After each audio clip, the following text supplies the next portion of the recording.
Alright folks, Blue is here. Before I continue our game, I'm going to spend just a couple minutes trying to Google a couple random Windows 10 audio problems, because I have never had anything like this before myself. And we had, I don't know, 15, 16, 17 good streams, and then this never happened. Not even a single time. And then I started using the Streamlabs audio for the, the user requested music. That was cool. But it started to do that. It did that sound glitch like twice in a row. Both. It seemed like it was caused by the chatbot. We had that same audio glitch basically twice in two in a row. Restart the computer, nothing running. It still had the same problem within like half an hour. And then I stopped using that. I switched back to VLC, just my regular media player, like we are right now, and that had apparently fixed the problem. I mean, it never came back for a couple days. But then it happened today. And I don't know now. I don't really have any other ideas what Windows is trying to do. It could be Discord, actually. One of the few things I've changed during the course of our live streams is, as more and more people want to do voice comms, I've set up a couple more things like that. So if Discord has somehow magically taken over my audio drivers, maybe. But I've never heard of anything like that. I'm just checking a couple random things right now to see if Windows 10 has, like, maybe Discord somehow got permission to change something. And one of my Windows settings is tweaked. There's stuff like, it's called audio enhancements. So I'm trying to make sure stuff like that is off.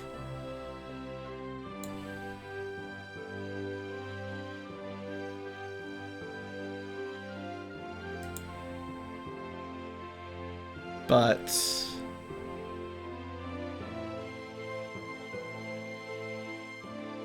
Windows 10 is just so hard to troubleshoot. It kills me so much every time, man, trying to look around for stuff.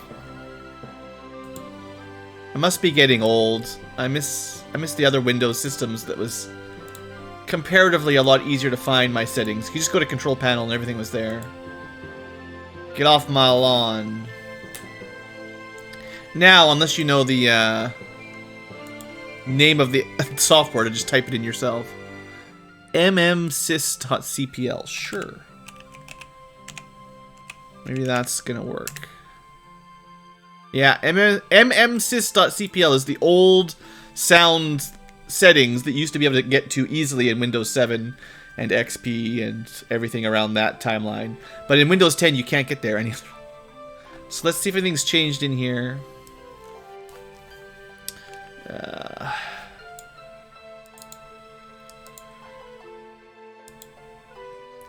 Spatial sound off.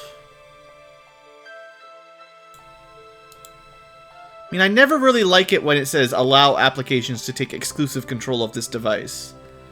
I'm never sure if that's going to cause me problems.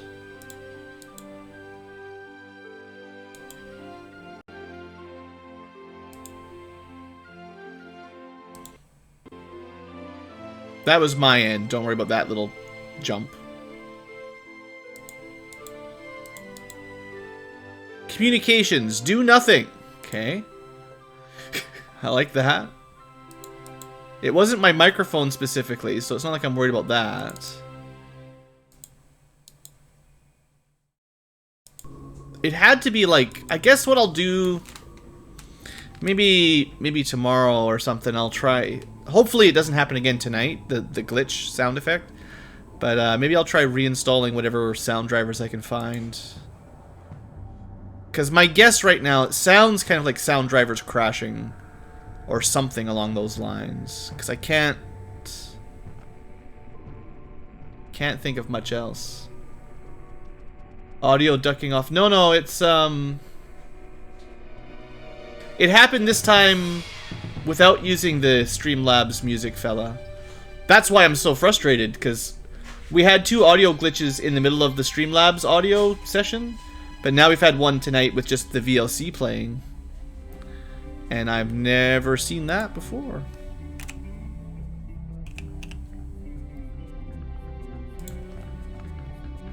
But you're the Windows 10 expert.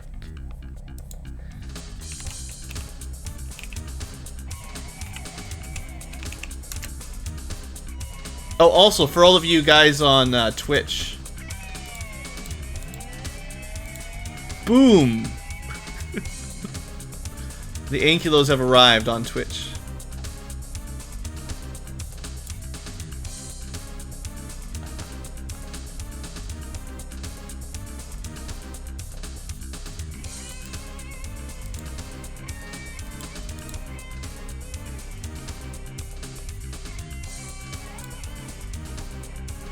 You've never seen Windows 10 acting up that much? Oh man, you should have seen my last installation of Windows 10.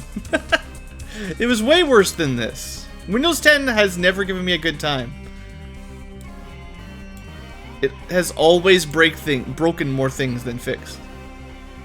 I don't know how I mean, I hear some of you guys managed to get away with no Windows 10 problems. I have no idea how to set that up to make it work. Yeah, basically, I'm running out of ideas. It's down to reinstalled sound drivers and hope that that fixes it. Hey, Blue, write yourself a note. Reinstall sound drivers tomorrow. Sure, that sounds fun. It's probably not that hard, but...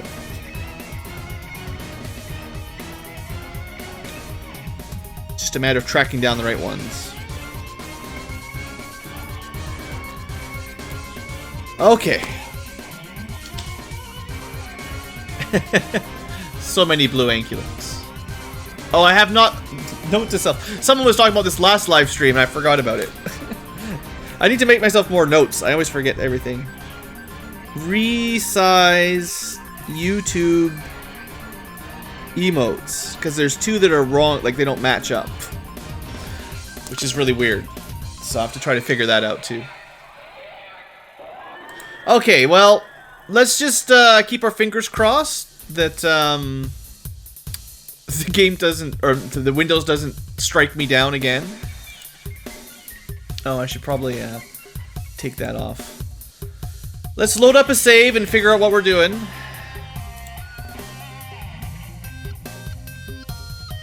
We're gonna reload the one before the mission.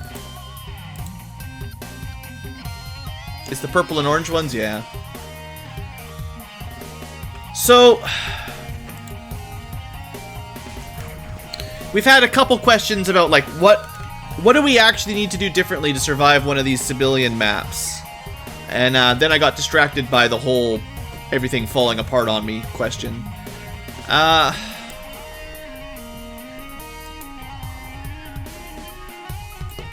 So how do we not die to civilians? First off, not shooting people in the back, I could probably do better. So instead of having my snipers, wherever any example snipers are, let's just, yeah, sniper. Instead of having the sniper rifle on, which is kind of bad at reaction shots, we could probably leave the carbines equipped inside the starting room and try to use those guys' reaction to kill Reapers that sneak in. Reapers are still really, really scary on those base missions, so I don't know how well that'll work, but we could... theoretically, that's one easy switch. If I hadn't had one of my riflemen die, we would have had 2 rifle options. And we had some really bad aim on those plasma rifles. They're not the most accurate, definitely.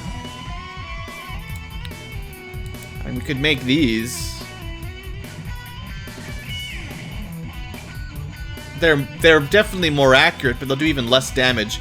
I'm pretty sure I saw one of the civilians take like 300 damage and didn't die. So this doesn't seem particularly good against killing them. Less grenades. Okay, let's load up the basic civilian weakness chart. If we look up alien units, we just need one of the one, just any of them, but let's pick a modern tier 2 civilian. Not a terror one, just a civilian soldier, if I can find it.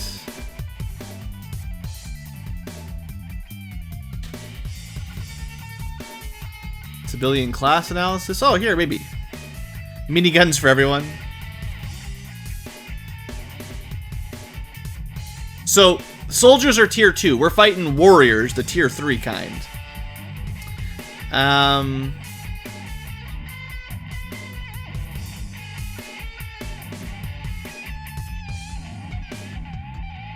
They do typically have ballistic inflamers.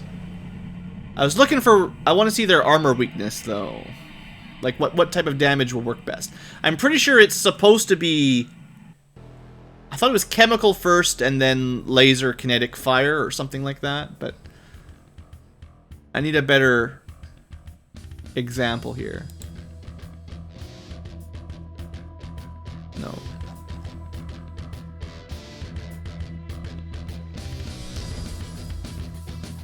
Oh yeah, it's Chieftain's Phase 1. I'm looking for...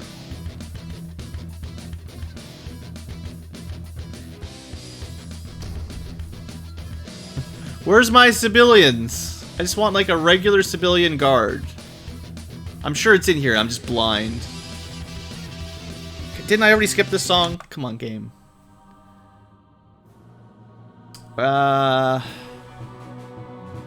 This is not working out so well. I just want to see what their weaknesses are.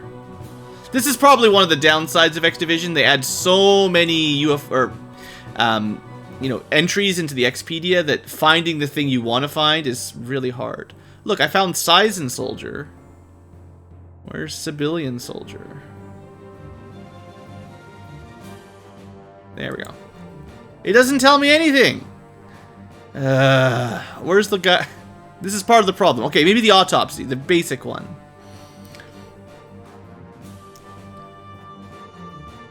They do regenerate. That's kind of one of their main things. Okay. So they have protection from ballistic and resistance to fire, which makes sense because those are the weapons they use.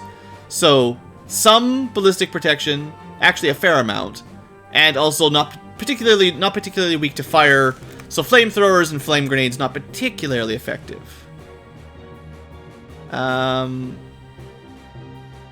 Yeah, heat from energy is supposed to be like the main way to kill those.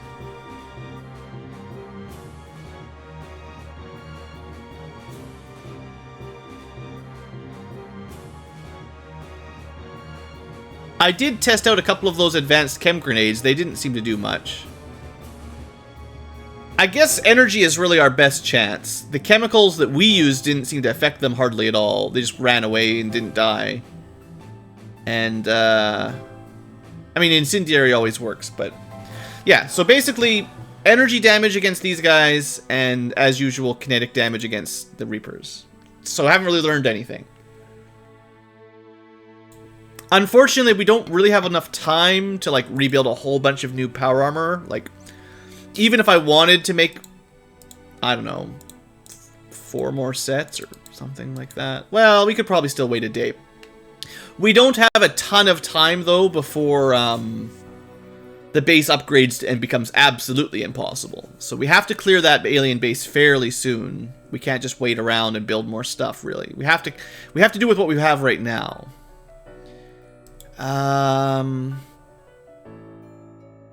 We could just try again and just hope for the best. I kind of want to re-roll the map rather than like, I don't want to load the autosave that has exactly the same layout so we know what's coming. If we're going to try the civilians one more time, I'm going to try to make a new base with civilians.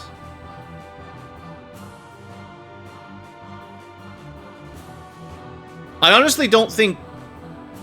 I don't have a lot different I would change on my soldiers.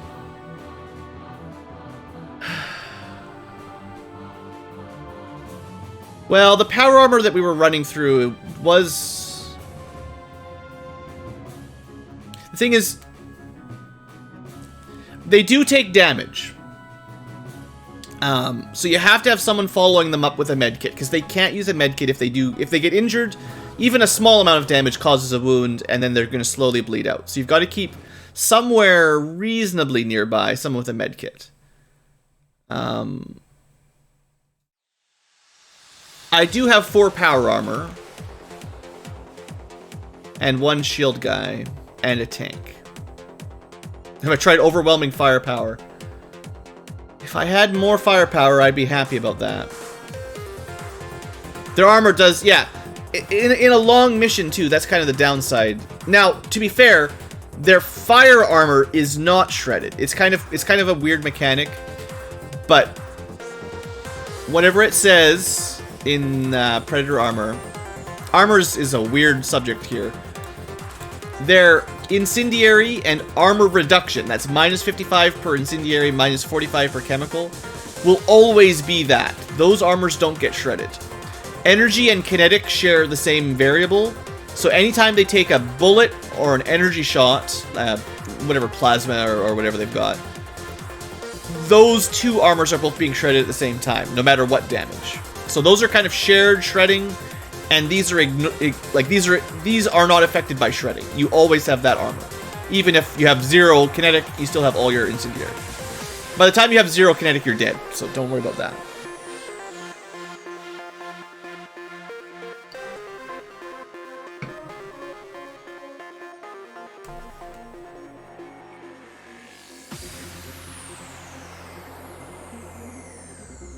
How much... We could probably make a guess on how much stronger...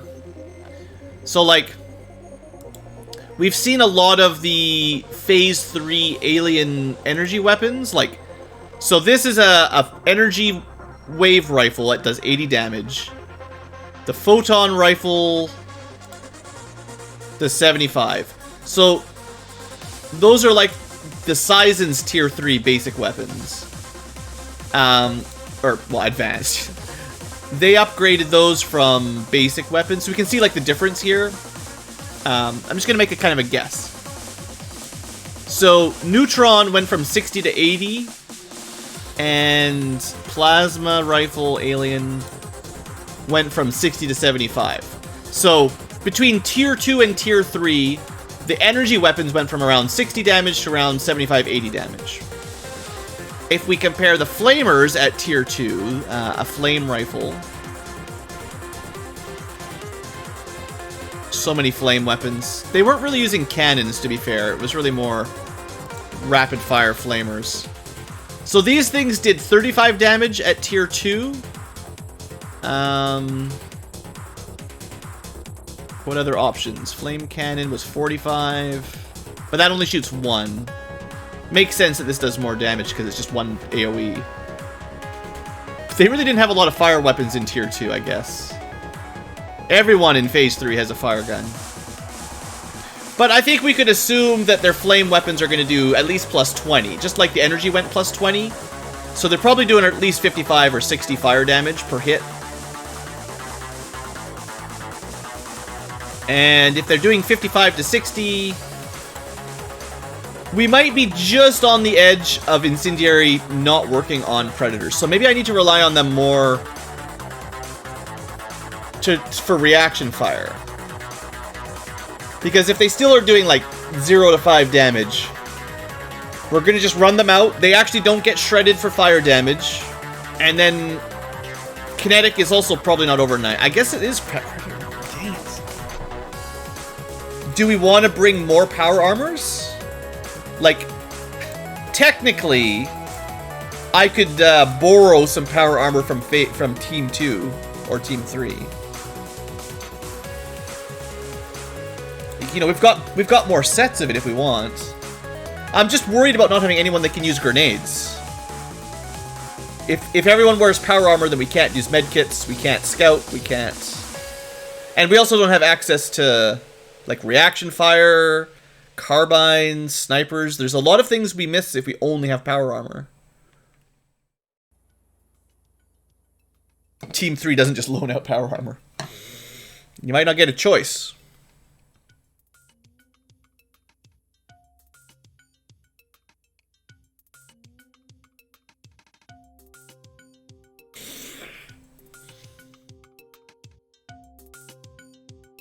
How many... What would be the optimal number of suits of Predator armor then, if we're doing a civilian base? The snipers weren't very effective. If they had the carbines, they would have been better. But would a carbine... It's a different kind of weapon. Like, it's... Like, we could bring more miniguns. You know, power armor miniguns. But you really can't walk very far and fire them. That's kind of the problem, is like... The advantage of the carbines and the other non-powered armor units is they've got more movement. They can run a long ways, get around a corner, take a shot, get back into cover. Power armor doesn't usually do that.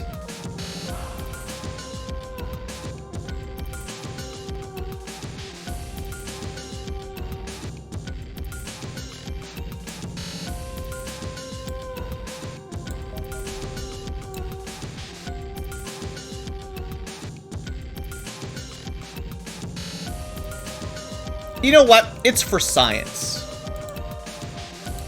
I need to unequip some stuff here.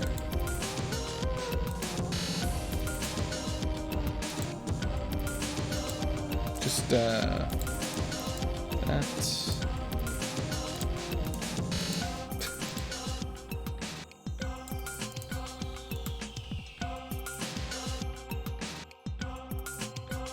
Shield guys? We could have 2 shield guys.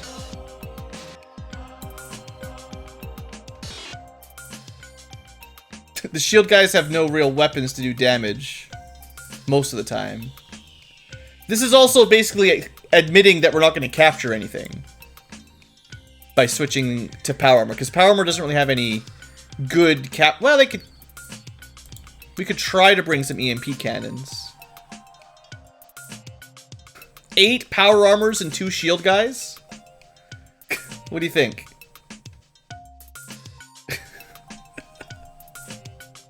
That sounds ridiculous.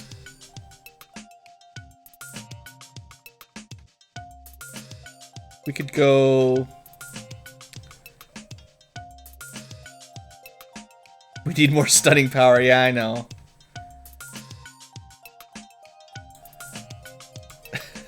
I don't know. I don't know what else to do right now. I feel like I'm gonna be stuck not being able to complete this mission. Like, not a civilian. We could do a Sizen base again, I assume.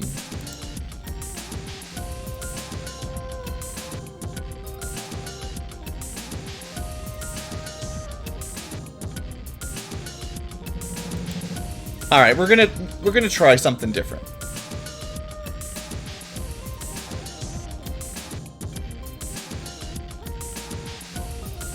We're gonna send up most of our heavy weapons over to A base for now. We'll send them back, assuming we survive all this without reloading.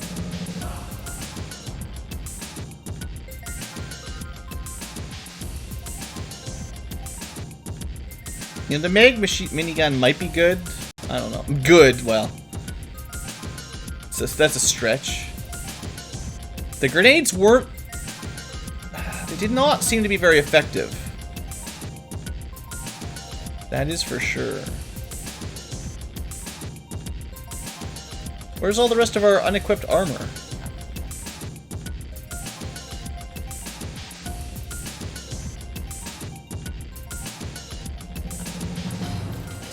What? Where'd it go? Get naked. Everybody get naked. There should be like 4 suits of power armor. Where'd they go?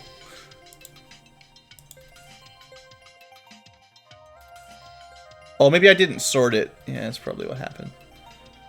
It looks sorted at first, but it's not.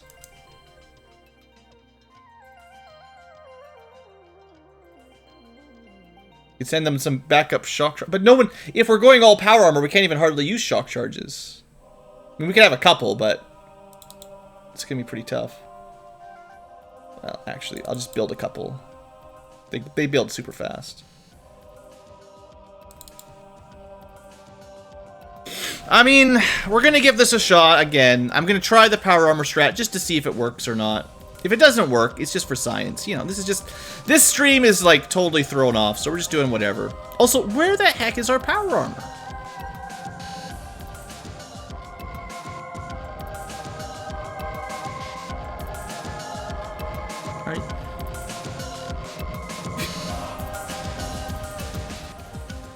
What is Predator armor called?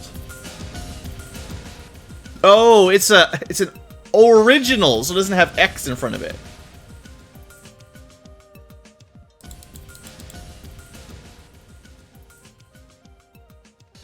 Got confused.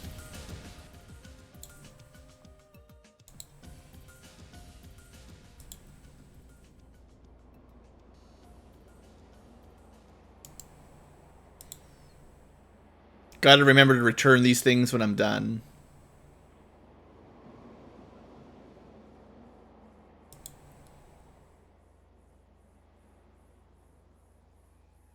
This is gonna be weird. I'm sorry, I'm being very quiet here, just thinking about stuff. I am just not used to switching over to, like, full-on power modes, power armor strategy. It's gonna be like a very different strategy. And I'm not saying it's bad or not necessarily, it's just... it's different, you know? Like, gotta get my mind wrapped around it.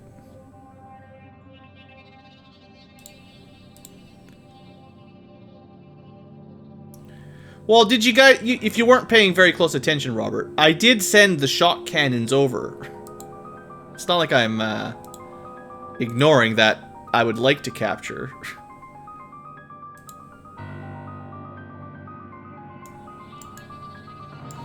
Alright, let's give this a rearmament.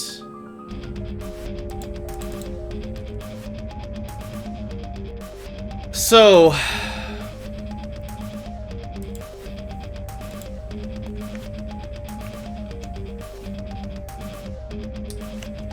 this is gonna change things a lot.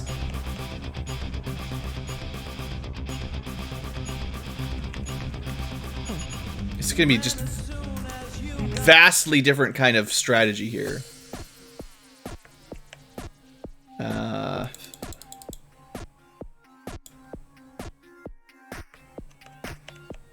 Kind of want,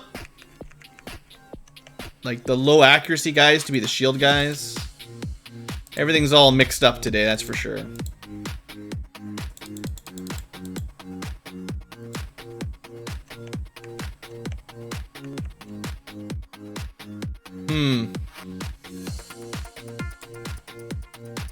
Yeah, it's all power armor all day.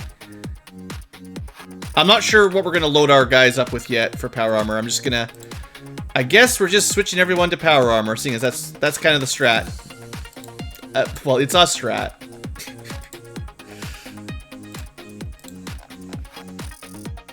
Man, grenades gone. This is whack. This is some whack strats. Alright. We had lots of power armors. So now... we've got a lot of miniguns, apparently. Who cares about armor when you've got antimatter? You know, the antimatter's not the worst idea. Because, Reapers have a lot of defense. This will ignore Reaper defense. Civilians are pretty resistant to kinetic, so you want to use energy, but our energy minigun is not that advanced. It's only tier 1. So antimatter probably beats the laser minigun even, maybe. Against them. The only thing is we don't have any suppression.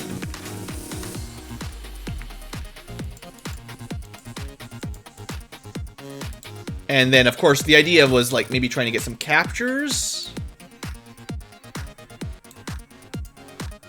Can't carry...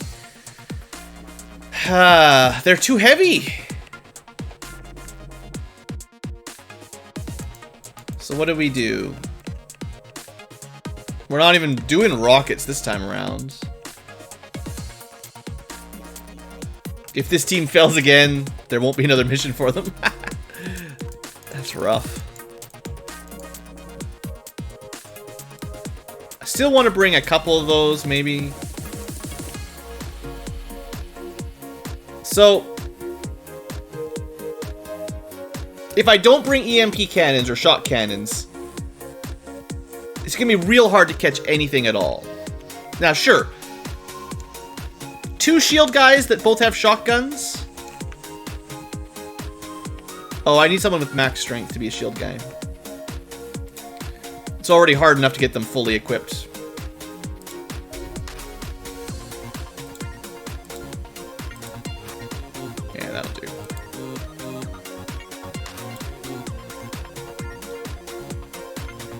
I guess double whammy of this is potentially enough to capture something. Given the low value of these, smoke grenades are still pretty valuable. Do we not have enough margin to try and capture? Well, that's true. It's just the mission is kind of pointless if I don't even try to capture anything. I need to capture at least a couple things. I have to at least try.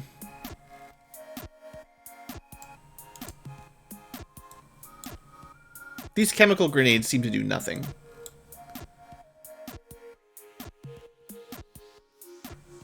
It's fine for now.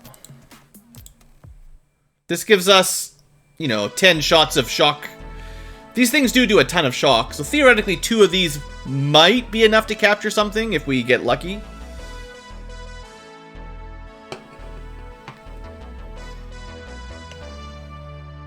Thunder technology would be neat. Yeah, if we had more Sizen missions. So bringing reloads for other people is kind of off the table. What do we bring on our power armor? There's a lot of minigunners, you know.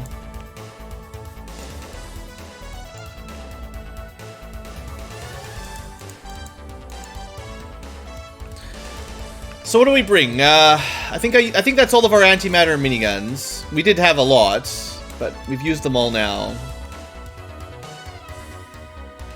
The cannon does do, you know, incendiary damage. While the smoke grenades were detrimental because I had people on Overwatch. Power armor will not be on Overwatch, so smoke grenades will be actually more useful for them. Because they shoot at close range more often. Now, this is not very many smoke grenades. We should probably bring backup grenades for our 2 people that can use grenades.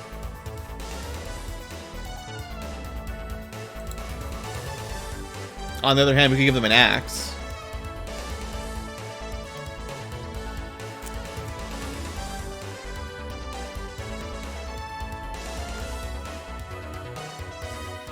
No, it's not miss.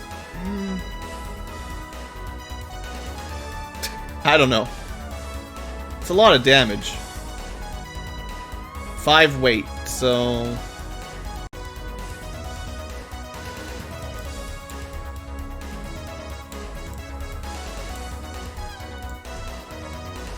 Going back down to not having very many grenades.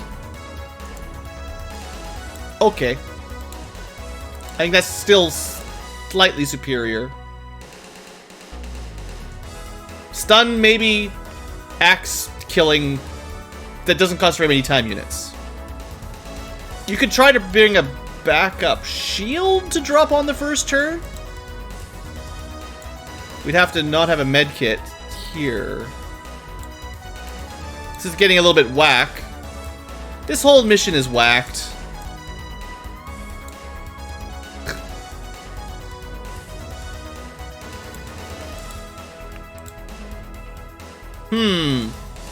That'll keep them in the fight longer with a backup shield. Because civilians don't have shields. Like the Sizens would drop normally. These guys kind of on their own. Okay, I kind of like this. They'll just drop those on the first turn somewhere. And then, I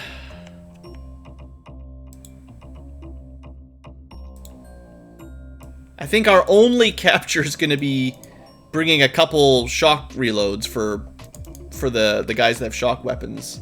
Because we can't really equip EMP or shock cannons and have an antimatter cannon minigun. Yeah, the extra shields, I think that's one of my few good ideas. Oh, that song's a bit too much. Robert's probably a fan of it, but sorry, Robert. I'm still going to bring a couple shock charges, so if we get in the right situation, these guys can throw a shock charge. Maybe that's the way we should think about capturing, not so much... It's just if we have a nice easy time of things, then we pass over, like if we've got an easy situation where we can toss one of these, we'll toss one of these. If I do that, then I need a way to trigger them with a shock grenade, which we have a couple of.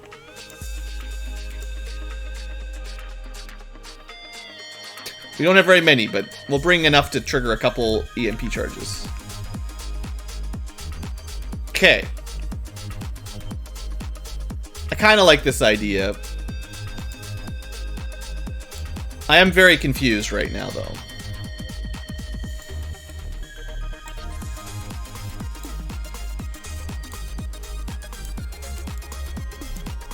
Grenades that I think might be useful, plus 2 shock charges. Yeah, if you knew about the name of that song, Robert, you'd be requesting that all the time.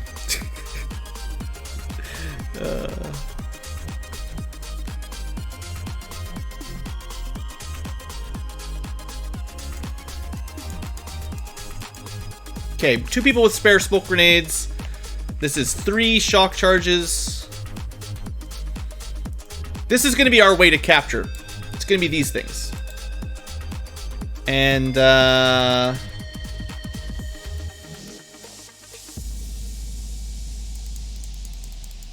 if we need big grenades, we've got some big grenades.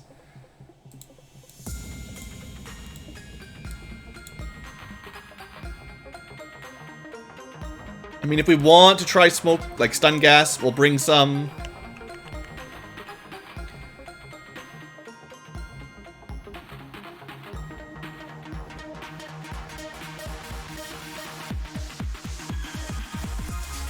Just kind of doubling down on these, honestly.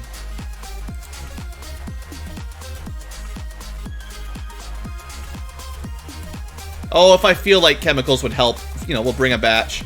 This is where most of our grenades will be, you know. Actually, I'm gonna change this guy up. Because we're really relying on our power armor, he needs a lot of ammo. He's got, like, the fewest total shots with this weapon.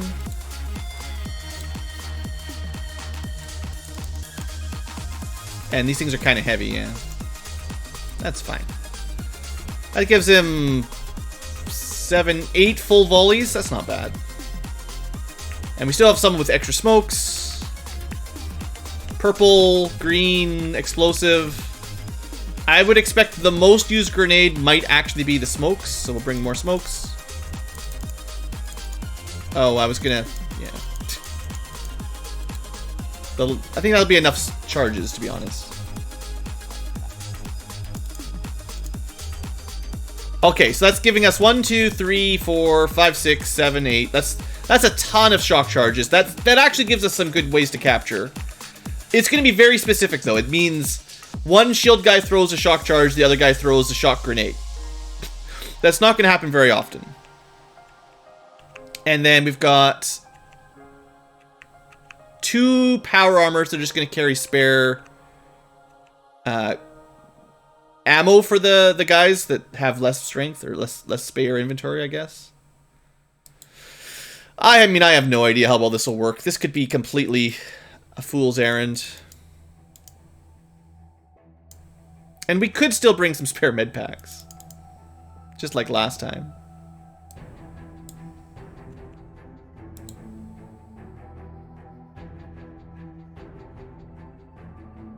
Sure. Oh, alright. Everyone's doing a lot of Googling there, trying to get the answers to the minigame, the trivia games.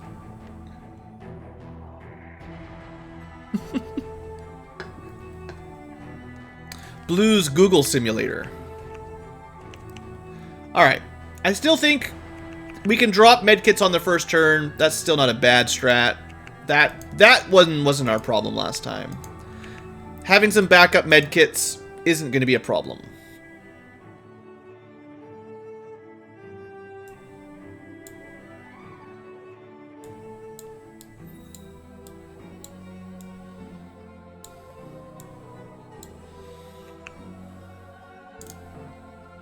Super min-maxing with BlueAnkylo. Sure hope this works. Okay, that's our new strat.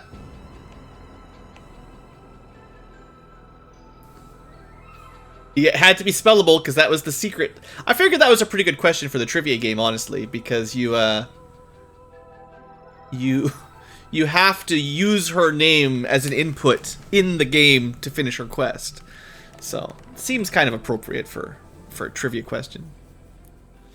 Not all trivia questions are as valuable, I'm sure, but or not as but as well designed.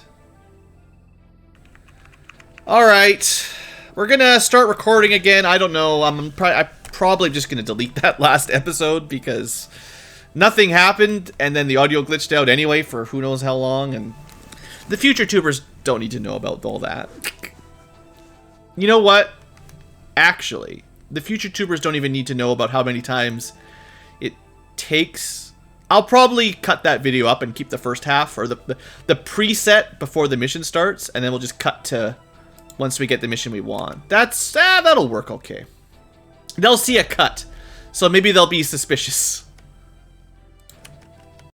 But that way I don't have to repeat everything I said like 2 hours ago. It's been friggin' 2 hours. We haven't done anything tonight. What a bad streamer. Fire me. Okay, that's the last of the Corsairs, right? Yes. Let me just do this before I forget. The Corsair re-equipment, the Interceptor re-equipment phase is basically done, so that's good. And I probably can't even live stream tomorrow because I've got some dumb co-op meetings. It's gonna be very difficult to keep this up. Okay, South Africa. Good, but now we can forget about the air game for a little while. Okay, so we're gonna almost didn't pause it on time.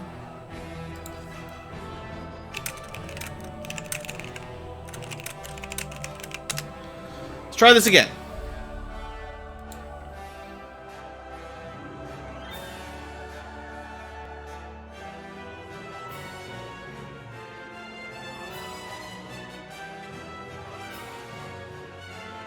Send me your spirit energy. First, we're just going to check for what's here.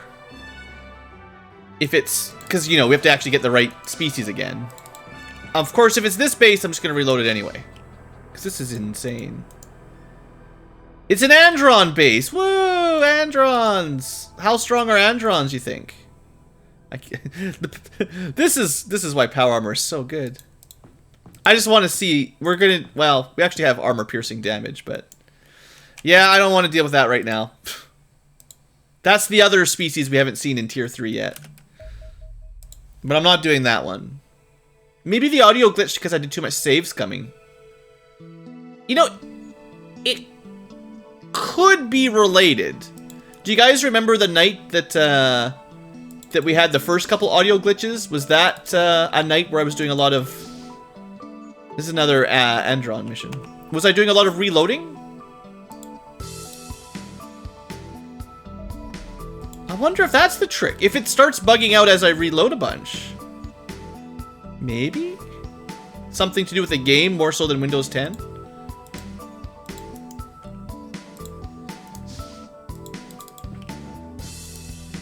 That's Xenomorphs. Not that the audio driver crashed when I did reload, but maybe it triggers... that's a stretch. Sizens again. These civilian missions are really rare. Wonder if the game knows how tough they are.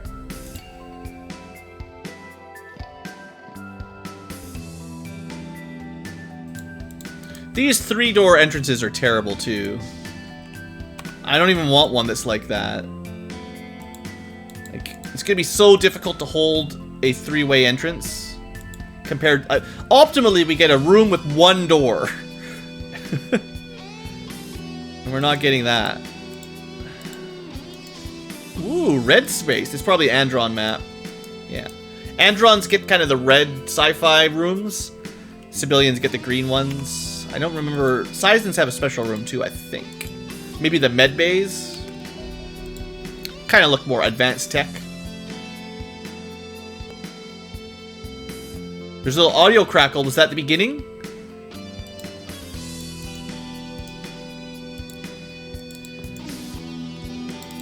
This would be an okay base.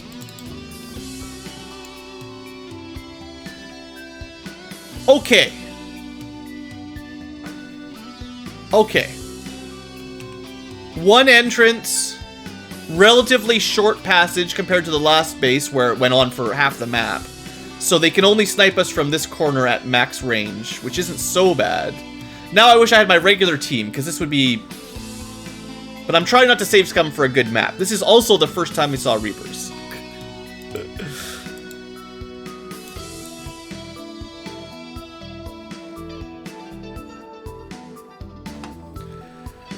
Okay, let's get our starting point figured out. Definitely gonna have the tank crush everything. We don't really have such a thing as a sniper now. We just have a bunch of power armor. We have one power armor with a different kind of weapon. And basically everybody else with miniguns. Just make a giant line of power armor.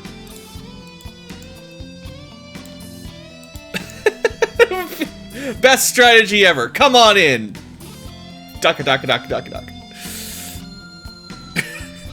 Just put him at the back of the room. Any Reaper that comes in has to get through all the Overwatches.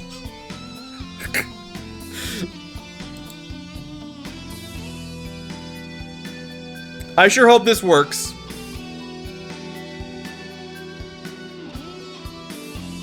Morning, Runes. You didn't miss anything, don't worry about it. We've just spent the last 2 hours doing nothing. There's no reason for a slightly different than typical base attack.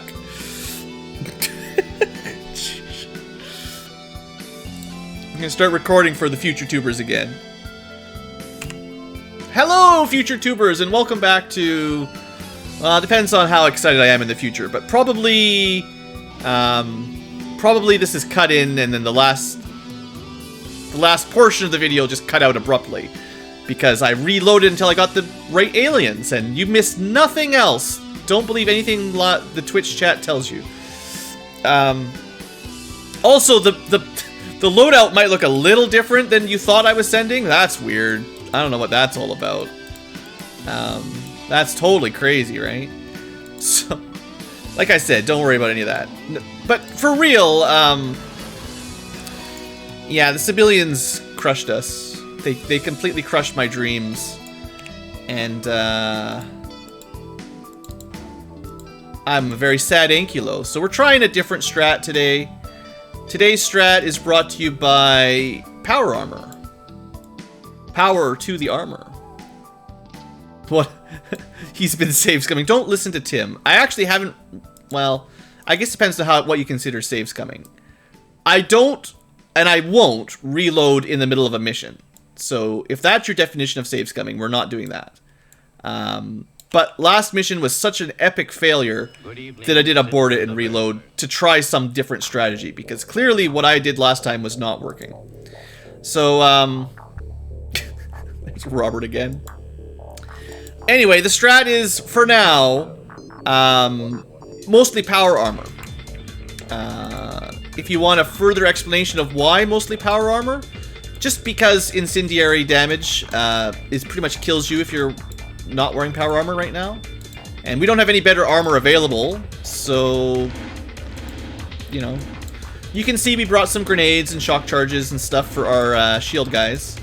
But yeah, it's a very weird loadout, and I've never done a mission with this kind of loadout before, so this is kind of new waters for me and kind of fun to test out. If it doesn't work, well, you know, future tubers won't know anything about it, probably. Anyway, we're on a medium-sized base, tier 3 civilian map. There are civilians all over the place, and probably Reapers. Because we just spent most of our TUs on turn 1 throwing stuff on the ground, I'm going to experiment with what happens. In fact, I'm going to put a quick save in right now. If the Reapers come in the door, what happens? What do you think? First, let's also get some distance for not power armor. If the Reapers attack the tank, perfect. If the Reapers walk up and get killed by Overwatch, not that these guys have very good reflexes, but some of them have technically positive reflexes. I wouldn't count on it. Mostly just want them to walk in and stop. Let's see what happens. But we had a nicer base loadout with only 1 entrance. What will I do if my 2 shield guys go down? We're dead. This is a new strategy. I have no idea. It's all based on tier 3 civilians, flame weapons, completely destroy wolf armor. So seeing as wolf armor is not going to be an option for surviving any hits, really, this is what we're going to try. Okay, good start.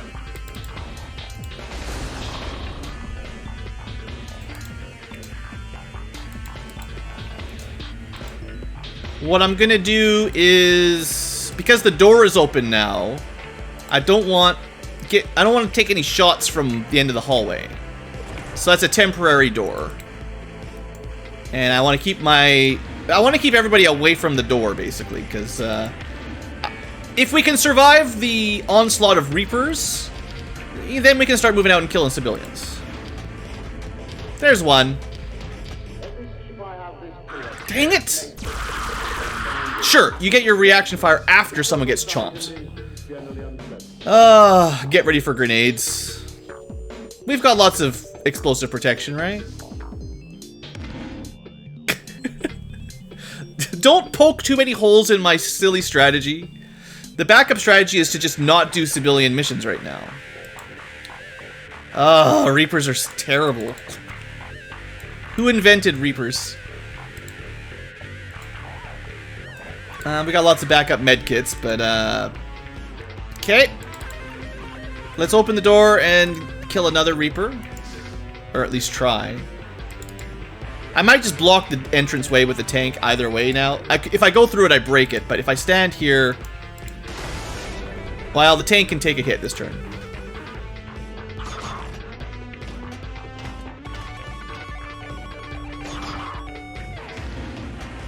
There's a lot of Reapers over there. Maybe we just let the tank kill all the Reapers. At point blank, we can't miss. Well, if we move out of the way, we could just minigun our way through, right? I'm glad I put the tank there.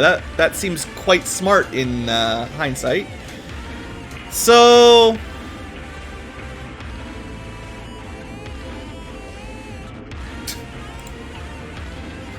I don't know. I don't know, guys.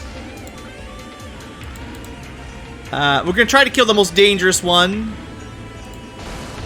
Didn't die. Oh!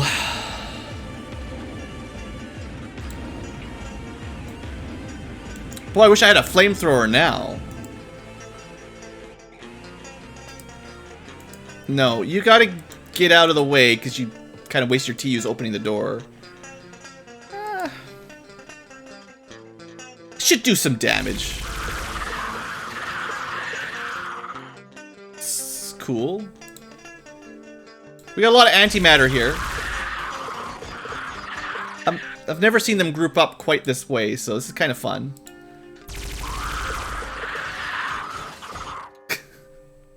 Sure, we got one of the really bad ones. Oh, it's only a laser one. Didn't expect much from him. Open fire, yeah. The problem is those guys in the back are... well, we need to kill them, basically. If we don't kill the Rhino, that's fine. We're down to only one really bad one? Oh, I should have done this first! Dang it, I forgot about my antimatter cannon. That would have been way cooler.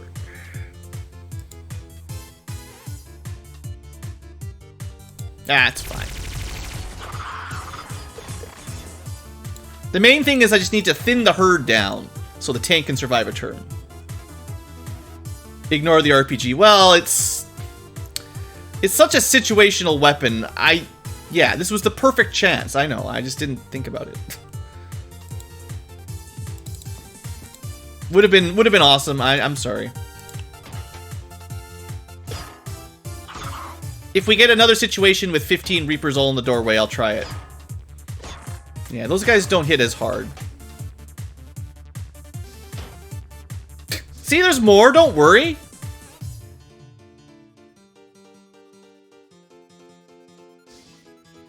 We could try... You know, the other thing... I don't even know if it would work. But maybe Runes can tell us. How many of these would it have taken to capture all of them? Because we could have thrown at least one. Well, we could have thrown two, but then not triggered them. So 1 plus trigger, basically.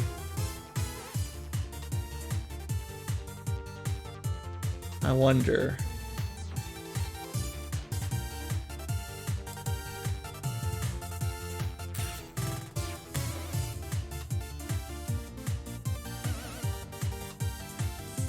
Okay, there's a little exploit I'm going to take advantage of. Aliens, I don't think, can open doors if there's nowhere to move on the other side of the door. It's probably just an exploit. See, our guys can open a door if they're next to it, but I think aliens only open doors by walking through them. They don't actually know how to click open. 2 or 3, well... If I'd known that this was going to be a base with 1 entrance... and then I didn't bring all my power armor, then we could have done an awesome shock charge explosion. But, I mean, I didn't know this was going to be such a nice entrance. The problem is, right now, well, we could probably have... Laser Guy doesn't really do a whole lot right now. Open door. It's just so many of them. Okay, this is just for science. For science, I did a quick save. For when this fails. Why are you standing in the way? Get out of the way. This is great. Drop that. This is gonna be beautiful. It's totally gonna work, 100%.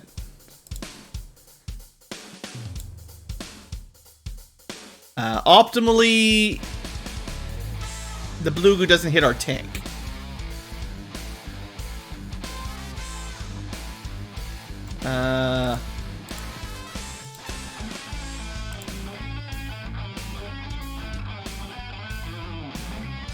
Can I do that? No, I don't think I can do the overhead throw trick because the wall doesn't go up there.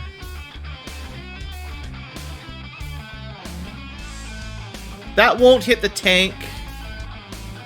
Yeah, that's good.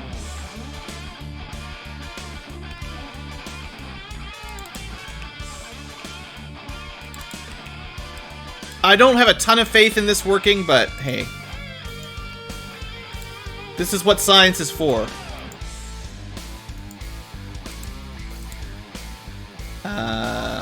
It says 195.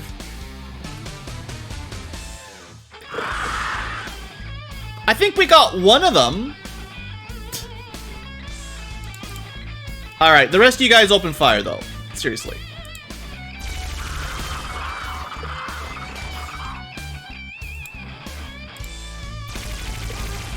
In fact, all we really need is... Oh, the cannon! Would the cannon destroy the corpses, though? That's the only downside. I don't know.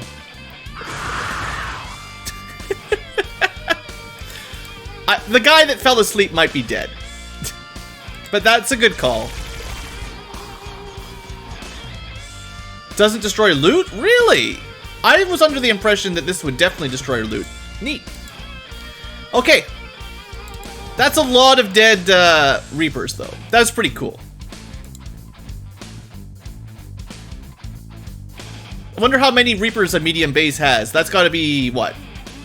I don't know. We've killed at least 12 or 14 or so. Let's just give them a couple turns to get closer if they're going to come. Also, I don't want to, take stun damage if I can avoid it. One more turn and we'll open the door and have a look. Oh, I should have reloaded my cannon, dude. I mean, this is mostly just an experimentation mission. Okay, let's have a look at what we've done.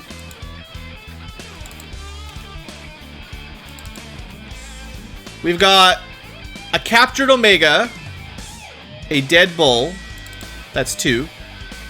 Another captured Omega, so that's 5. 6, 7.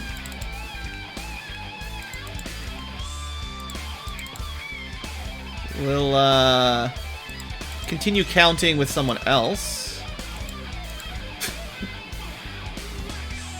8, 9, except I think I missed 10, 11. So I think that's 11, right? I may have missed one, but if there's anybody... Oh yeah, and then this guy, 12.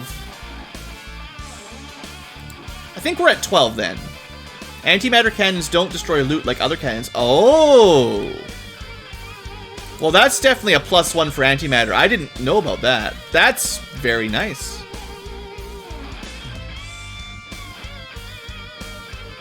Very nice indeed.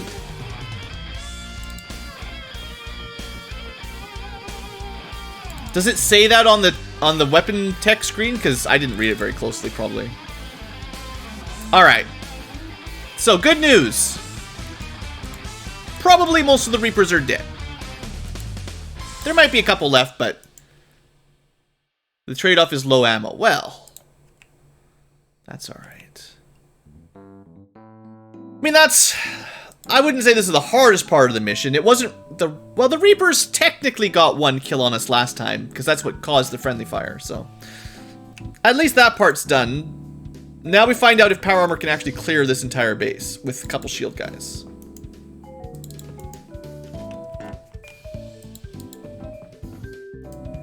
If I go now, we break the door. I think I want to take a look. Just want to get an idea for where we are on the map before I break this door. Although I don't think we'll have enough time yet to run all the way up there and then back. Definitely not. Well, actually not too far off. Oh, we'll just send the tank. Not quite that close. Okay. We're gonna start moving up. We got all the DACA you could possibly hope for, I think. It would be difficult to bring more miniguns on a single mission, to be honest. We're going to be a little bit careful with our cannon guy, because he's kind of the most dangerous friendly firer.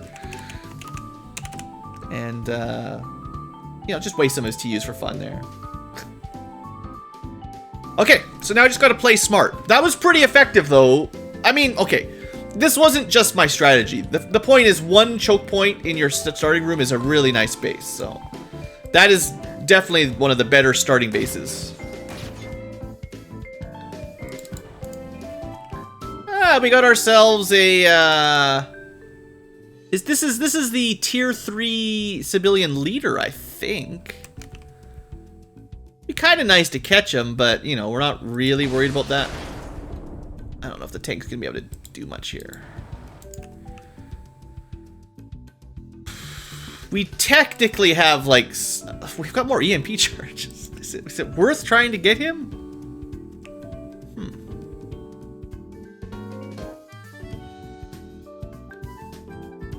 The trouble is, I've only got a couple shock grenades available.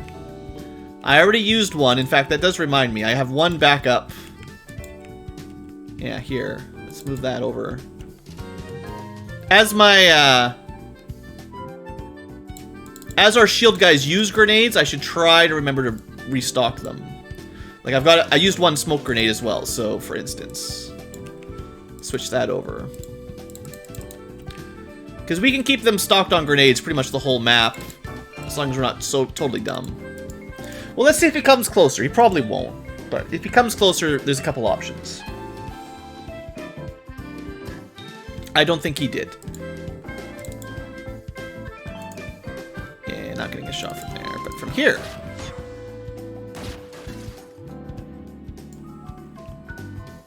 Ah. I don't care enough to try to... It's just a pain getting around the tank in these close quarters. I think we're going to take a look at this door for next turn. Again, if I want to send the tank that way first, he can't open the door. So you kind of have to have someone run up, open the door, and get back, if that's even an option. Or, you know, blow it up. It only took 20 minutes of saves coming. I didn't spend very long, really, but...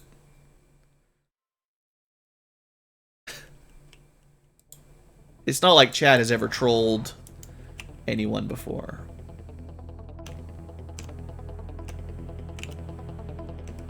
We could pop a look in that little secret tunnel.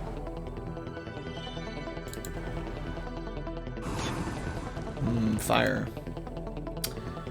Alright. Harridans.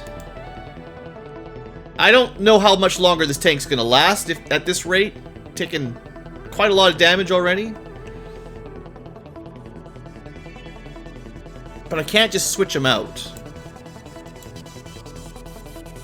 And someone's gonna get that reaction fire, like... Let's have a look. Gotta do something.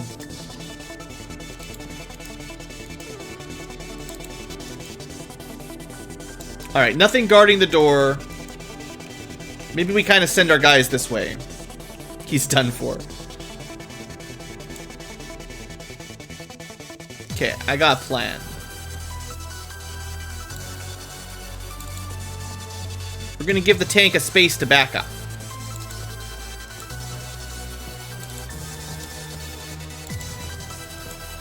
Everyone move out. Cat Tankylo needs to retreat for a bit. You guys have power armor. You'll be fine.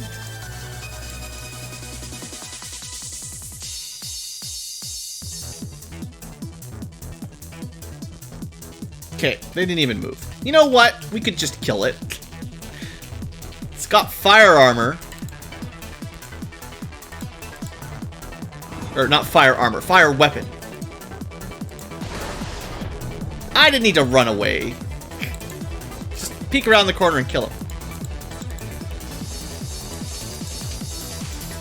Alright, tank, or not tank, shield. Found another Harridan. I mean, I should try to capture at least like the basic soldiers. That'd be nice. I'm not sure if both shield guys in concert could take one down for sure. But it'd be nice to do that before their shields break.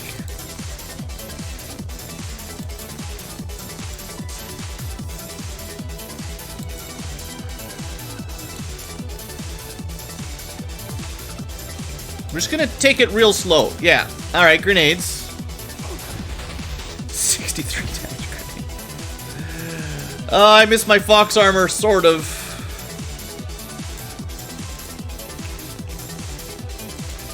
Well, that's not a great start for King Sarius, I gotta say. One grenade nearly ended him. That's all his TU just to...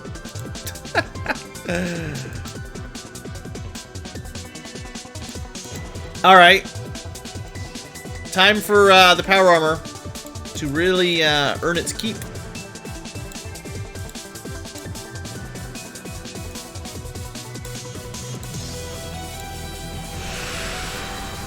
It's one.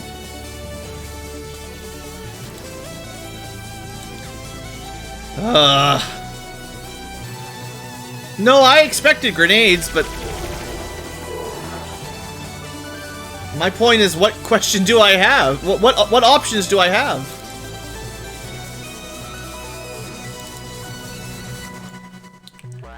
We don't have a lot of forward motion on these power armors, you know. If I don't group them up a little bit, no one can move up and shoot. It is, you know, the power armor strategy is experimental. I'm quite aware that it has some flaws. Triple ones, wow. Yeah, that might be the first triple Snake Eyes. Nice try.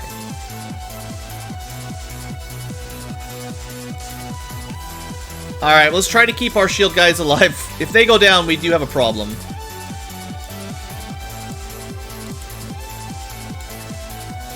We've got lots of backup med kits. It's not so much med kit usage that's the problem. It's total HPs running out that's the problem. Alright, so Jarrell got suppressed by someone's grenade. Oh, he's right there. Okay, next!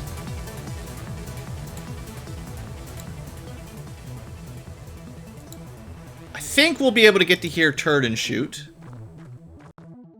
Just barely. Okay. Man, scouting with power armor. I don't know, man. Some crazy stuff.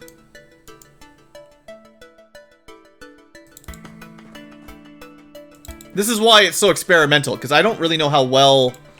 Like, they can cover each other in numbers, but the vision is not great. And now that my shield guys took that first grenade, I'm a little bit hesitant to run them up again.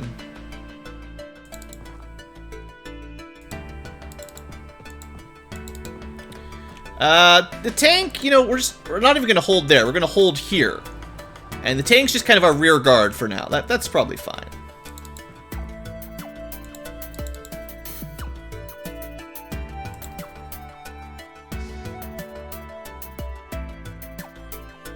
Okay. And if I get a good... Well, if I keep these guys back, it's going to be pretty hard to capture much, but...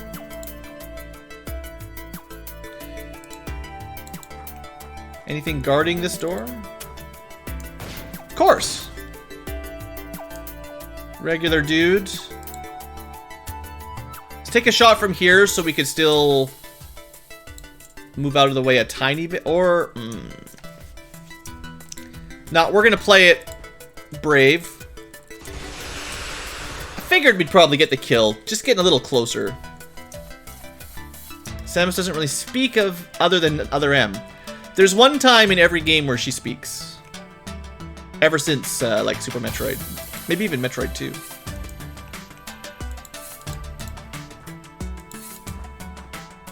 The last Metroid was in captivity.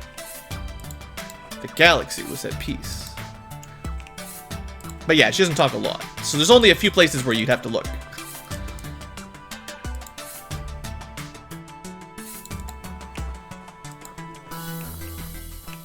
Okay, this is a corner, so I probably want to go this way.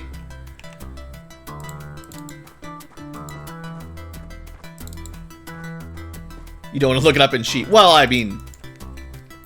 You know, it's fine. Maybe someone will remember. It's really not all that clever. If you, someone could practically guess it if they think a little bit, probably.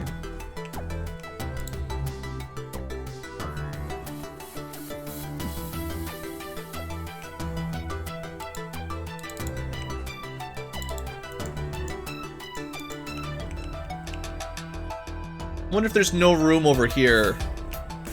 It's looking like this might be blocked all off, maybe.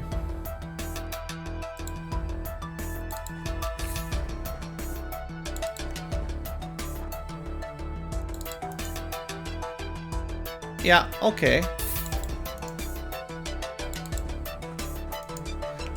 Man, I don't know how else to explain it other than just keep saying man, but the vision radius on these guys is so low. I never know if we're just walking into doom.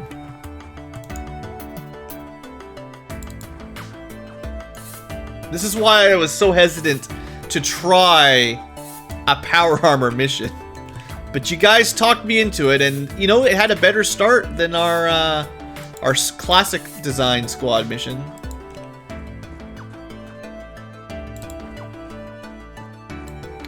So we're not going to open this one probably for a couple turns.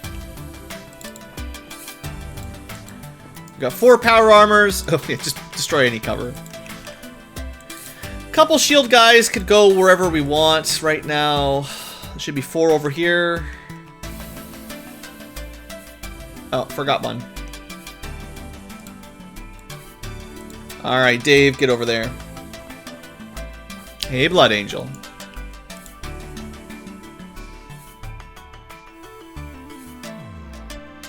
Now, the alien turns have been going pretty quick. But that doesn't mean anything.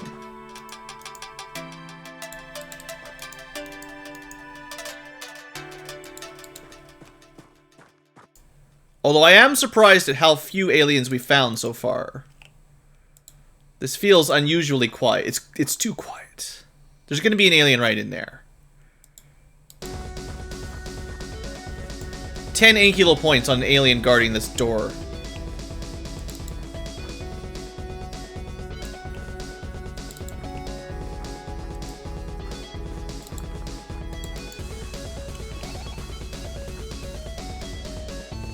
If that's a dead end, then both routes lead to this room.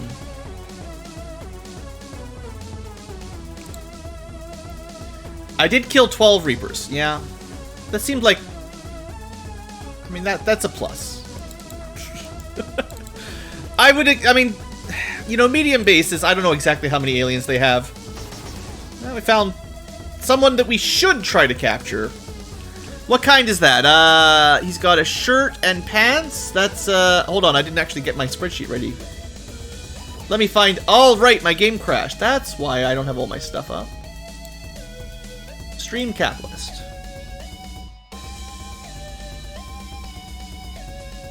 Alright. See, guys? I'm thinking for you. Weapon tech has shoulder pads. This guy does not have shoulder pads. It's got to be a pilot, I guess. Shirt and pants is pilot. So kind of the one that I don't care about. I care about the shoulder pad guy and the naked guy the most. Well, and the only shirt guy. If he doesn't have pants on, that's pretty important too. The pilot tier is just like the least useful. He does have pants on, right?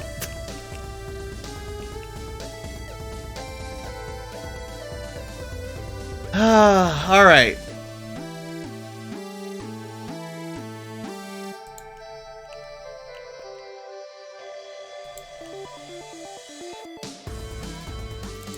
We need a little bit more scouting before I brave the double shotgun. Well, I bet that there was an alien there. It's a red door, so no. I lose my 10 Ankylo points or whatever I bet. Alright, well, maybe. We're gonna test out the shotgun strat. This is another crazy strategy.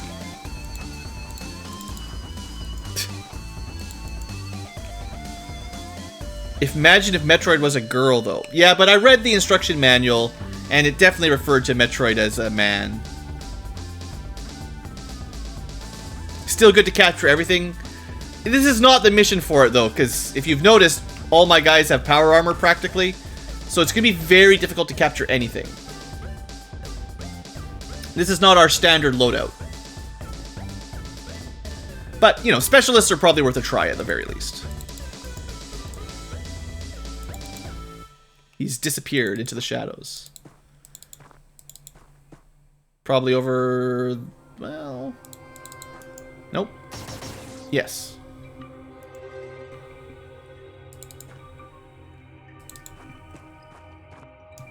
Right in the corner. Alright, well, seeing as this corner is also quite safe now, they shouldn't be able to get us from there.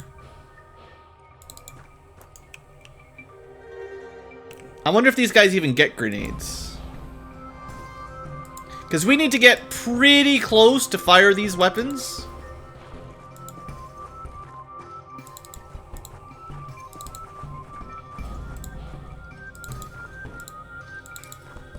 This might be... this is probably close enough that we could move and shoot at least. We'll get in there. We'll get in there. Don't run away. I heard a door open. I'm worried he just bailed on us. Nope. A little bit of kinetic damage. You know, that's what the power armor's for. Alright, let's see how this looks. We don't want to miss. We gotta get pretty close. One shot.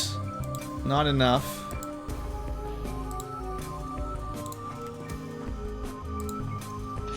Okay. I was pretty sure 2 shots would take 1 out, so I'm glad that part of my math was right. I should have only ran far enough away that they can face the door. Okay, Niflheimer. This is always a good time. Oh, wait. I also don't want them to blow up the body. You're just guarding this guy's back. It's a fine job. Okay. So if this is locked, then this entrance could lead back over to the other side of the base that we've been ignoring. Yeah, alright. It was a smoke grenade. It still did 35 damage. Ugh. Dang.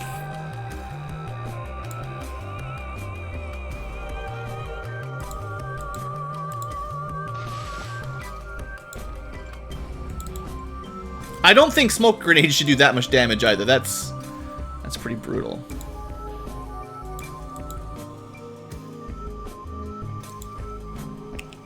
Oh yeah, that's one thing I should have done.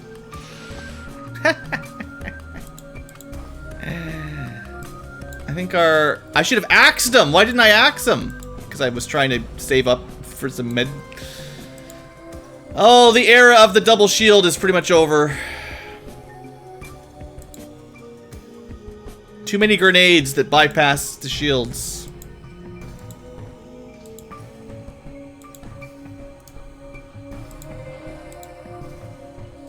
I'm gonna try to shoot it through the smoke to do a little bit of damage and capture him without definitely killing him.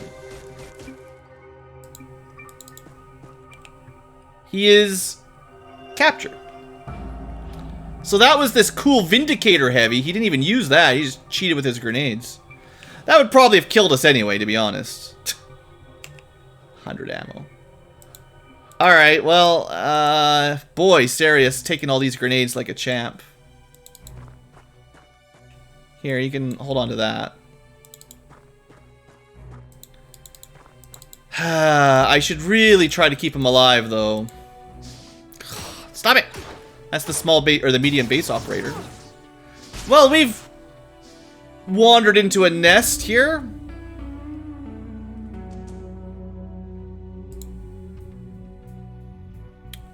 It's gonna be time to back up from this area, wherever we are.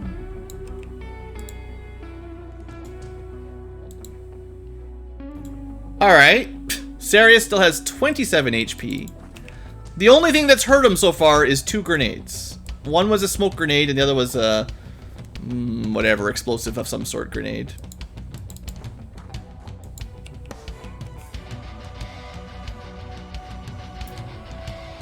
How greedy am I?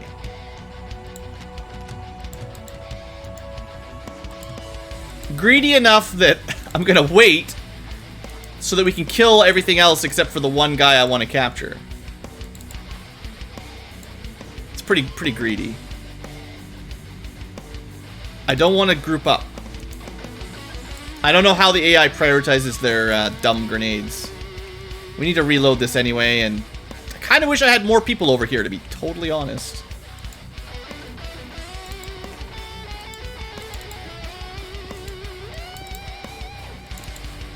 Forget that door. Well, yeah, forget that door. They'll probably come in and kill somebody.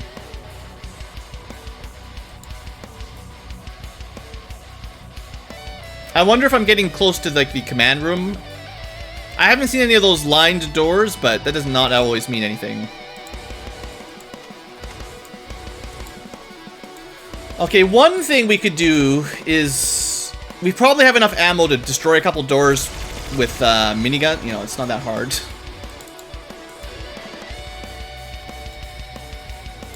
Alright, you definitely need to be at the back, though. Do we need to fetch up the backup shields? So far, the shields haven't taken any damage at all. It's crazy. All the damage to my shield guy has been explosive grenade damage, just bypassing his shield. We do have more med kits. I just haven't been passing them around. That's kind of my own dumb mistake here. I could have saved a bit of time units there by preemptively moving them over.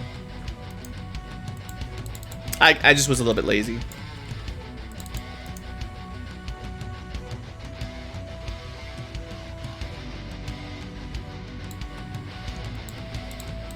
You've had experience with them shooting grenades at groups of 3. Well, so far the grenades we took was a group of 2. Yeah, it was a grenade with just, they only hit 2 people. And then he smoked maybe 2 people here as well. Maybe 3 people got smoked. I don't know the rules.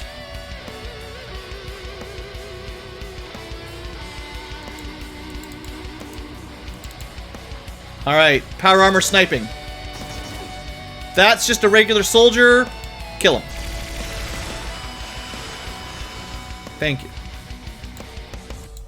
Honestly, your power armor will probably keep you alive. And also, having 122 HP is not too bad. What I will do is check that angle as well. That's the command room. Neat.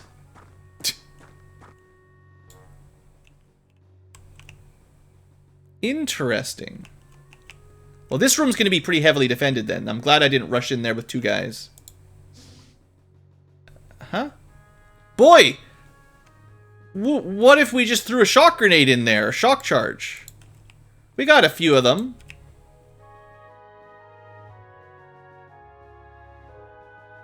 It's worth it. I don't know if this will definitely hit anything. I don't care about that guy. I guess I needed to catch one of them eventually, but... The more of this we can do, probably the better.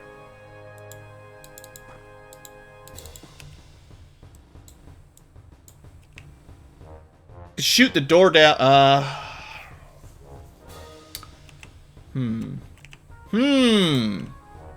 If we could clear the command room, we get perfect vision of the entire map. Shield guys are the grenade magnets because they know how to bypass. Oh, that's pretty rude. I didn't know the AI was smart enough to target shield guys with grenades. That makes civilians even worse because all of their fire weapons completely chew through my wolf armor. So then I try to bring a shield to block the fire damage, but then they just throw grenades. So I really only have power armor. There's not really any other good option for protection. I mean, it's smart. That's great. It just doesn't give me a lot of counters. Well, that's not going to do anything. You guys, that's great. You just stand there. I've found an even better exploit. The AI is dumb enough to shoot power armor with garbage weapons. Sure, we didn't get a kill, but you can get out of the way.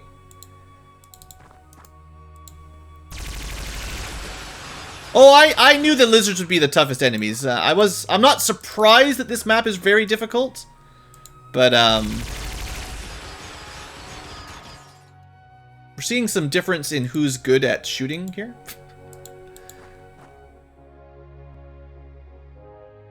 We've done a fair bit of damage.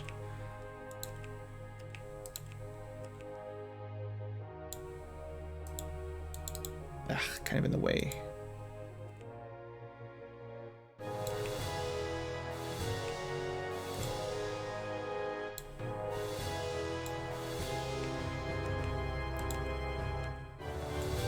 Now there's my guy with all the stun grenades.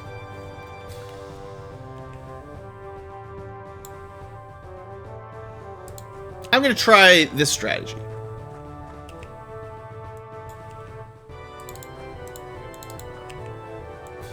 Just leave that on the ground there. So that when they throw a grenade, it's super exciting. 98%. I mean, I wasn't really expecting a whole lot, but... I guess it was worth a try. We could throw another one in there. I don't want to use my shock grenade until I have to. Sure.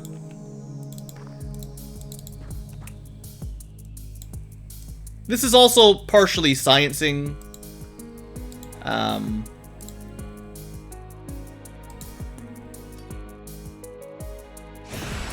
I don't even know, like, for sure how ineffective that is against them. Like, if they always just resist all the stun damage or not. Kind of want to put him on the edge. Face the door. Seeing as they didn't seem to take any stun yet, at least kill one of them.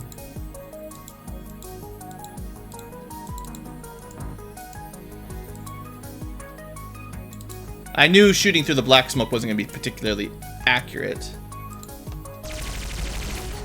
That was some... that was some dangerous friendly fire, but I had faith in my guys. Probably shouldn't have making that last attack there. That was a bit much. It's team power armor, though. How can you blame me? Technically, the antimatter chews through power armor like nothing. I got them both! Oh, I didn't hear that. You guys are better at listening to the sound effects than I am, I think. 65. So I think the dream is to toss an EMP charge up there. I don't know if I'll be able to pull it off, though. Let's let the smoke settle a little bit, see if anything comes out.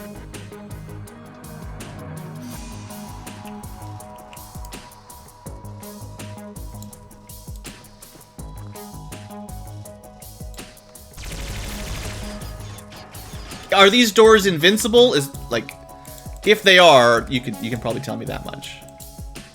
Because I'm wasting a lot of ammo if it's actually invincible.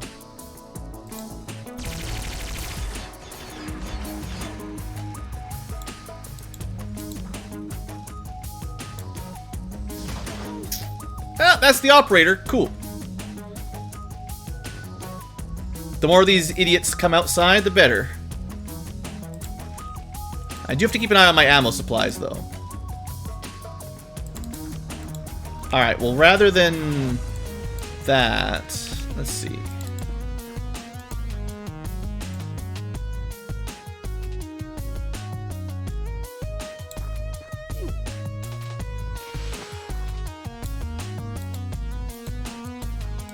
I was kind of hoping he fell asleep, honestly.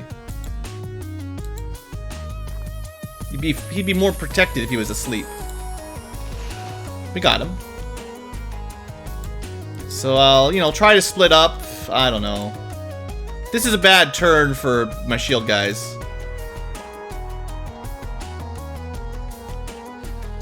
Perfect. Just have a little nap.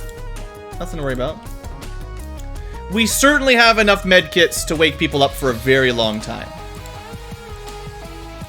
The problem is more running out of base HP, not so much running out of med supplies.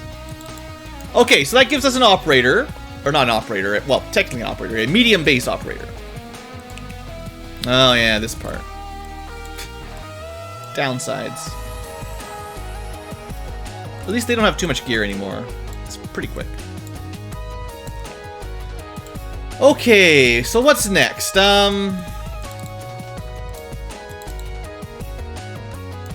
We can keep trying to open this door. Maybe we should check out what's behind the left door, though. Well, and then get a shot on us on the back, like...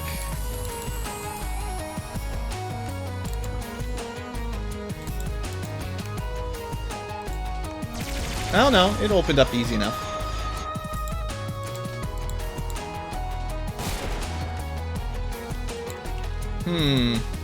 Okay, what I'm gonna do this turn...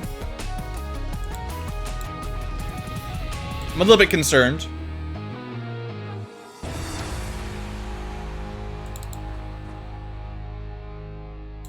I don't think they'll chase us in, but let's move people up a little bit, move people around.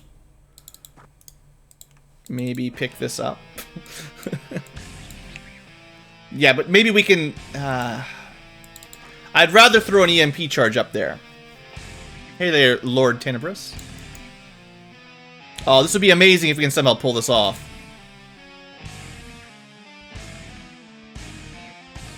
Finally caught me. Uh-oh. So that's a, I'm actually not sure. It's either a tier 2 leader or a tier 3 leader. It's hard to know for sure. But there's a lot of smoke in there, so we're not doing anything right now. We gotta let things clear out a little bit.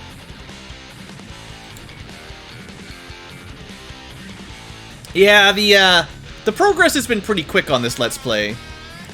We've been streaming a lot. Let's give them a couple turns for smoke.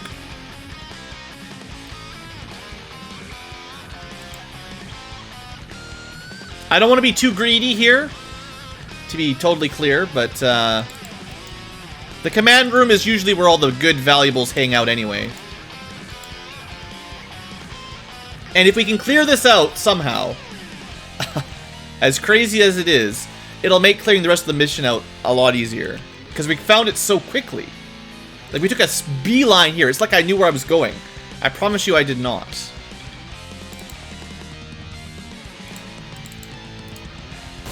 Good. Waste your shot on the power armor. Now...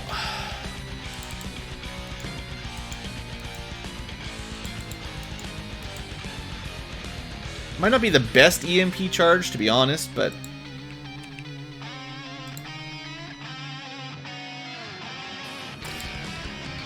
we're gonna give it a shot. It's gonna be 46. That's okay. 48. Power armor and stuff, yeah.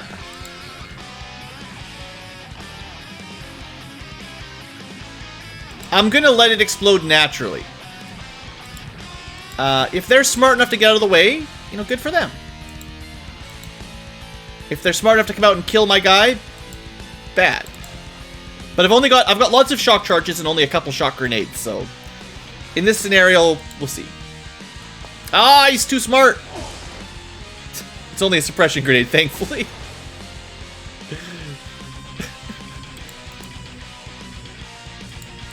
How dare you be smart? It's aliens, they've evolved.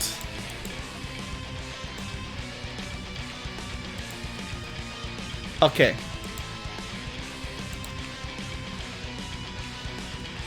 What am I doing here? I have a plan. Oh, that's a lot of TU to pick up. No. Shoot, so I can't get two of them.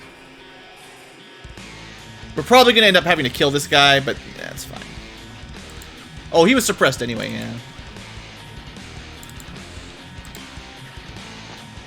Did we just miss? Just choked? Whatever. Shoot him. Alright. Even if he's a chieftain, doesn't matter, he's dead. Or leader of some sort. Let's check his corpse. That was an officer, in fact. Oh wait, that's a tier 2 guy. Mattergy is tier 2, so that was not a tier 3 leader. Okay. So I didn't need to catch him anyway.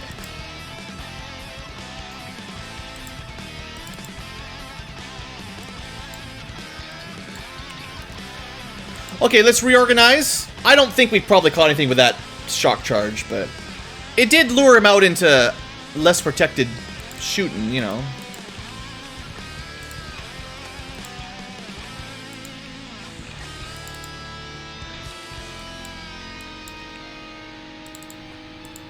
This is a crazy mission the way this is going. This is a real gong show of a map.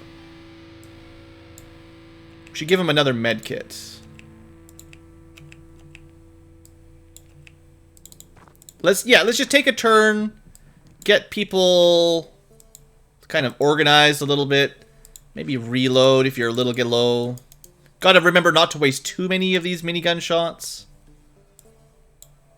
He could get another smoke grenade. Or some kind of grenade if I need it.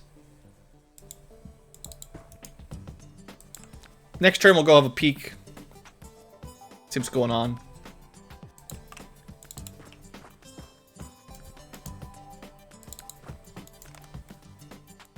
Wonder if we should... Ooh, teleporter room.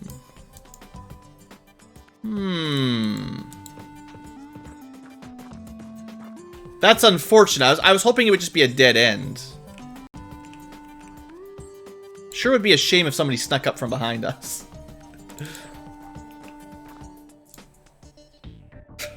That would be pretty bad. How do we do this room? Maybe it's better to come through this angle anyway now. I don't know. Let me see. Probably not. Well, I just don't like them. The ability for them to teleport in from behind is kind of scaring me.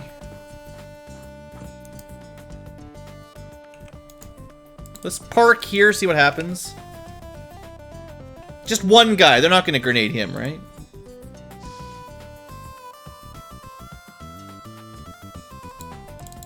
Okay, the smoke's finally cleared.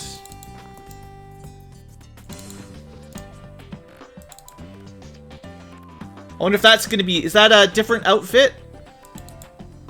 Does that look like a tier 3 outfit?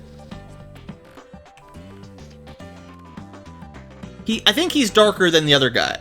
He's blacker than the last one.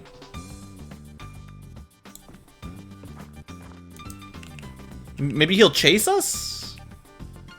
That's the leader? Okay, well, if we can catch him, you know, we should try. Well, what I really want... Well, I don't know. It's probably more important to get the chief engineer than anything. But, it's not the end of the world if we don't. I'm not too worried about it. I'm gonna give him a turn to chase us. And then we're gonna try to plan maybe another shock charge or something.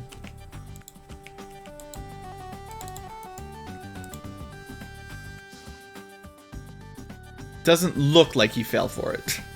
He's smarter than the officer. Or he probably just told the officer to get out here anyway. What if we took over this room and then hid behind the door and threw stuff at him? Blue, you crazy bastard. It just might work. Or get everyone killed. We need to figure out where the teleporter room goes, maybe. Could be a one-way ticket. Scarbamere.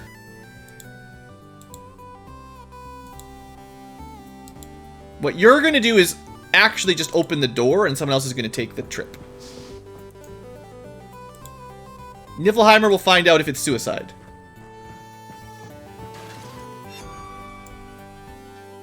Okay, we got Flying Harridan, but that's it. And this room is right where the tank is. Okay. Neat. We didn't catch any tier 3 Harridans either, if we care. You think the Harridan will follow us? We should be able to kill him next turn with these two, though. Like, the Harridan was facing the wrong direction, so he didn't really see us. Oh, it's got friend.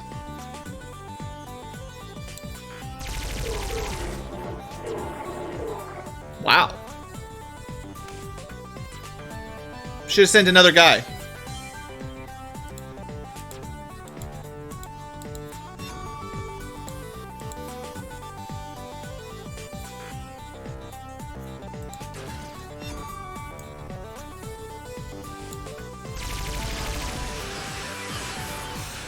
I figured he might be more dangerous than the Harridan anyway.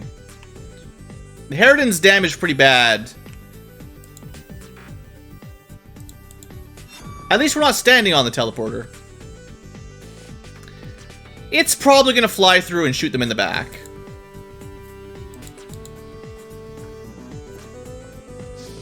Maybe somebody else will distract them.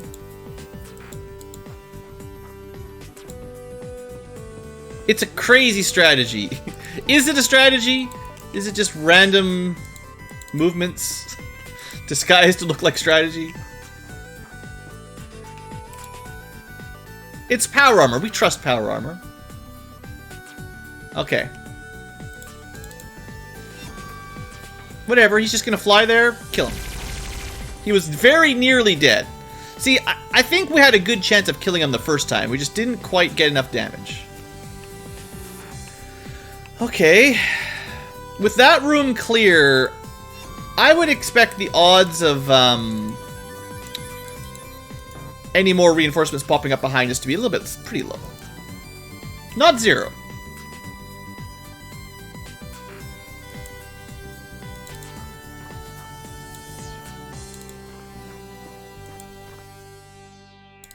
Okay, hold on.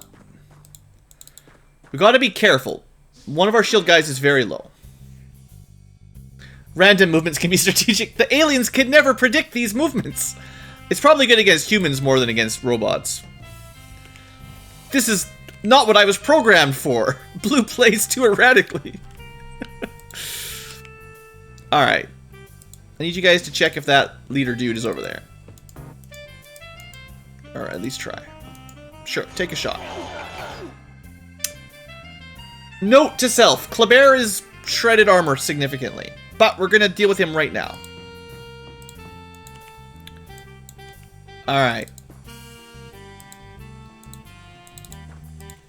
You're going to leave your gun back here. Pick this up. Sure hope the time units work out.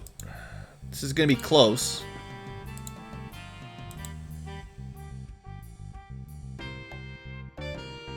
Well, I'll definitely hit him. If we set it off right now. And I don't see why I wouldn't. I don't know for sure if this will catch him. 52. If we can hit him with a shock grenade, that might add some EMP damage to it. He's standing, like, right there, so...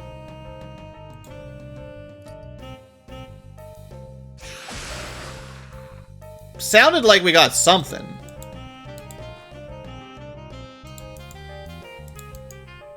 I'm going to take a...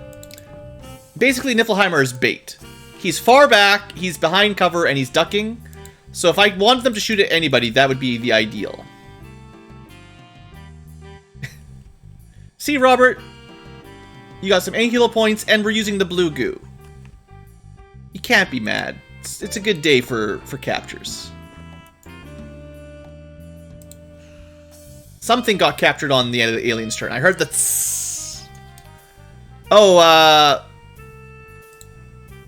right, Kleber did take some damage. I could have healed... Well, no, I didn't really have the time units to heal him last turn. Alright, that med kit's done. Throw it away. You can have my med kit. There you go. New med kit. And shotgun in case I want it. Back into positions. Okay. Let's have a look at our carnage. He's definitely snoozing. I expect... The problem with the command room is I expect ambushes in all the corners. And it's tier 3 weapons. But as you saw with Kleber, their Mark III kinetic miniguns can tear through even our power armor. But that was good to get rid of him, so like it's not like dead, it was just like armor shredding and a tiny bit of damage on whoever took it. Kleber, I think. Well, seeing, you know... Well, okay, hold on. I was going to say, seeing as you can't destroy... we know now that you don't destroy corpses and loot with the antimatter cannon. Just start throwing antimatter down. Just so I'm feeling secure, let's double check the teleporter room.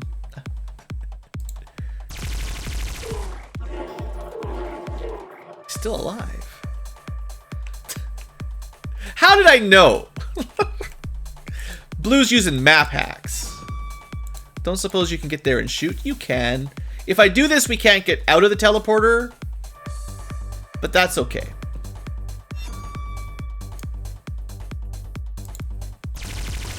He was... One round from this range is almost enough. Okay, if there had been another alien in here, it would have been in trouble. Let's just hold off for this turn.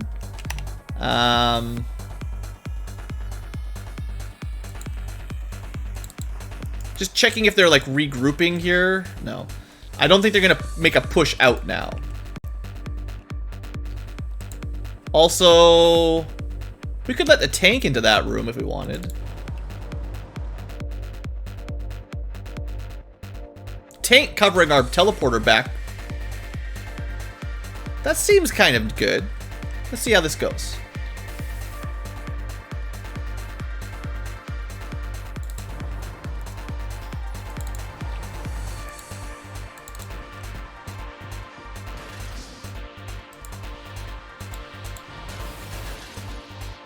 We could just clear this stuff out, but, you know. Trying to focus on the command room first. This is where the tank dies. It's not the end of the world if it dies. It's not that hard to replace, but hopefully it doesn't. I'll probably put it more into this corner, facing this way. We just didn't have the TU. Okay, how are we going to move up? Next turn, we'll figure that out.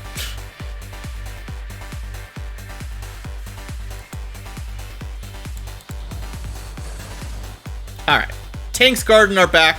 Now, I actually feel a little bit more secure. We don't have to worry about this room so much anymore.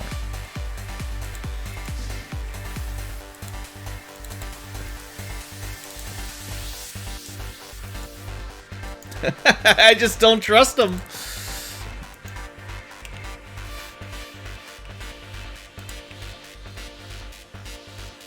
Where's my pink grenades?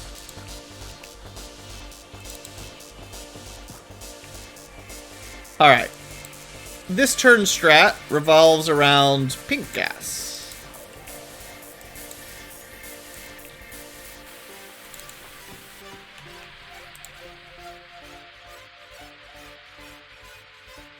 It might not capture anything, but I can tell.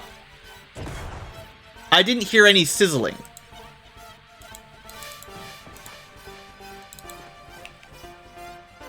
We'll pick these up in a second. I have to listen real close. I want to hit the corner. This is not going to be safe. Okay, listen close. I also didn't hear any sizzling. So theoretically, these corners don't have anything in them. On the other hand, sure hope your shield's good to go, Danny. No one else can throw grenades anyway, so. We got backup. And, well, there's not much else I can do. I still think it was a good test. I could have been more careful and snuck up so we could throw the grenades and get back into cover. Who needs cover?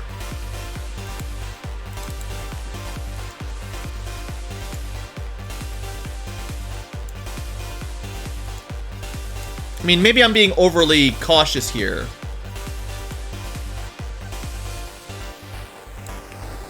But these civilians, they scare me.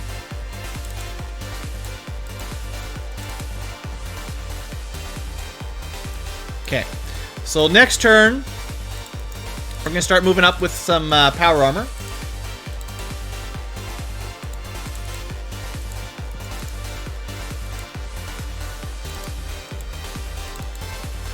Kleber is the one that had his armor shredded, I think. The one with slightly below max HP. Alright, so much power. How's the raid going? Slowly and difficultly, but, you know. We're holding down the fort so far. Dave? My corner strategy was successful. Good. Don't die. Now, if there's nothing in here, and I've been all careful for like one guy. Really? Who would have possibly guessed that there was just maybe one?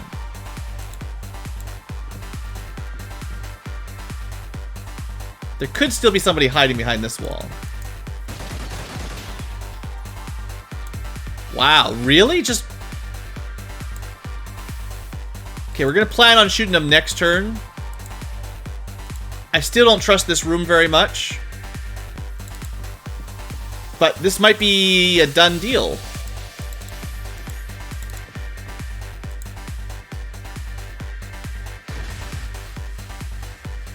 That was just him throwing a grenade, I guess.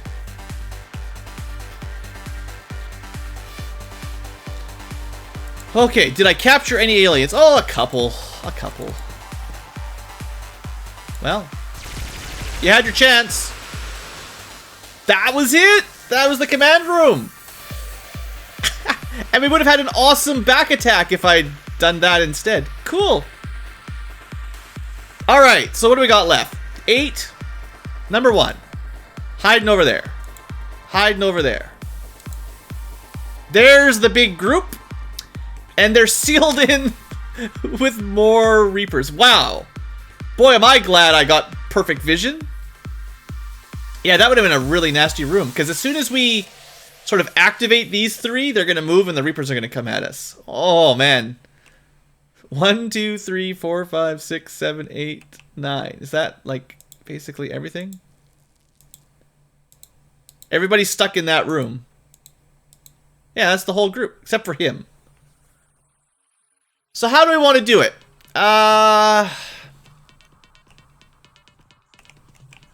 This is clear. So this hallway, pretty dangerous. We could open these.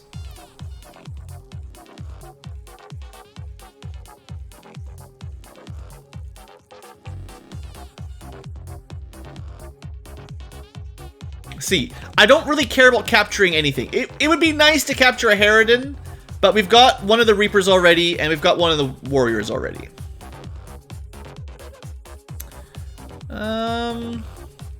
I don't really want to activate this guy, because it's probably close enough. Let me activate, but if I shoot him, it's possible they'll move up.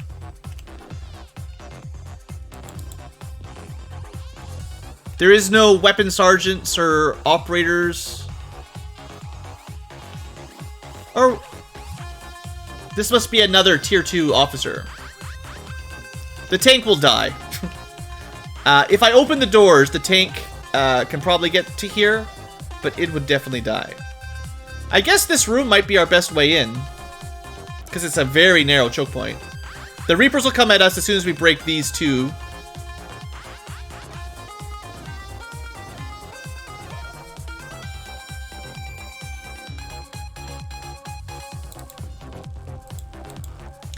This is all sort of contingent on them not starting to run at me right now as soon as I get vision.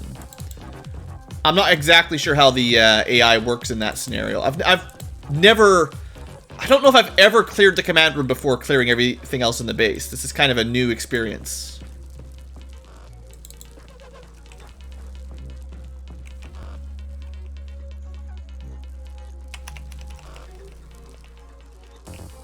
We're going to group up super dangerously just for a turn.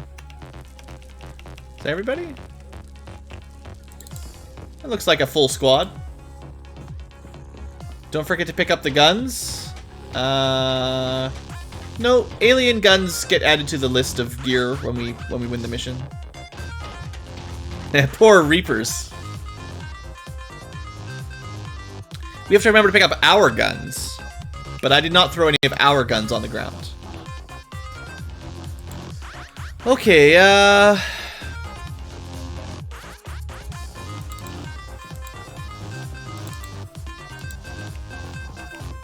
what I want to do first is just destroy one of these. The shield guys?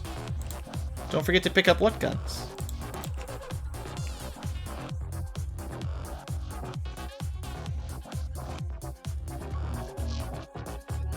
If I had more grenade guys, this would be better.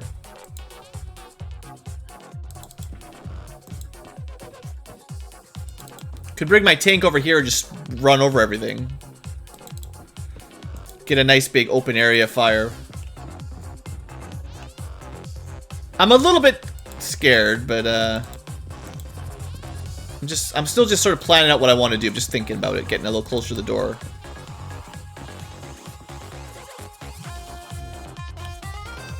We didn't actually capture him. This guy's dead, right? He looks pretty dead. Yeah. We could steal one of these cool weapons. Unfortunately, they don't work with power armor, which would be awesome. But yeah, that's one dead, or one captured leader. Fancy neutron tech. Yeah. The alien turns are going to be a little bit quicker now. Or a little bit slower now with them doing all this nonsense.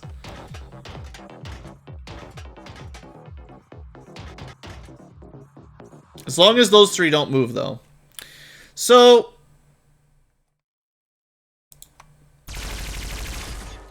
they won't be able to get in until I destroy the next one.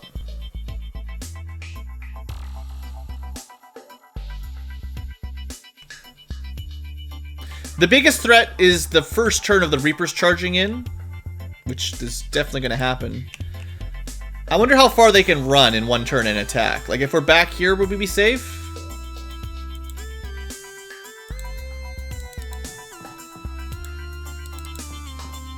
I also don't want to be in a...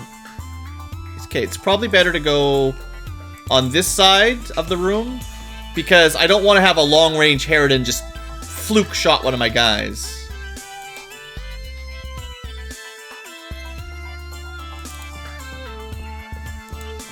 This is kind of a unusual situation. Okay, I'm gonna move my guys back there for the most part. I'll probably use my antimatter cannon to clear some of this stuff out.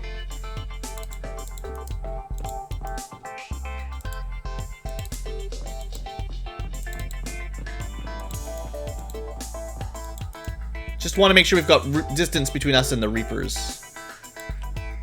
That makes sense. That's fair, right? 3, 6, 8, 10.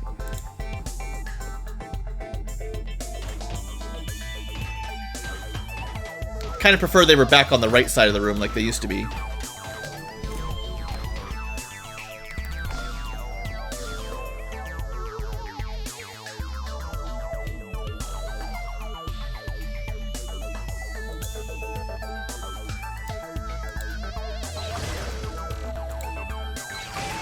So it's mostly just testing to see if that even works.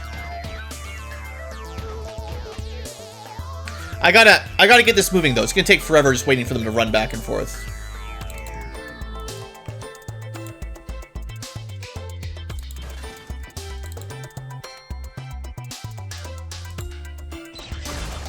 That worked. Okay.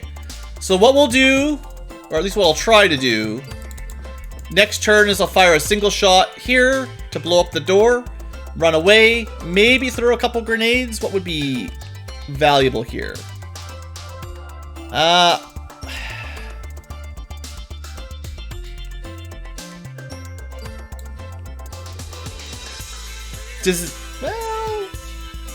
we could make a big stink down there. Yeah, let's give it a shot.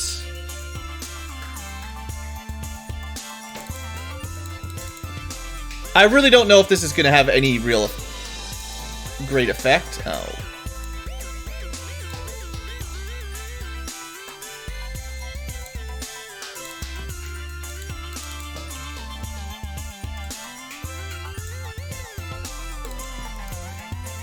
I think they might take a little bit of damage walking through chemicals. I didn't bring any incendiary grenades with me for whatever reason, so that's not even an option.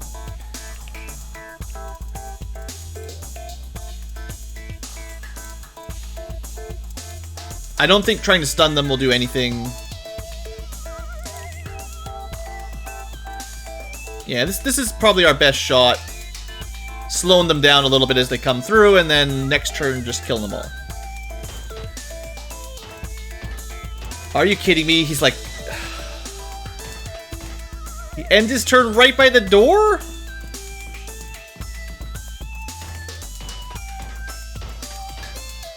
They're on to my tricks!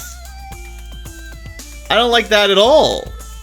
Now... Oh, crap. Please move further away. Move to the other door. I don't want to open this door while they're right there. Yeah, move up there. That's way better. Especially the Omega Reaper. Okay. Perfect. You guys all hang out at that side. Okay, I'm glad I waited a turn. That might have just saved our lives. Because, yeah. Now, I'm assuming I can even make this shot in one shot. Yeah. Alright, get out of the way.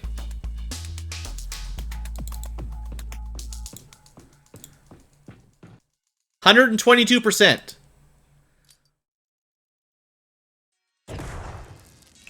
Never failed me before. Hey, the good music started. It's like the playlist knew I didn't do it on purpose. Alright, more smoke or more chems? Sure, why not? 154, 118, good enough. Enjoy your chems, jerks. Alright, this is it. Hopefully the Reapers come, get to about here, and get stuck, or just die in the gas, and then the civilians start moving this way, and we'll figure that out next turn. First up. Got stuck in the door. Not ideal. Maybe they don't have as many TUs as I thought they did. I mean, it was a great idea. Classic.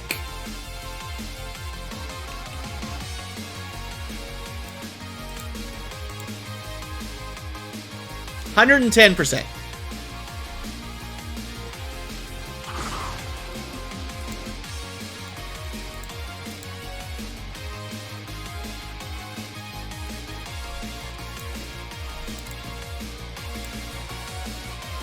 $132%.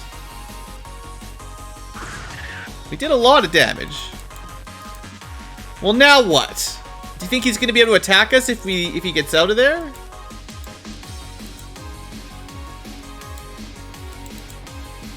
If he hits Sarius, he's dead, so he's definitely priority. Plus, Power Armor has more armor. He would be pretty hard for us to shoot this turn. Could try to hit him with something like this. Ah, why not? He didn't die, but we did hit him. Alright, well this was not a perfect success, but... you know... I don't know. I'm not very familiar with 1x1 choke points like this either. I've never really tried this sort of thing out.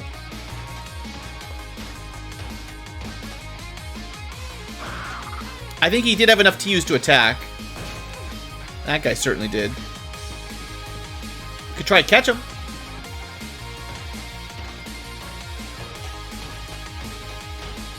This is not working. Not working to status quo.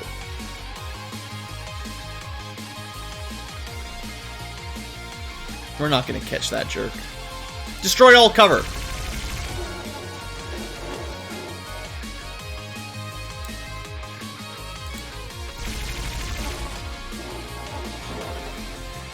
Anyway, dead. We lost vision. Oh, it's because there's an alien in here. I really don't care about capturing these things. I don't know if there's any value in that at all, so... Axes are pretty good.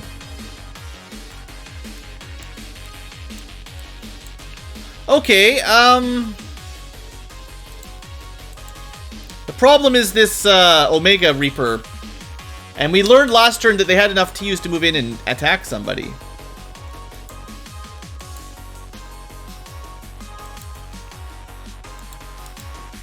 I guess there's really only one, like, smart choice. It's to retreat.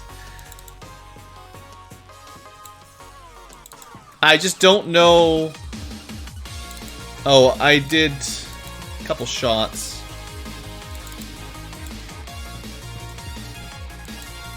Maximum distance from Alpha Reaper.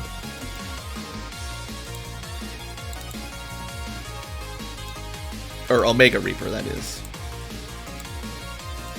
I don't know. I don't really have a good strategy for these Reapers, other than put a tank at the door. It's been a long mission. It's been a crazy long mission.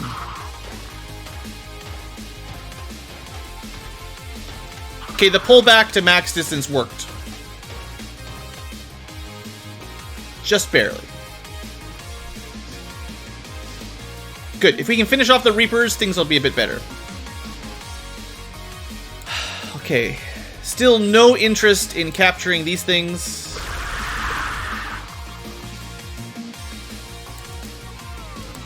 Definitely no interest in capturing these. Alright, that's good. Next up. Regular guard, I think. Unfortunately, he needs to come out for us to really have a good shot.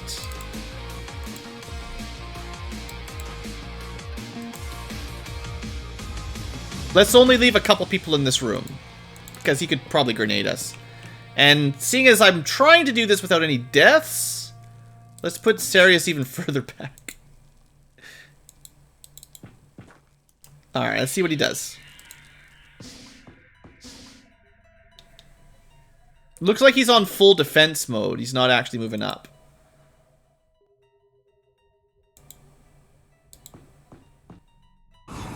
And he does have a flame weapon. Of course he has a flame weapon. Well, he's got the advantage of the cool cover. But we have the advantages of numbers.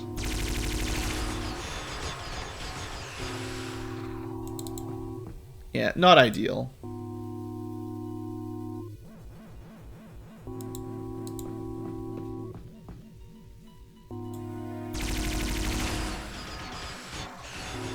Yeah, having a hard time connecting here.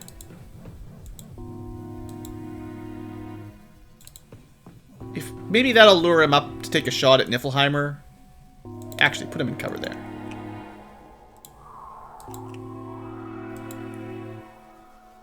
But I'll take a couple more shots. Maybe you'll get lucky here. You know, we keep dealing more damage. But we blocked off our guys. Okay. You'll probably just move up and throw a grenade at them. That'll be hilarious. Alright, let's just leave it. Just making it worse. We're just making it worse every turn right now.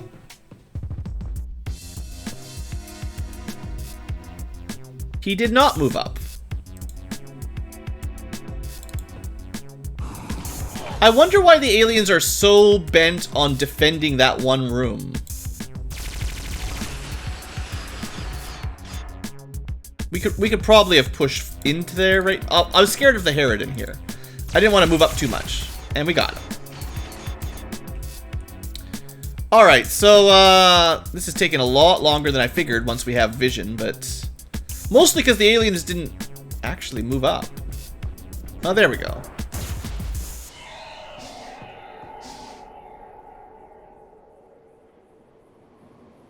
Now we don't have vision, we can't even see him.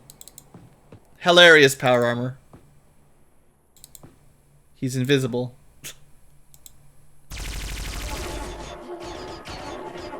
That might have been one to try to catch. I don't know. I don't know. We can worry about catching them once we get to phase 3. Like, for real phase 3. Okay, we're getting a lot of doom. Is it bad to just want some chill for a minute here? Okay, 4 aliens left. We're fine, right? Now we could, in theory, back attack them with the tank. They obviously know where we are, magically. But they have to run all the way back.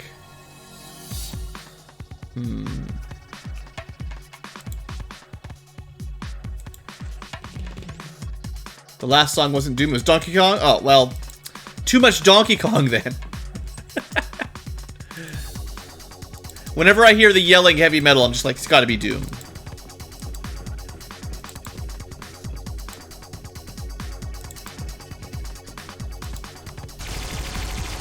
I don't know, that wall blocked all of it.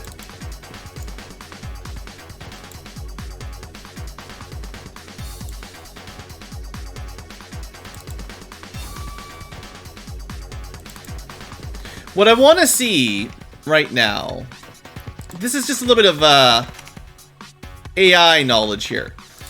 I'm assuming they turn to face the nearest humans, even without knowing, without having a good reason to know where we are.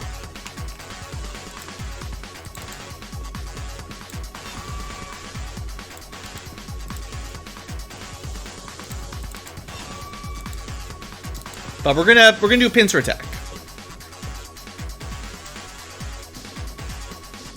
And if they're not... Well, see, they... like clockwork, they change direction. It's pretty good.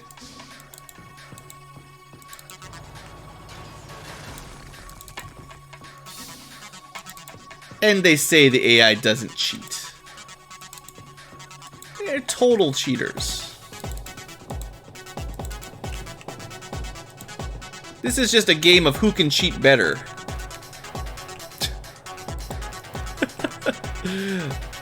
It's a minor thing, but just kind of funny. Overkill for that door, but it's dead now.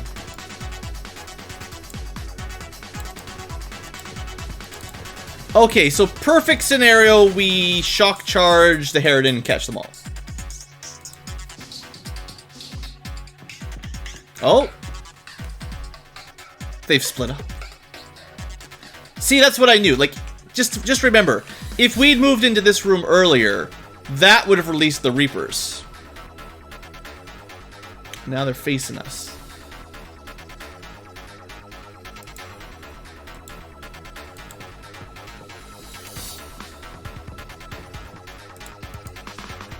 Wonder how close we have to get for them to look this way while we get ready at this door to throw a charge at them from behind.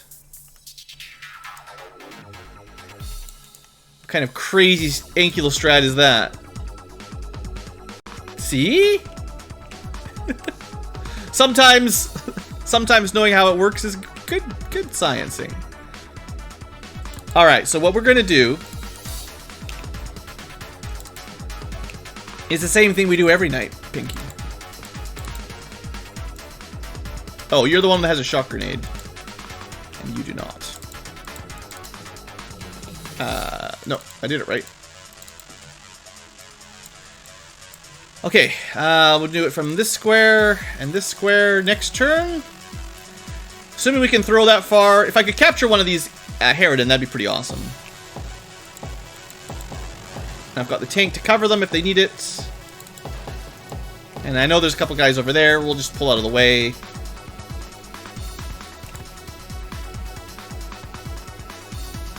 They're not looking at us.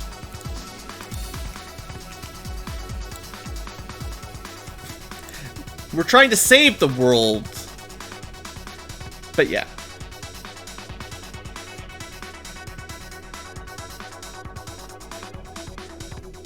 %. That's good.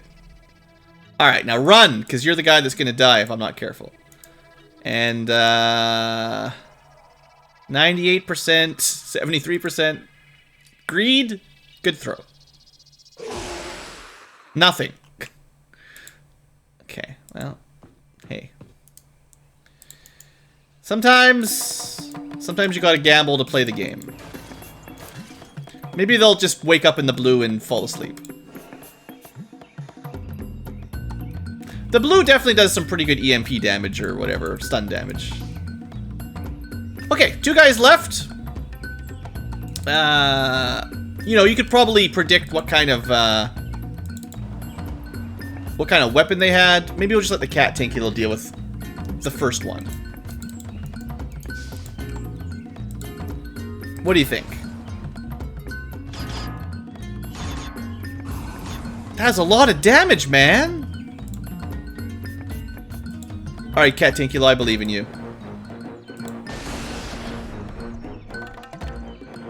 Well, I mean, he did his best. Just wasn't good enough.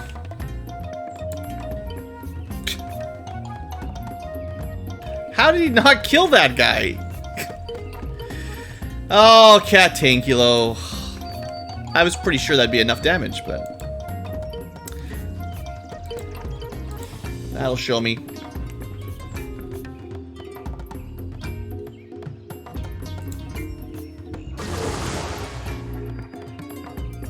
Just left the one alive after all that. Maybe he'll just panic and run away. Dang it. What if we could throw a grenade over him? We don't really have any good grenades.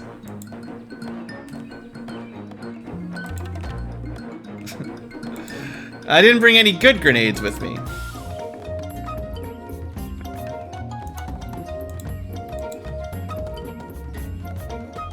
Yeah, I can't even throw it over the tank anyway, so that's not gonna work. Oh, he resisted! Cat Tankilo survives! Okay, that was a kind of a strange mission, given that it was all power armor. But hey, that time, I can safely say we made it all the way through without any reloading.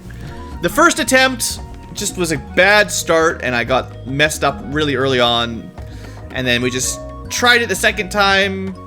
We kind of had a bit of a luckier deployment, I would say. That one hallway starting quarter was really nice. And, I don't know, power armor's pretty darn good. But yeah, we got some more things to research. Huzzah! And we did capture the cruise commander, that's the pilot, a regular warrior, the medium base op. Well, let's check this stuff off. And the leader, and the Reaper Omega, and a Harridan. Let me show you our catch list.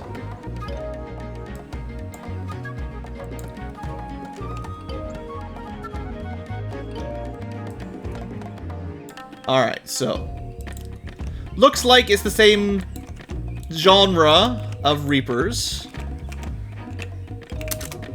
So we can add that information in now that we know what kind of Reapers there are. We caught a leader, cruise commander, and a medium base operator. And one regular Harridan. Not bad. Not bad at all. Tough map. What are we going to do if we want to try a... I guess it's not going to be a rush, but we'll try to do like one Andron medium base later. That'll be our last medium base before tier 3. Assuming we can set one up. Alright, well, future tubers, we definitely need to end this episode around now. There's lots more stuff to research, so that's cool. We'll see. Maybe this will lead to some... if we're really lucky, maybe we'll lead to some cool technology. Kind of want to get, like, the operators and stuff done, and then we'll go into the weapons after that. For Andron, you bring the real all-star team. We'll talk about that if we get there. I'm happy that we did that mission. I definitely don't want to do any more medium base against civilian. One was enough. That mission was pretty cool. And did you make the capture list? I downloaded it off the original version of that. I got off the X-Division forums on well, the Xenonauts forums, the Goldhawk Interactive, and then I've been sort of customizing it as I've been playing through. I uploaded it on one of the more recent videos. I shared the link to the most recent version of it. Like not the VODs, the episodes on YouTube. Anyway, future tubers, I'm gonna rearrange the equipment and stuff between episodes because it's gonna take me a second to move everyone around. But when we come back, we'll play through some more science and stuff. That'll be fun. Anyway, thanks for watching. Hope you guys have enjoyed. Hope you didn't mind my one little reload. I did decide that I only want to do one tier 3 mission of each species before tier 3. I don't want to get too far ahead. It's kind of cool doing these challenging missions, but they're really difficult, and we're just pushing our survivability to the max here. That was the first one where nobody died, so that was pretty cool. But technically, we would have had like a retreat/squad wipe because like a couple of mistakes and then some bad plays. So anyway, that's all for this one. Thanks for watching, and I will see you next time. All right, it could have been a worse medium base, but yeah, I definitely don't want to do too many tier 3 missions. You know, like it's too far ahead. You know. Now, if we get some new armor out of it, I might change my mind, but civilians with wolf armor, whew, what a terrible combination. So, congratulations, A-Team, or All-Star, be All-Stars, be all you can be. I don't know. We did a lot of micromanagement on the soldiers. Let's we gotta fix all that before we get back to normal missions. So, I've got my checklist here. Let's move them back and then move the power armor back to the original bases. And I'll probably take a little short break for a drink after that. But that mission made up for my previous failure a fair bit. I was pretty happy with how that turned out. Alright, so. People that need to move. We can't move them from here. We're going to move them back here. Next up, Alien Fortress. No. Next up, medium base Androns. I assume that's where we get the next power armor anyway, so... Or vehicles or something. Actually, vehicles are probably from Tier 3 missions with vehicles, I would expect. Alright, so we're going to move people back. Tim Dover, you are from... Oh, wait, wrong group. It's most of the people here. Yeah, okay. Faye is A-team. Jarrell, A-team. Epsilon, got to get them back in their right positions, you know. It's very important. C-team.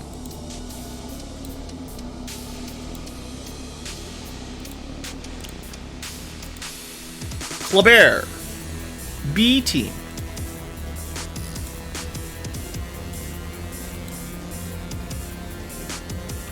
Just turn the music down just a touch. Dave. C-team.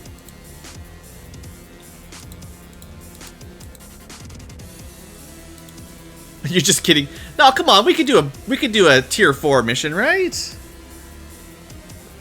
You think we could kill like one thing and then retreat? Would that be possible? We might be able to put a tank on the door, kill something, grab its corpse or its gun, and get out of there. Squatch meal, B team.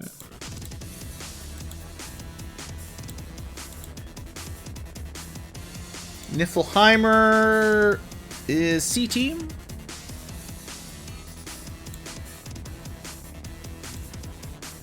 I don't know if it would be worth it, but technically you might be able to kill something at the door, grab it, and run. But if they open the door, throw a grenade, then, well, you're just dead. Or you get mind controlled on turn 1. And then you can't escape. Well, enough shock damage undoes mind control. That's the secret. I wasn't gonna spoil it for anybody early, but you guys on the live tubers, you get the extra information. If one of your guys gets mind controlled, that's one of the reasons we bring all the shock weapons, is to undo the mind control. It's pretty handy. I'm missing like one guy here. Faye, Jarrell, Skarbamir. Danny goes to the B team. And then whoever my shield guy was that took all that damage is probably off the list for the moment.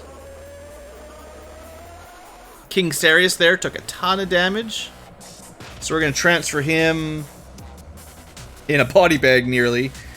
And it was really just grenades. Like, almost all the damage we took was from enemy grenades. It's crazy. Well, and a couple Reaper bites, to be fair. Sorry, dubstep, too much. Sarius back to C team, and then that's all the troops moved. Then we got to make sure we reallocate all that extra power armor we moved over back to the place it came from. So for now, we're just gonna like unequip these guys. We'll re-equip them, you know, in a second, but I want to make sure I've replenished the B and C teams correctly. All right, those are those three. All right, so now we move some special gear back. So I did move all those shock cannons over. I didn't need them. Couldn't even really carry them anyway. What else are we moving? Power armor is down in the other section for naming purposes. So we didn't steal B team's power armor. Just, that's, yeah, okay. It's the C team's power armor we kidnapped. We did steal antimatter miniguns though. Have a couple of those. And I think that's it. It was mostly the EMP cannons. Civilian tanks are the worst. They're very durable, but they don't generally kill you very quickly. I find they're more of a waste of time. Like, focus on the other things first and leave the tanks for later. Yeah, Runes. That was one of the first things. I got mind controlled. I'm like, ah, crap. Now what do I do? And I always have shocker, you know, EMP type weapons equipped. So, or on my backpack at the very least. I'm like, the worst we could do. I didn't even think it would work. I just thought, knock him unconscious. He can't kill us if he's unconscious. And then instead of going unconscious, he just broke the mind control. And I was like, oh, wow. Well, that's quite the trick. So, yeah, no, that turned out to be a really nice catch. We're transporting to B team. Did B team have a laser minigun? Somebody did. Probably B team. Got to make sure all the weapons end up back where they belong. And then C team gets the power armor, 2 shot cannons,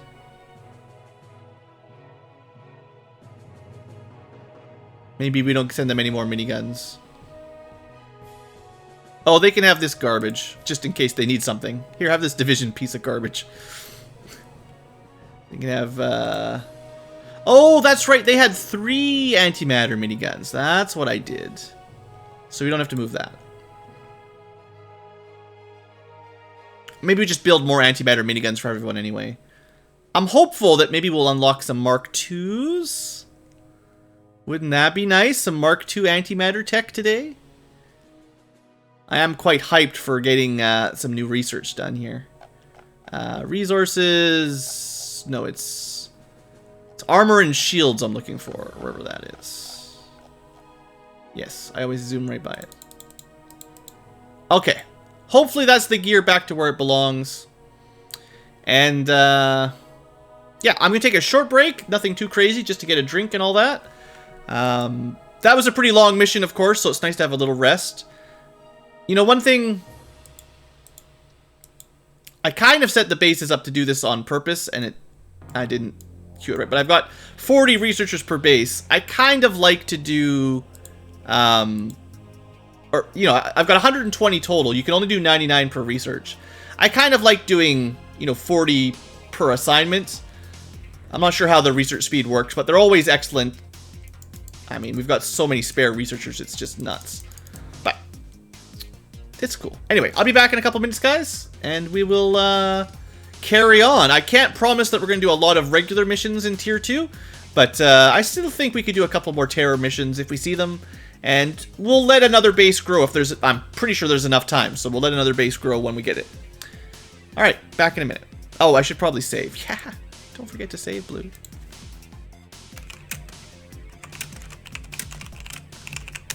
Alright, guys. Just a couple minutes.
Oh, some nice relaxing aquatic ambience here tonight.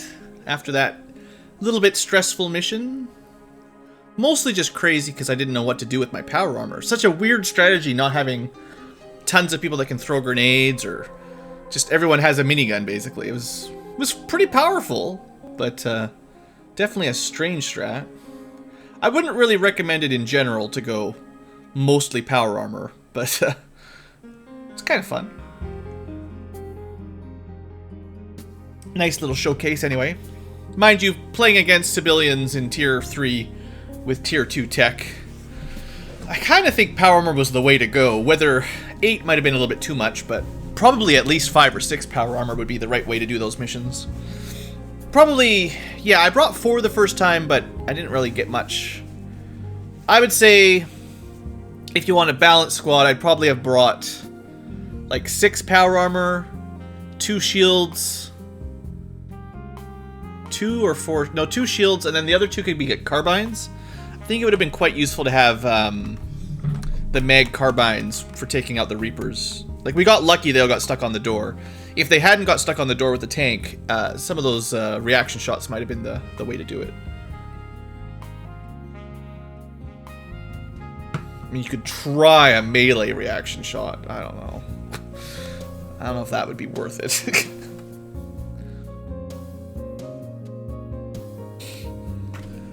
I worry that the aliens would attack first before you would get a chance to do your knife stab back.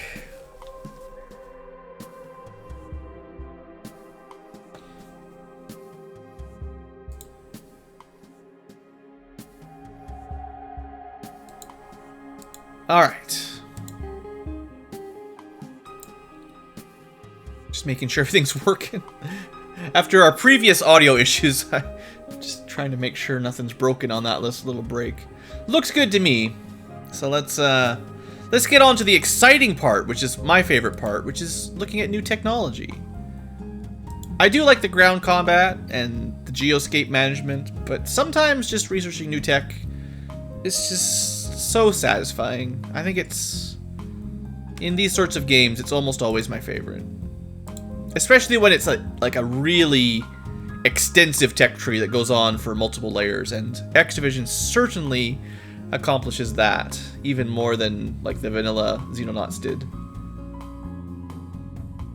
I might argue that the disassembly is a little bit much, but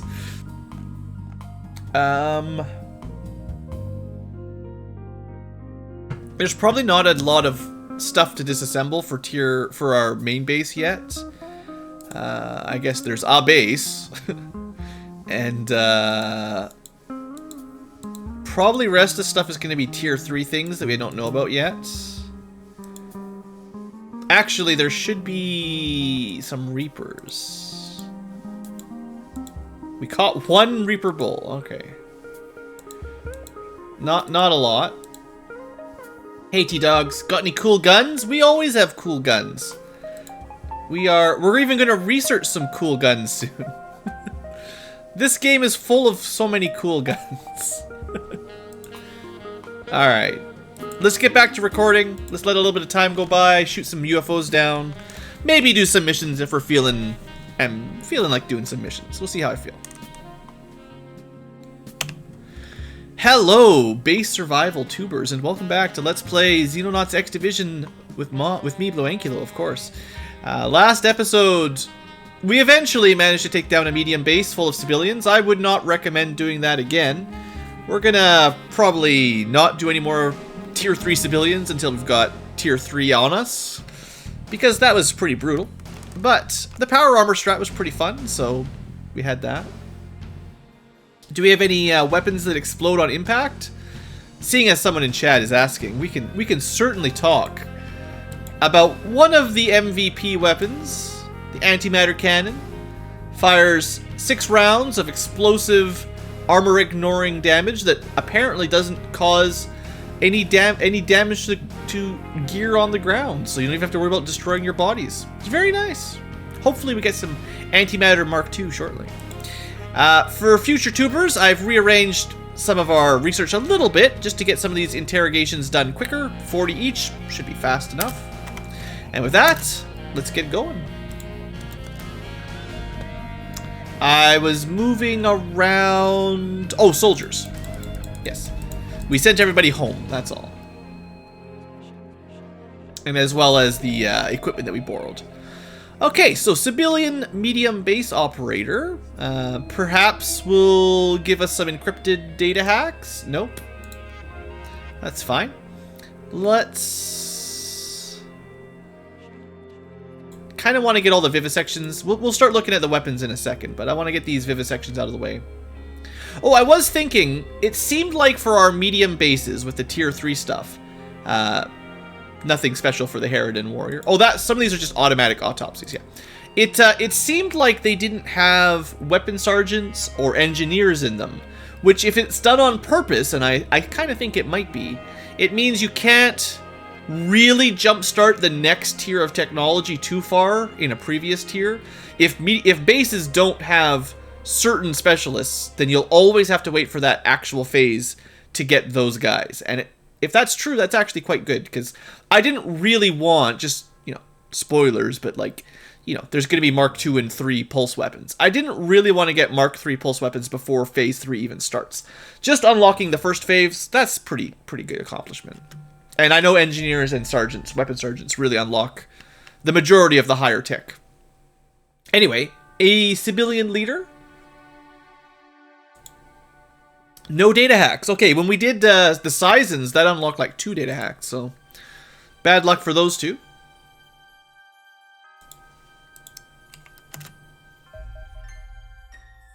What was Shadow's real name? Not Emo. I disassembled the alien base just for some more resources. You know the drill. This is the Tier 3 Civilian Warrior. It has better armor. Still weak to energy and chemical, but I don't know if I see his chemical weakness, to be honest. I've thrown a lot of chem grenades at them, and they rarely seem to die, so... Sure, strong against kinetic and incendiary. Energy and antimatter seem to be the go-to. Now, it says he's strong against incendiary, which antimatter is, but antimatter ignores like 800 incendiary armor, so he's still basically weak to antimatter incendiary. But grenades, not super effective, I guess. Like, you know, the plasma grenades. Yeah, we'll have a look at this puppy. This guy's pretty darn scary. He was a dangerous Reaper.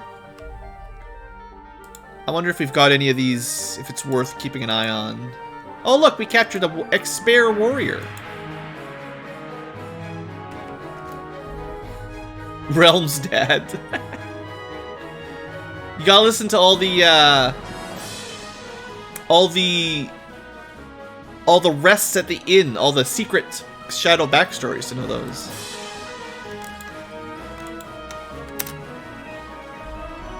Okay, good enough for now. Leader autopsy. Pretty much the standard autopsies, nothing new. That was just from us killing a couple. Come on, research. Warrior autopsy. At least you get more fiber from them as you go up the tiers, but it's still not enough to really warrant spending a ton of time on it.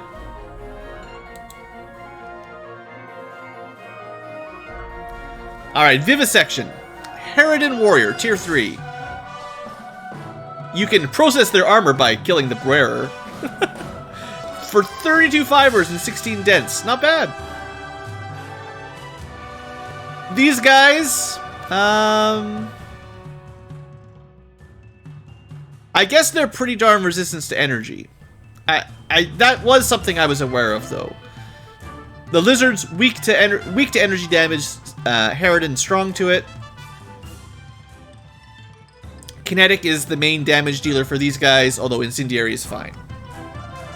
Antimatter, as always, works on everything.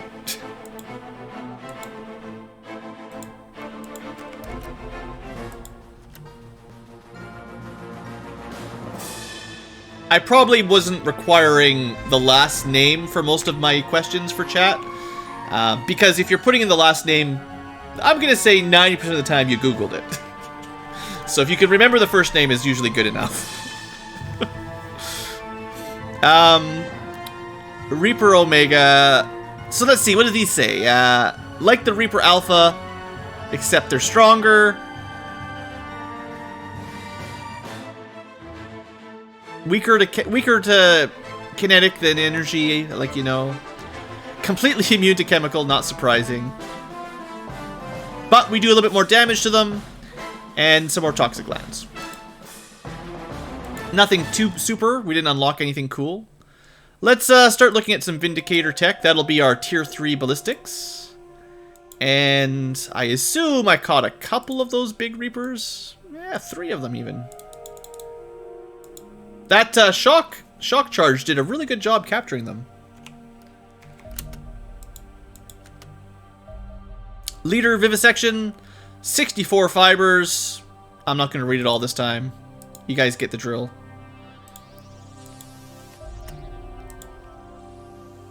Antimatter seems very OP. It's the hardest weapon text to get, but it is pretty darn good. Cruise Commander. We'll be able to pilot their interceptors one day. We'll just go through all the Vindicator stuff, and then we'll go for Scorchers after that.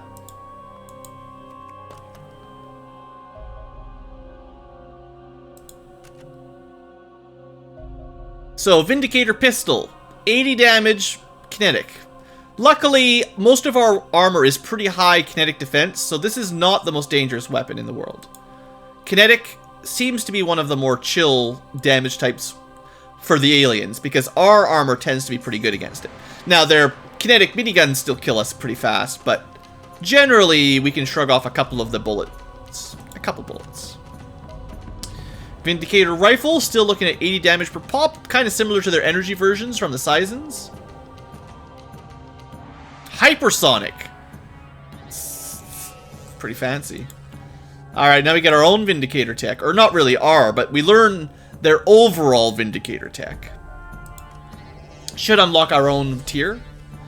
Sniper is up to 100. That would be enough to pierce through power armor, but it would still only do a little bit of damage per hit until they shredded it. So it could be worse.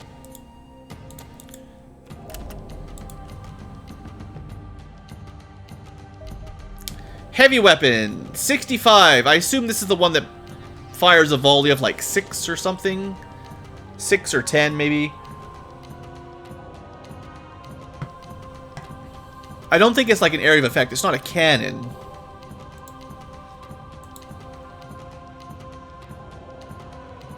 We'll just keep unlocking stuff. It's all good. Oh, I suppose probably our A team has some of these to disassemble, yeah. If you want some more cores and stuff, you know. That's a lot of cores.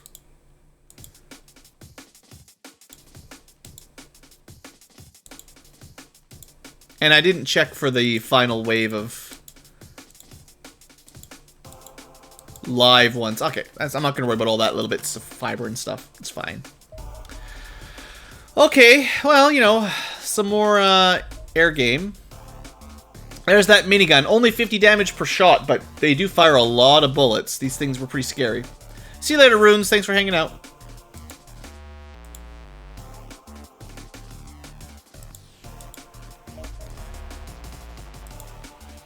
Alright. Vindicator minigun. Nothing spare. They only had one!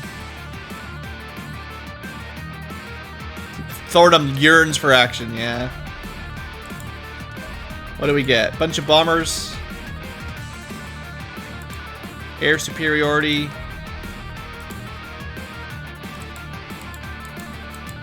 I'm not sure if I'm going to do a mission this round. We'll see what I feel. I think we're just going to shoot them down. I want to finish our tech and then, you know, we're still so far away from phase 3. We gotta speed this up a little bit. Let's blow these guys out of the sky.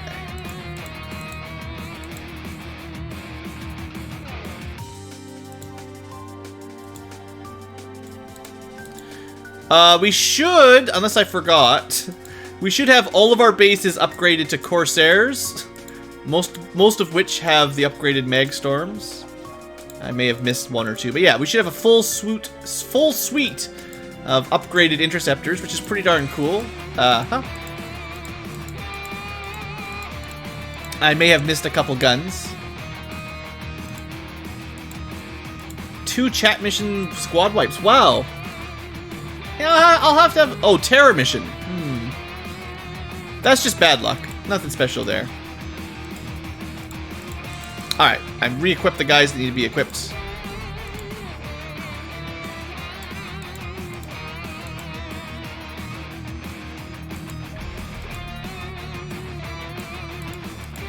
These Corsairs are much quicker at the intercepting than the old Assyrius anyway. They fly much quicker across the planet.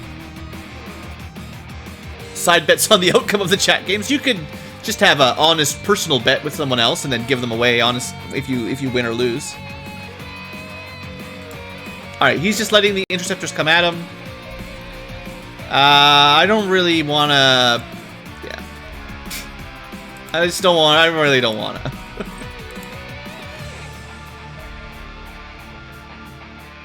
I think we've tried this, and we take a lot of damage, even though it says 100%.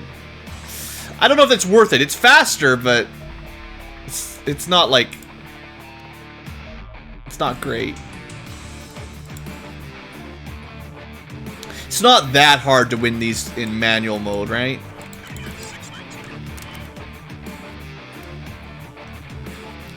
We'll just spend a little bit of time, do it properly.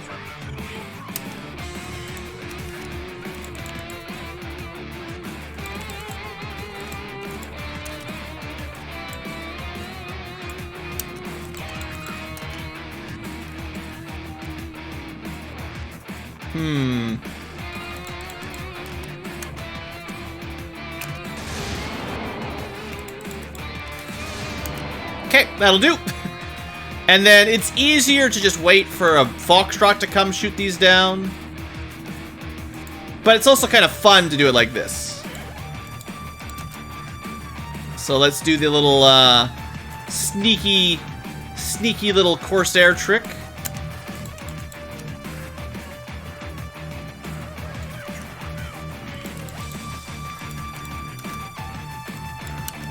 See about getting behind this big boy.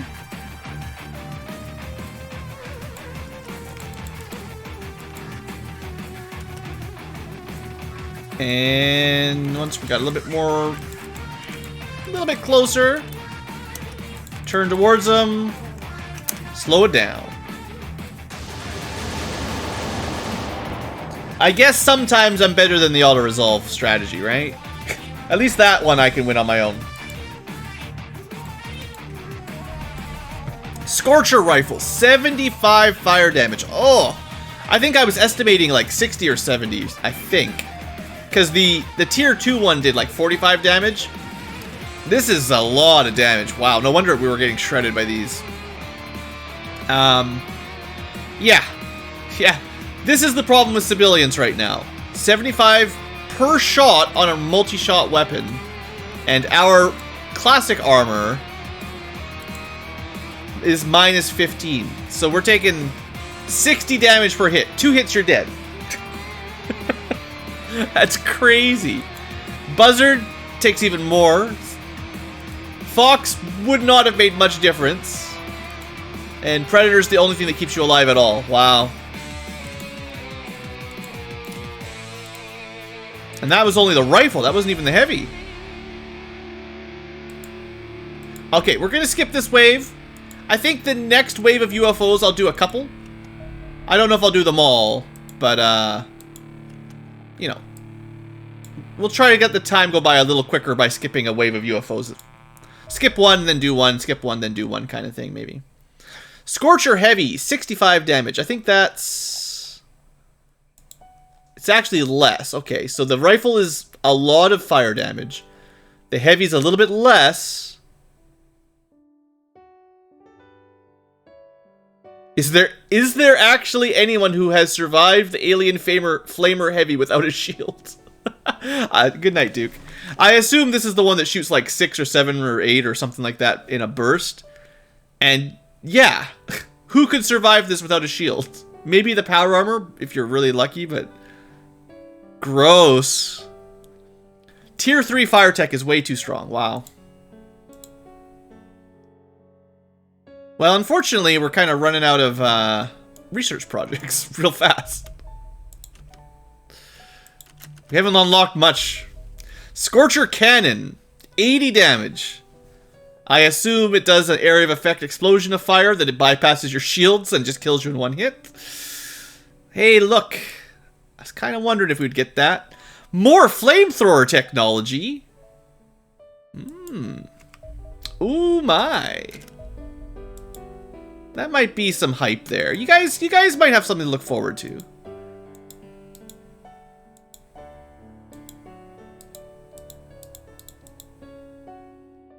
All right.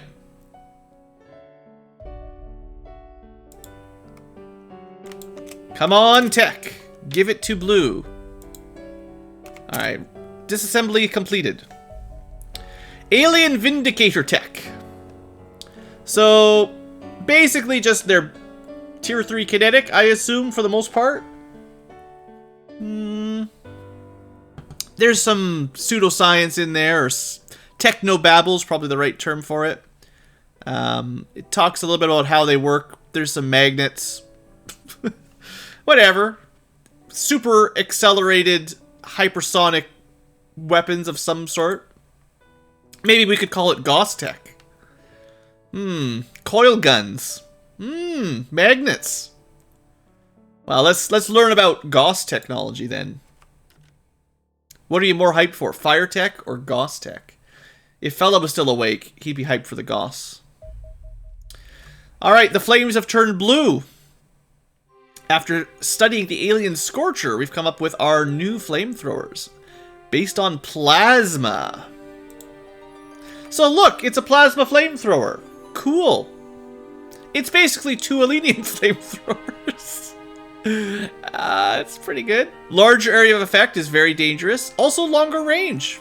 But a bit less accuracy. Who needs accuracy?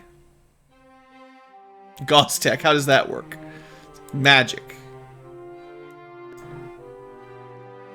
So, I don't even think we have to build them. Do we just get them for free? No, we do still have to build them. Okay. So let's compare them to the Alenium flamethrowers. Alenium.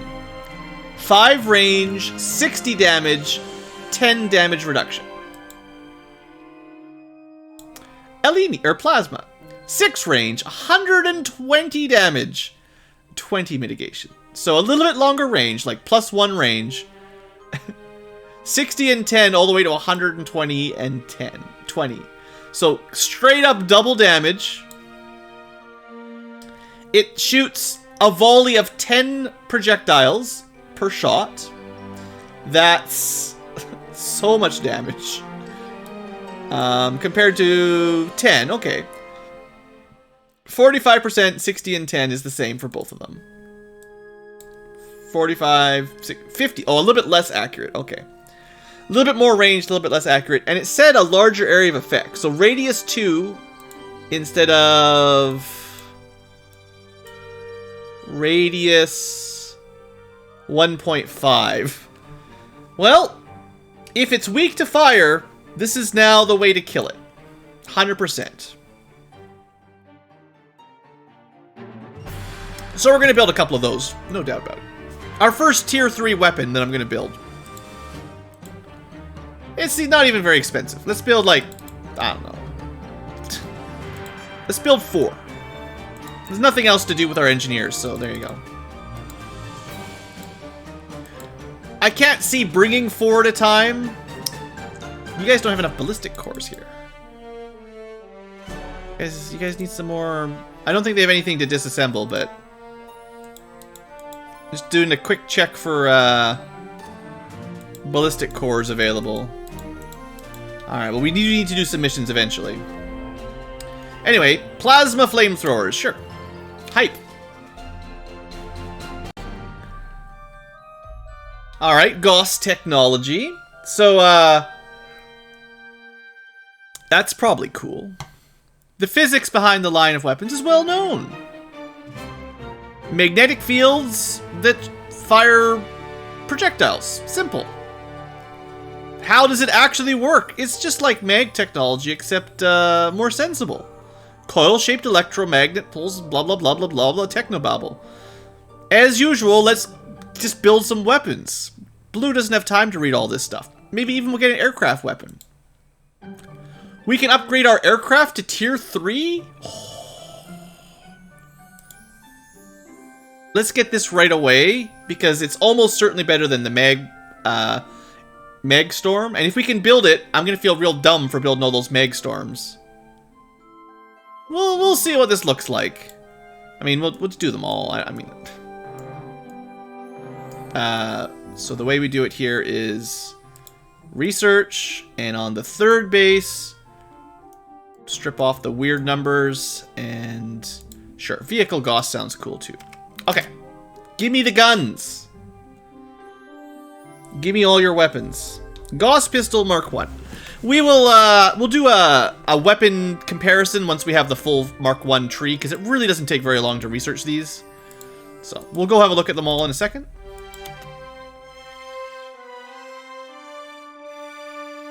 Kind of thought we'd get more tech out of this civilian base. No armor at all. No antimatter, no armor. Boo. Anyway, Gauss cannon. We'll compare the stats to that. Let's just finish all these techs for now, but I will compare all those. Don't worry. We're not finished, building the flamethrowers yet. Gauss rifle Mark 1. It's good compared to the Mag Mark 1. We'll see how it compares against the higher marks, unfortunately. Seems to be the standard. But hey, the SMG is back! We didn't get any SMG in Tier 2. So many guns, you got it. Gauss machine gun. Again, I'll look at all these Tier 3 techs in a second. I think we're going to get a Gauss minigun and a Gauss shotgun.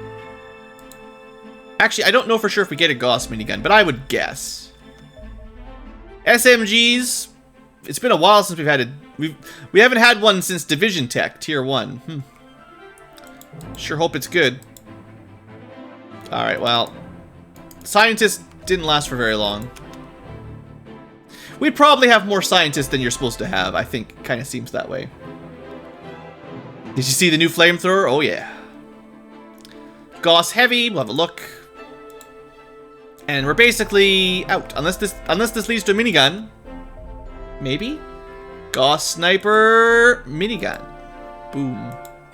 There you go, Thornum. See how this guy turns out. We've got Pulse and Gauss miniguns available.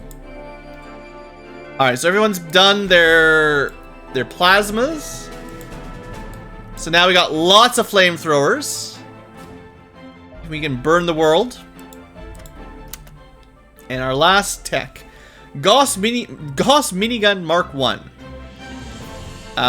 Seriously better than Division?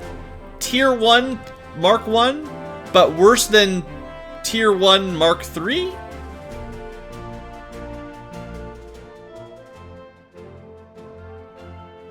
That's really disappointing. We'll have a look at the stats here in a sec now. Anyway, that's all our research. I sure hope these weapons are better than whoever wrote those things. So first off, let's look at our air tech. So we got new guns for our aircraft. That's an easy one to compare. Where aircraft cannons. So we can build Gauss cannons for alloys and aluminium. More than the Mag Storm. So we might not have enough to build everybody one, but we could build some. You're still waiting for antimatter? Yeah, I know. Okay, so Gauss, a bit more expensive than Mag. How does it look in stats? Aircraft cannons. Alright, here we go. It fires at twice the regular rate of fire. And pretty good range. A little bit narrow arc, but not too bad. Compared to the Mag Storm. Normal rate of fire, 24 damage. Standard range. Good arc, but the other one's pretty close. So what are we looking at? Basically 24 DPS at 300. This would be 30 DPS. That's not much better. That's going from 24 DPS to 30, essentially. with a narrower firing arc. A little bit more range is okay. And then the capacity for total damage. What are we looking at? 750 plus a bit? Say around 800. If that's around 800 damage. Instead of Megstorm, that was around 700 damage. I'm not sure if that's worth a ton of resources to upgrade. Like, it's better, but marginally. Did I miss anything? Like...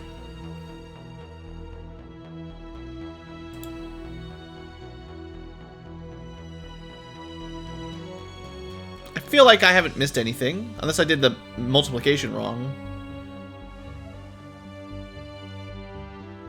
Better, but not enough for me to invest much in right now. Now we look at the vehicle weapons, because we got a new Gauss machine gun. It's free. No reason not to build a whole bunch of them. I guess we'll just see which one's better, the Pulse or the Gauss, because those are both our Tier 3 rapid fire.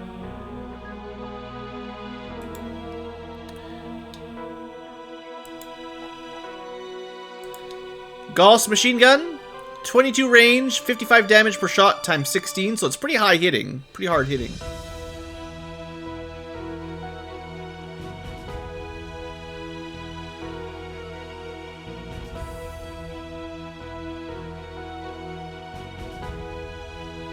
Improves the accuracy from lousy to poor, better range, better mitigation, better ammo, by a bit.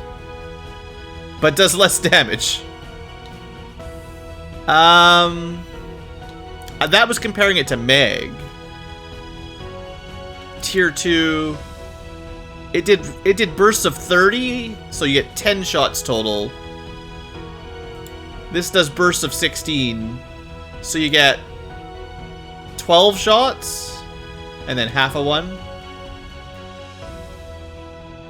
The higher damage is nice. It probably penetrates through thicker armor significantly. How about compared to Pulse, though? Because this is the same tier. I think this is more. 10 shots, better range, pretty much the same mitigation. Actually, okay, it looks like this is completely inferior to Pulse. Less, well, we could do the math. You'd have to do some more math. Whatever number that turns into versus whatever number that turns into. I think this number is still higher, so I think this weapon is better. Sorry, Gauss Tech. That didn't impress me. Alright. Cool kinetic weapons. Come on, kinetic weapons. We've got a pistol. 65 damage. Ignores a little bit. Compared to Pulse, definitely does more damage than the Pulse one. What's the main difference here? They're very, very similar, I gotta say. I mean, the Pulse laser pistol looks way more sci-fi. This looks like a cyberpunk pistol. I don't know, why would we want this? 65 damage? What would our Mark III guy do? We're probably still waiting for Antimatter Mark II, I know. I think the mag pistol was better because it had that burst fire. We never built any, but... I probably should have built some of these. I still could. But maybe this SMG is worth it. 35 damage. You know, I don't think this is going to work anymore. Tier 2 and especially Tier 3 enemies are going to have more than 35 armor against bullets. It's just going to do 0, 0, 0, 0. You might get some shock sort of slowing effect, but... I don't think that's actually going to hit anything for any real damage. Maybe at, you know, higher tiers, but for now. Gauss Rifle Mark I. 70 damage, bursts of 3. 65 damage, just bursts of 4. And this is 65 with 25 ignore. This has got like no armor ignore. Gross. Definitely worse than Mag Mark III. Shotgun is up to 19 damage. 10 shell or 10 spread. Versus carbine. Instead of 19 and 10, this is 15 and 14, but also burst. I gotta say, these Mark I weapons at this phase are not good enough. It's actually kind of sad, to be honest. I wish the Mark Is were more of a clear, at least as good as the Mark III. They don't have to be much better, but if they're at least equivalent, maybe offering some sort of advantage and some other disadvantage, but right now they're just worse. Hey there, Drow. You know, 150 kinetic damage is nice and all, but our current tech gets us 100 damage with 3 shots, or 220 damage, which is still a lot more than 150, enough to make a pretty big difference.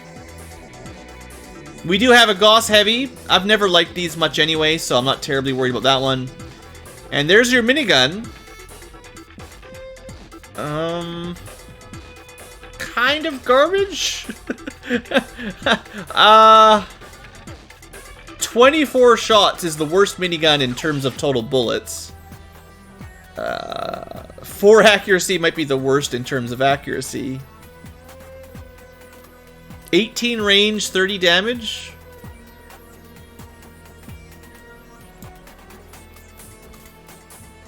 So same range, half the accuracy for a bit more damage.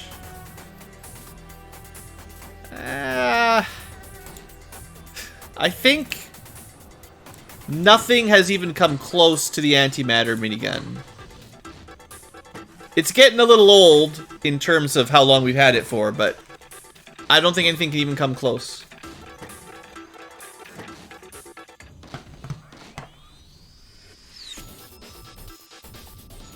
This even has more range, technically. And way better, well, technically better accuracy. Yeah, sorry guys. I was kind of hoping those would be cool. I didn't see anything there that really piqued my interest. I guess, you know, same as before, same as Pulse, the Mark I stuff is probably pretty easy to make. You know, it just costs alloys, so it's pretty cheap, but yeah. I'm gonna build a couple sets of Gauss cannons, but I'm not gonna give all my jets these. I'm gonna build them just for the 3 main teams, I think, and that's just gonna have to do for now, because I don't want to waste every piece of Elenium just making a small upgrade.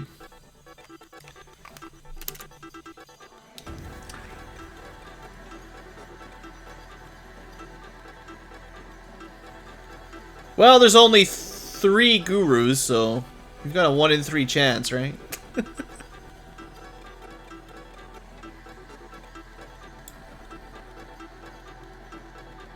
Oh, they're basically done. I'm like, how long is this gonna take?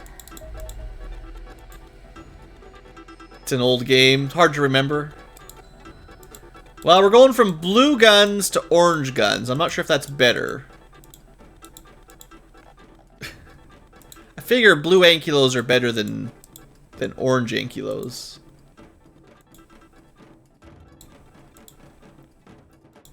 Spoiler? My trivia games are basically all for games that I've covered on my channel, and they are traditionally all channel games that are probably older than the average YouTuber, so I feel like calling them a spoiler is a little bit much. Racist against other ankylos. Have you ever met a red ankylo? You would hate red ankylos too. And orange is pretty close to red. Blue's a lot further away, so it's only sensible to avoid the dangerous colors. They are not friendly. Red is the best color? Well, not for ankylos. Red ankylos are the worst. Okay, well, I guess we're just letting the time go by. We'll probably do some UFO on the next wave. Whatever we get, we'll do 1 or 2 of them. Just to get a mission now.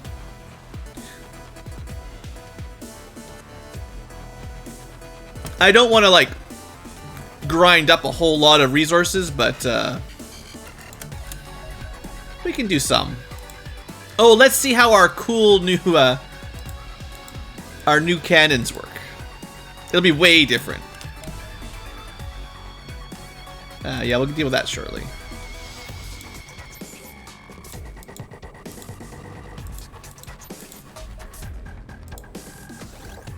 These Lotuses are pretty good.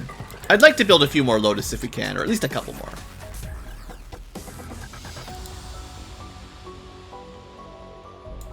Oops, I didn't mean to click that.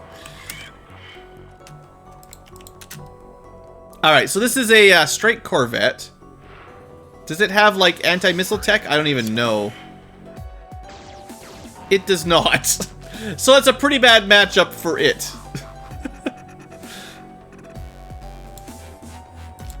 Alright, some more air superiority. Let's show off our, Yeah, let me just do the fight immediately. So let's do both of these just to show off the difference. This is with my air powers become something. Yeah, I'm not done yet. But this is with mag storms. I don't think we could just win. Well, do we think we could win it straight up? I think that would still be a dumb idea. I don't think we're that strong. So let's do some, at least somewhat sensible. That was not a very good barrel. I'm not afterburning. Oh, crap.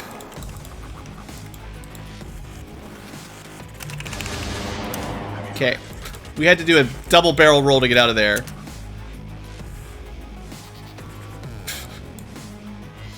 My roll distance was way off there. Let's go around for another round. Turn around, try this again.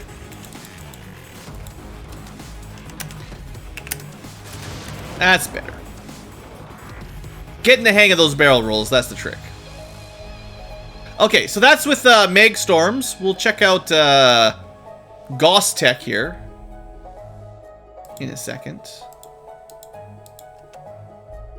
Alright, Gauss technology. So, not quite as wide of an arc, but, you know, more damage per second, technically, and a little bit longer range. The firing arc is pretty important, though, for the way I play. A really narrow arc is much more difficult to do these maneuvers. But the DPS is pretty good.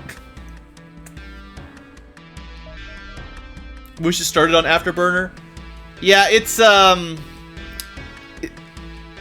yeah, I don't know. I think you'd run out of fuel a little bit quicker, but I rarely do combat with not Afterburners on, so it would probably be pretty smart.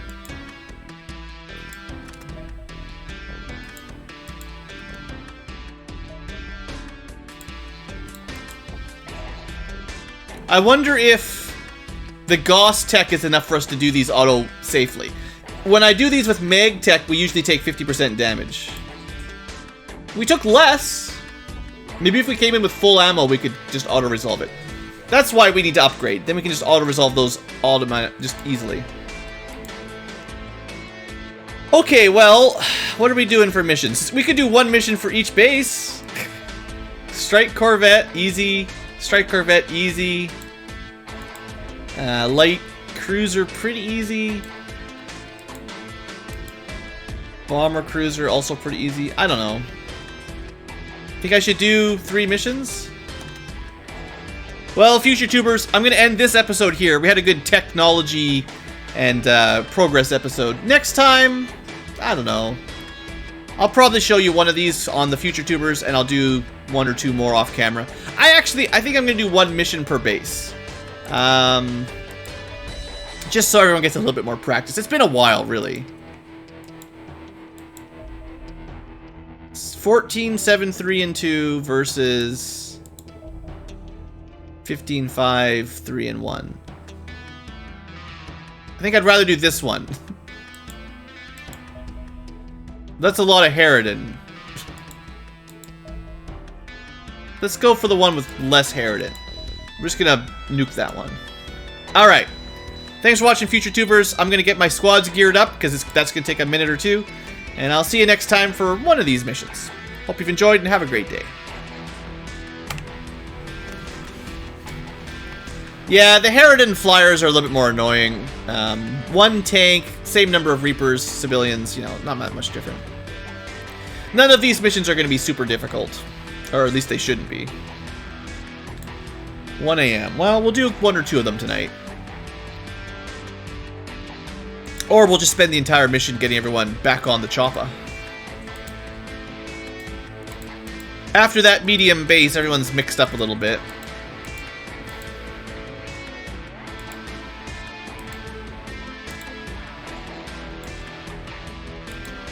I guess...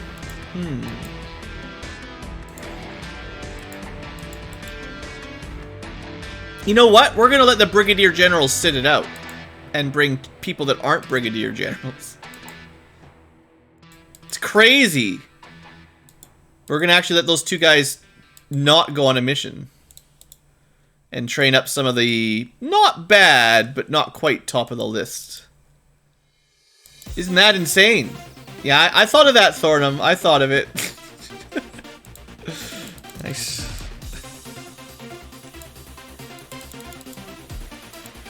Now, the A-Team does have arguably the most difficult mission, but, Androns, sizes, at least we get a nice variety pack.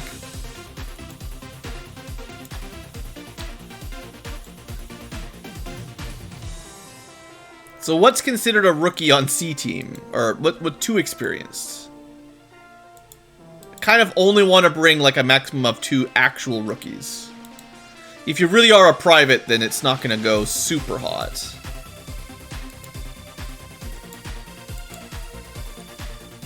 So we've already got Lone Eagle, who's a scrub. Brigadier General, fella takes a break.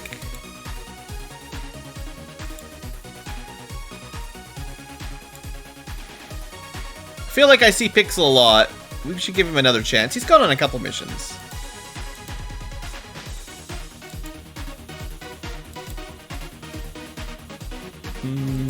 I'll bring 2 privates on C-Team, because it's only a medium. And 1 corporal. But yeah. It's getting a little bit dangerous. Colonels still have a lot of training to do. It's not like they're maxed... Well... Okay, Niflheimer is probably about to become a Brigadier General, so he can have a break, because his stats are very nearly perfect. He can take a break.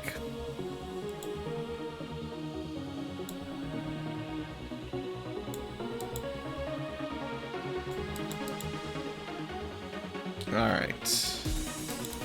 A little bit dangerous bringing these low-ranked rookies, but we'll figure it out. Let's see who B-Team has to offer. For now, I'm just putting everyone on it, and then we'll take them off in a second when I figure out how many spots are free, basically.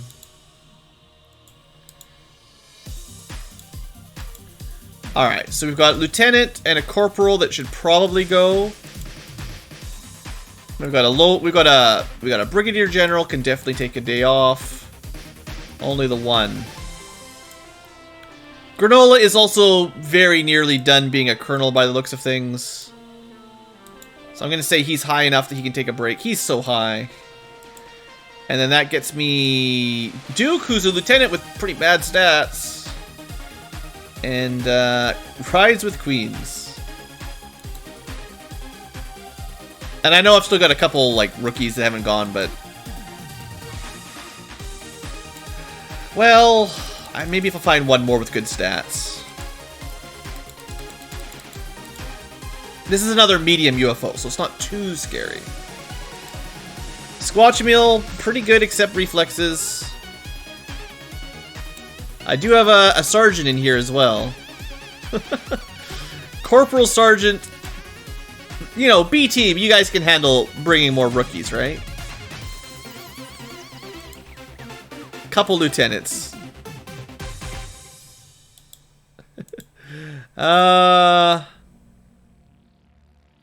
Let's see. Evan, how did you get some of the better stats on the B team? What's going on? Hacking. I guess Squatchameel gets the break. I'm pretty sure we took Squatchameel on that medium base, so he can have a little rest. He's gone on a lot of missions. Thornham just wants to lead the team, yeah. You're almost at the top of the stat. You're getting close to the point where you would be the one taking a break. So which one of these two? You know, they both have pretty good time units.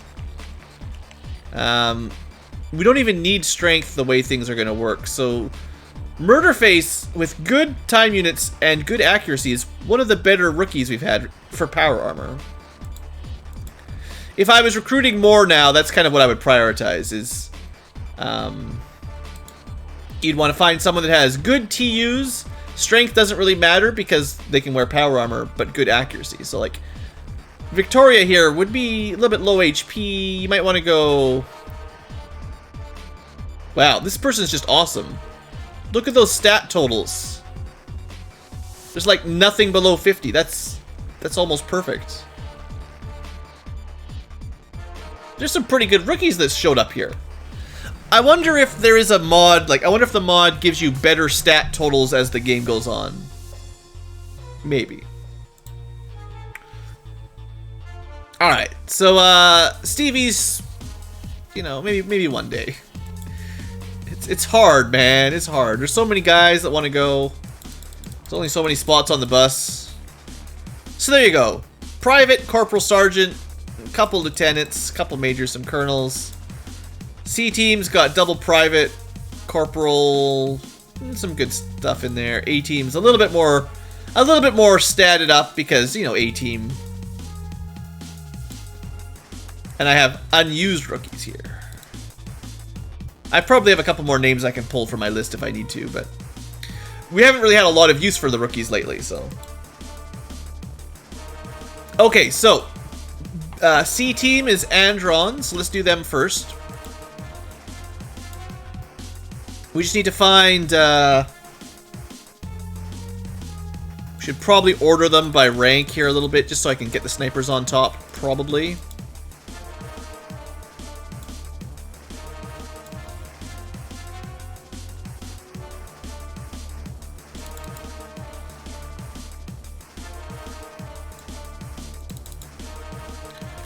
Okay, so, pretty accurate, pretty accurate. Looks like we got ourselves 2 snipers.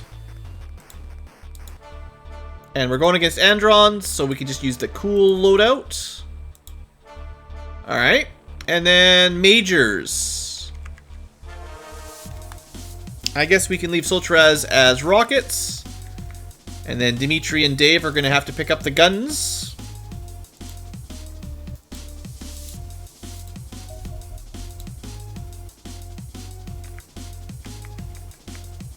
Who's got his gun? Hey. What are you doing? Get your gun. Alright, so. Gun. Rocket. Probably start with... I guess... If you know you're going against Androns... Wait, hold on. Don't I have a rocket Andron? Totally do. If you know you're going against Androns, maybe shocks are okay. And that's most of the team. Good. Then we've got someone for shields. You got to go with the person with the most strength at this point, because they're going to have a hard time.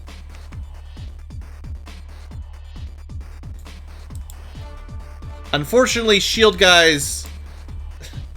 Well, that was just me being silly. They don't need to do that. You know, that's not bad. No med kit, but some grenades. Oh right, we're not going against we're not going against the you know what I'm trying to say. The biologicals. He who rockets an Andron in the face lives to fight another day. I like that. That's good. Alright, then we get 4 power armor scrubs. You know, welcome to power armor.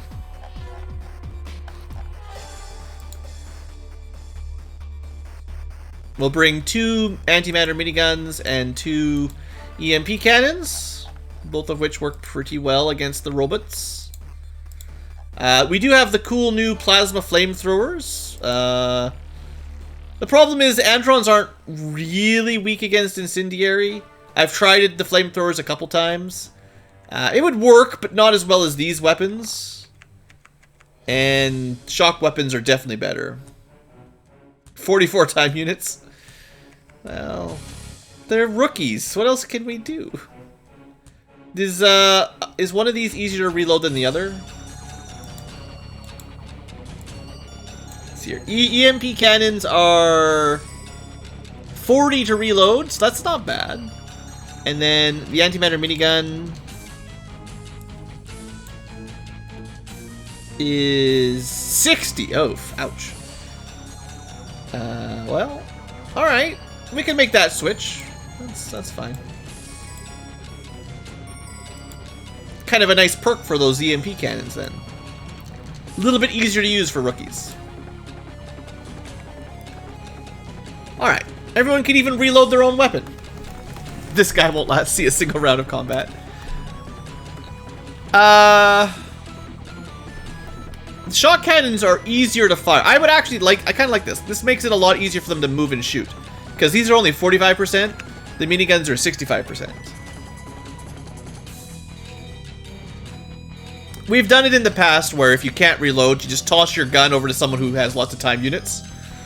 So, like, technically, these guys can pick up a minigun and some ammo and reload it for these guys if they have to. It's an interesting strat. Alright, so that's fine. We definitely want to go with armor piercing for this. Next up, B team. Probably, I guess Thornham's on sniping duty.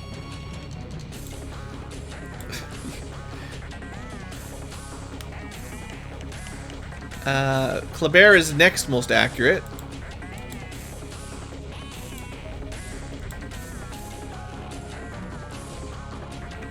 I've got guns. What are you trying to tell me, game? Well, Thornham, never thought I'd see you with a sniper rifle. Still, 112 accuracy and 125. Those guys, not bad.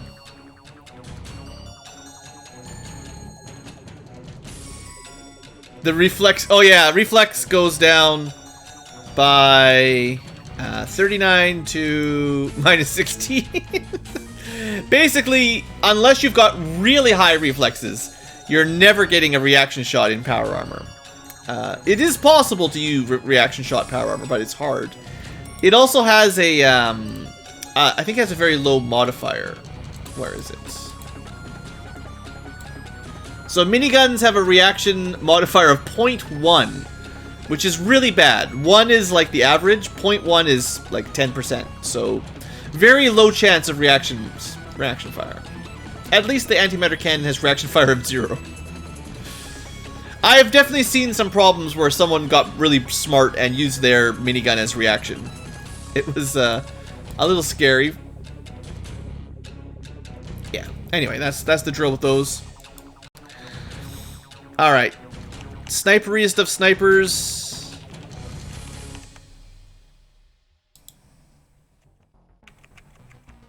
And then 3 shooter guys. Yeah. So, we're still gonna bring a Rocketeer. And then 2 regular rifle dudes. Thanks. Just steal it from someone else. It's fine.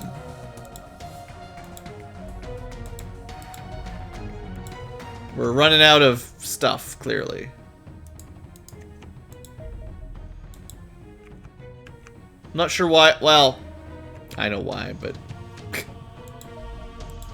Apparently B team's running out of resources here. What are they up against? Sizens? Just Sizens. I don't need to worry too much. This is not going to be a super difficult mission. I don't need to spend 5 hours here min-maxing.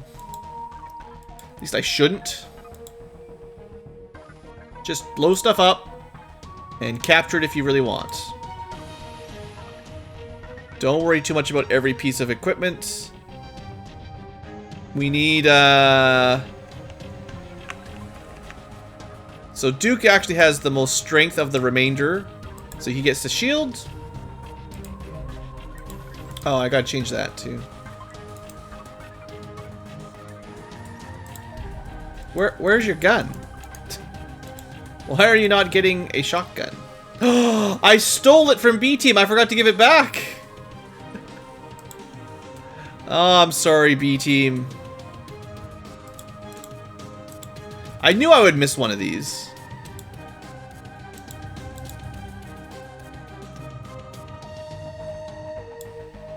We should have 2 per base soon enough, though, because sometimes I want to bring 2 shield guys, and they are pretty good at capturing stuff.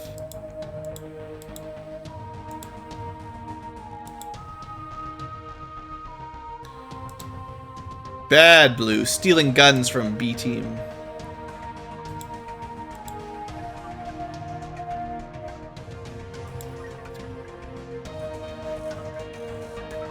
I don't suppose I made any pistol weapons at all in B Team? The answer is almost certainly no. Why would I ever build a Mark III pistol? Or an antimatter pistol? Or a plasma pistol? You know what? I'm gonna do it.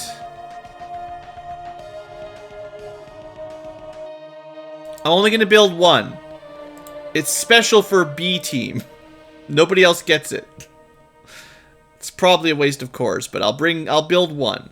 A Team has an antimatter pistol. B Team has a mag pistol. That's all you get. Antimatter is the best? Maybe. Alright, B Team. We just need to get the power armor set up.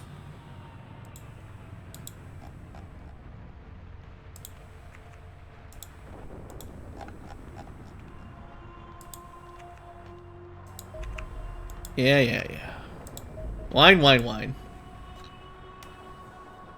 Aaron loses guns every time. You just gotta give him a couple extras.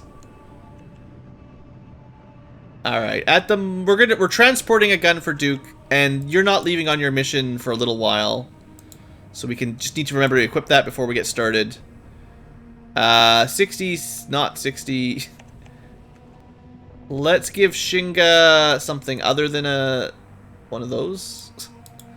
Whatever we're calling those things. Miniguns. 55 to reload. Oh, he's actually got the lot. Never mind. It's rides that can't use it. Okay. I guess if you have a lot of time units, you get the antimatter. Is that the rule? And then... Sorry. Shinga gets the antimatter. After all. Alright, and then the newbies, 53 and 65. It's 60 to reload the cannon, I think. I would like to be able to actually hover over it. There's a little bit of a bug.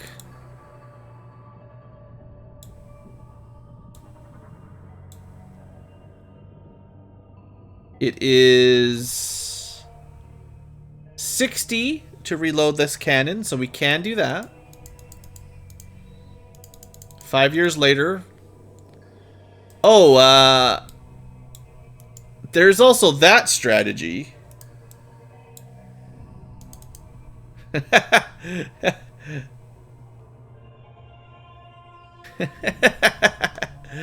I like it. So Murderface big ideas is to burn everything with fire. And probably including himself, to be honest. And then rides. Let's see here. I think he figures he's going to kill himself as well. I guess we'll give him just a laser minigun. They're pretty good. And, you know, maybe we'll have 2 people with plasma. I believe in plasma. How much does it take to reload? 50? That's not bad. How much was laser? It's never going to reload anyway. You can use laser miniguns with no TUs, because it's just... Don't need to reload it. Hey, Scarbamere. Is it slowly ending? Not yet. I'm going to do a couple of missions. It's getting pretty late, but I had a really late, slow start, so I'm not as burned out as I could have been. It's a late night Ankylo. Plus, I don't think I'm going to be streaming tomorrow night, or it'll be a miracle if it manages, so we'll get a little bit more covered here than I was originally planning. Alright, so we're just missing Duke's weapon. C team's ready to go. B team's mostly ready to go. A team, well, you know. One more. You know, Zep doesn't really need to go either. Well, everyone else. A team! A team has a lot of pretty good soldiers, I see.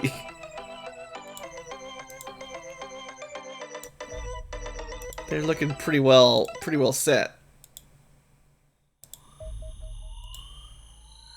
141 accuracy. 165 accuracy.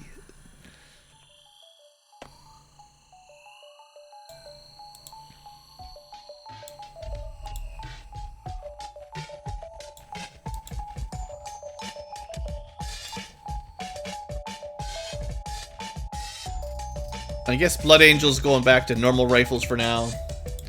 I didn't realize I had one there, or I wouldn't have made a second one. Medkit guy. I like that loadout.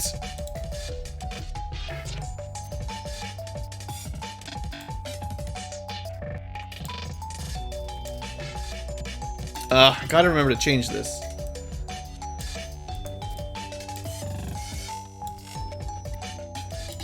It was a nice temporary loadout, but not what I want long term. Let's at least go with something like that. And power. So the weakest, we'll start with the top tier power for the antimatter miniguns, and then the other guys will figure out different weapons.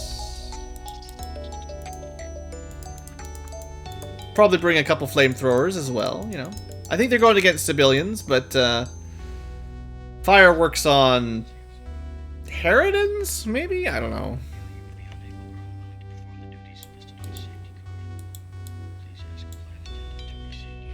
Alright, division, or, division. Antimatter plus super flames. Sure. And then laser. We could go EMP cannons, but I saved those mostly for the Androns. Same as B team basically. They're just copying B team now. They're getting like lazy. Just copying the other teams.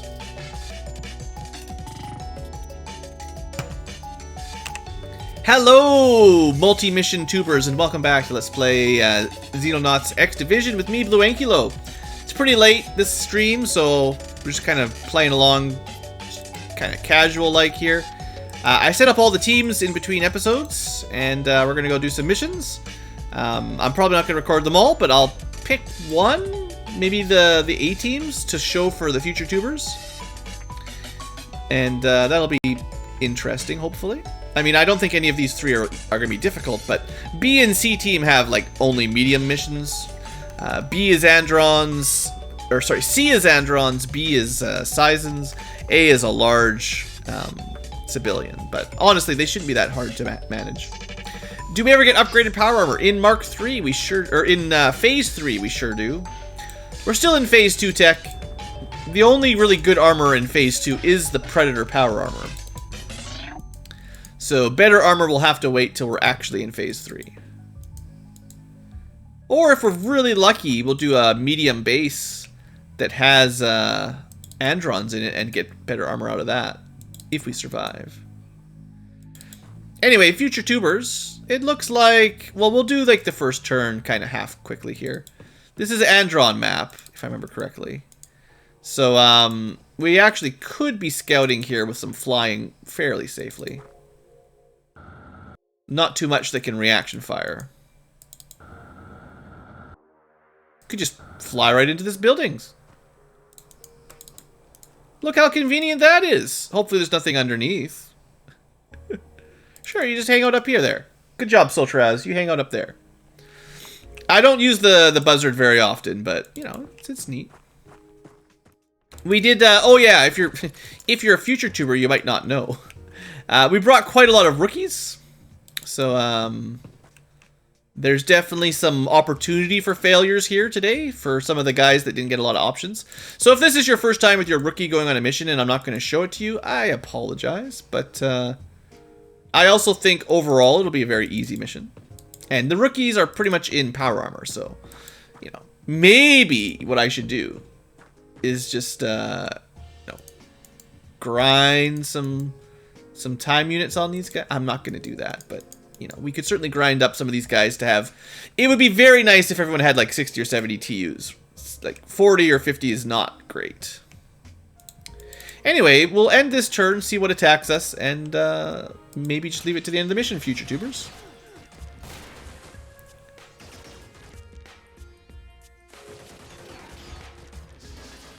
We've been pretty thoroughly adding a single episode to future tubers' YouTube timeline every day. But we are a fair ways ahead, that's for sure. Alright, well, there's got to be Androns around somewhere. We just didn't see any yet. You know, they're out there. Once I've cleared the map, I'll say hello, future tubers. Don't worry. Hope you've enjoyed, and see you next time. Have a great... No. It's not the end. I'll just see you in a second. One little second for you. It's getting late. Can't even keep track of what I'm doing. We'll see if I regret doing these missions. Sleepy Ankylo. Bad commentary. Or great commentary.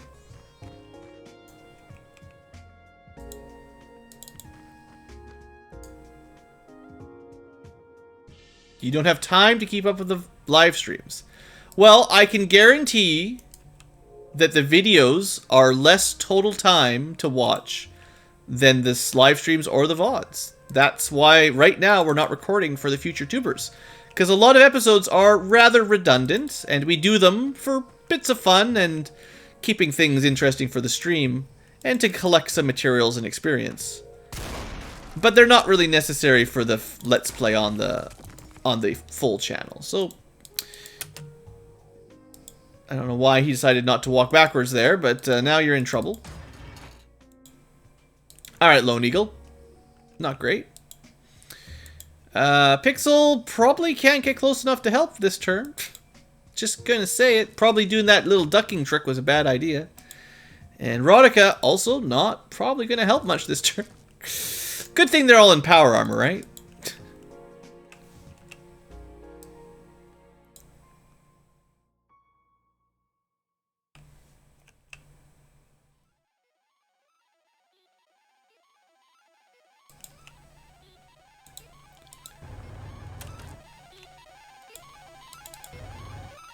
I forget the exact tile it was on. We'll just send the tank here to...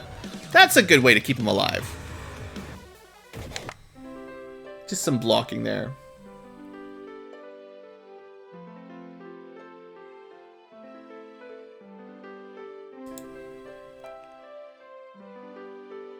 Okay, well, we're in a little bit of a bad encounter on that side. Not much seen on the left side yet. Let's just end the turn here. Okay, good Andron that we found. Okay, not very good cover there. Probably should have moved the sniper. I thought I would just not move forward, but... Okay. Oh, there's a little Robodog up there. I didn't even see him. Little Robodog cage. And then there's that guy back there. Well, let's take 2 shots. Good shot, not a kill. We'll let someone else finish him off. So, like, these guys... They really can't move very far and fire. That's their big weakness, no doubt. Dang. Lone Eagle. Alright, we can get to here, maybe a good shot? The stupid door is blocking the shot. Alright, we did a hit. We got a hit. Why the heck are you guys not...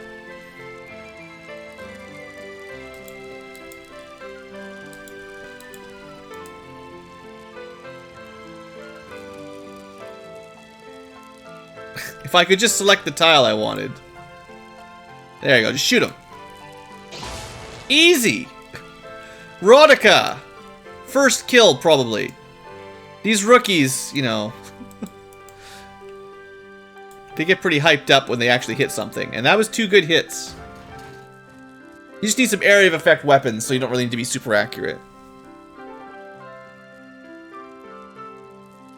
Just stay at range and keep shooting. Well, yeah, that's true. We can farm some TU points and some accuracy stats if we wanted to really farm it up. I'm not a really huge fan of playing like that, but I get the idea. Alright, there's the other one. Big Muhammad, get into some cover. Now you can't see him. Okay, don't get into cover. Just get a little closer. Miss him, and then get out of the way. Classic C team here. Classic.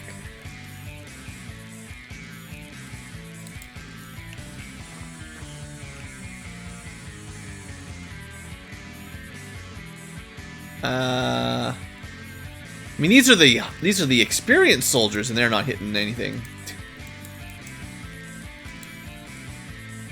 All right, let's try to clear this corner out before we get into more trouble. Oh, don't forget, there's a robo-dog back there that I left. I was supposed to keep an eye on it, and I forgot. Oh yeah, time units. I definitely get myself into bad situations after doing a few missions with like high rank soldiers. I get used to how far they can all move with you know, 100 TUs or so. And then when you switch out, it's like, oh right, this is what it's like the rest of the game when you can only move like 6 squares.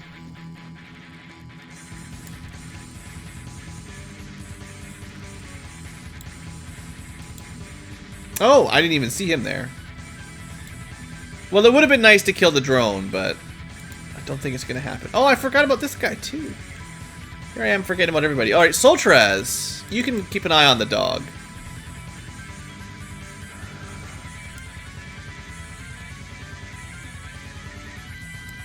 Here.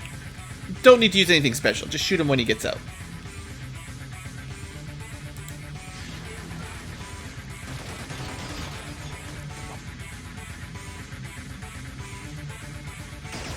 That's right, you shoot that power armor. And that tank.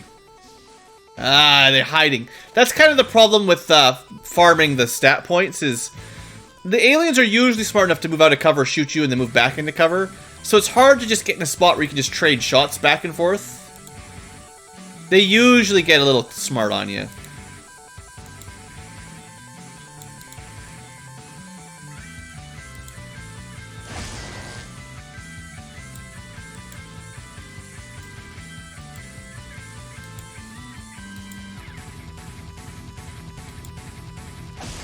Eh, I could try. Alright, corporals. You need some practice. You can't get very far. It's actually easier for low-ranking power armor to use the EMP cannons, it seems. Not quite as effective, but... So there was a drone in here, wasn't there? Maybe Yellow Yoshi can find it. It's probably easier with Big Muhammad. Or this is the wrong room. Maybe it was that room. Well, suffice to say, there's a drone out here somewhere. I guess yeah, it was definitely this building. I just got them mixed up. Alright, it is pretty important that we kill this drone. Good job, Dave.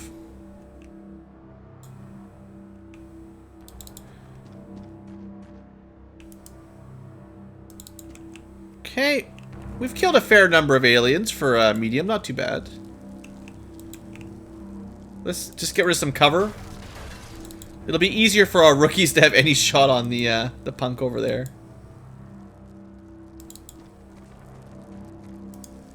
Alright. Andron behind the room. Robodog. Not too much else. That'll be a Robo Reaper.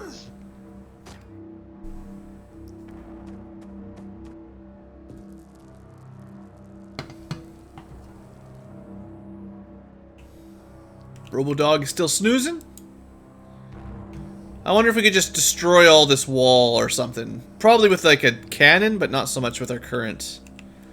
Like if it... Okay, it's possible that he's hiding right around that corner out of vision.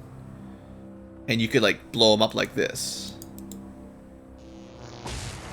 If we hit the tile. Oh. Well, you know. Rookies. I guess the smart play would have been to look first, see if he is there. He is not. He has moved on with his life. Decided that there's greener pastures on the other building. Okay, tank. We found maybe 10%. Oh, tanks are so good. Armor-piercing cannons. There you go, Drow. If you were... Ouch. Ouch! Alright, that guy kind of spooked me there. If you were wondering why Blue keeps talking about armor-piercing cannons, hopefully that demonstrated just how awesome they were.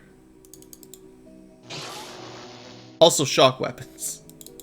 I don't think I need to explain much for them. Alright, what else we got? Pixel needs to reload. Rodica probably has to keep moving forward with that whole time unit shortage thing.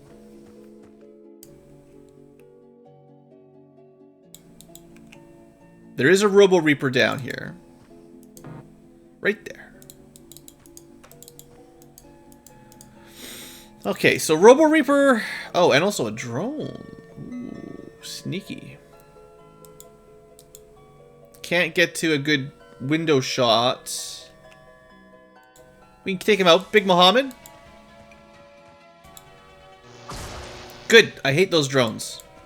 Killing them from safety before they suppress me. That's a good sign. Actually, we'll move up to the window now. It'd be nice. Well, we could... I guess that's the shortest way here. Okay. What I'm thinking is to have a sniper shot. Now, it'll probably see that I have a good shot and just hide somewhere, but, you know. It'd be awfully cool to just snipe it a bit. Tons of civilians over here. Still no Robodog.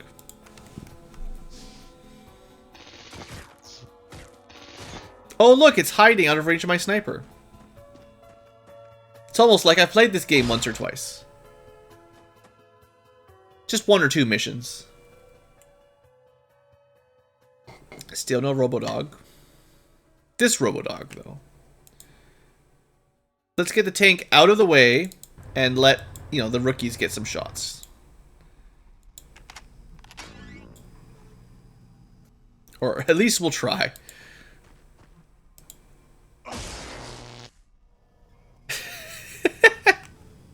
We'll try to let the rookies get some shots. Yellow Yoshi. Good enough. That was pretty close, but you got it. Can't trust these rookies, man. C-team rookies. If they were on the A-team, they would have been amazing on their first mission, but... C-team rookies, not the same kind of game.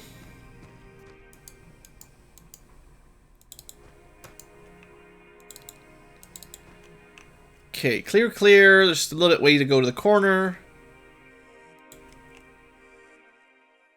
We got more EMP cannons to reload, seeing as he just shot himself in the foot. We lost track of this guy. Not really. Just hiding out of vision, technically, but... C team, C team. Oh, I'm dumb. I was thinking I should snipe it because it'll have its force shield, and the plasma cannon will do a lot of damage. But no, it's already in its second form. You want to do EMP damage.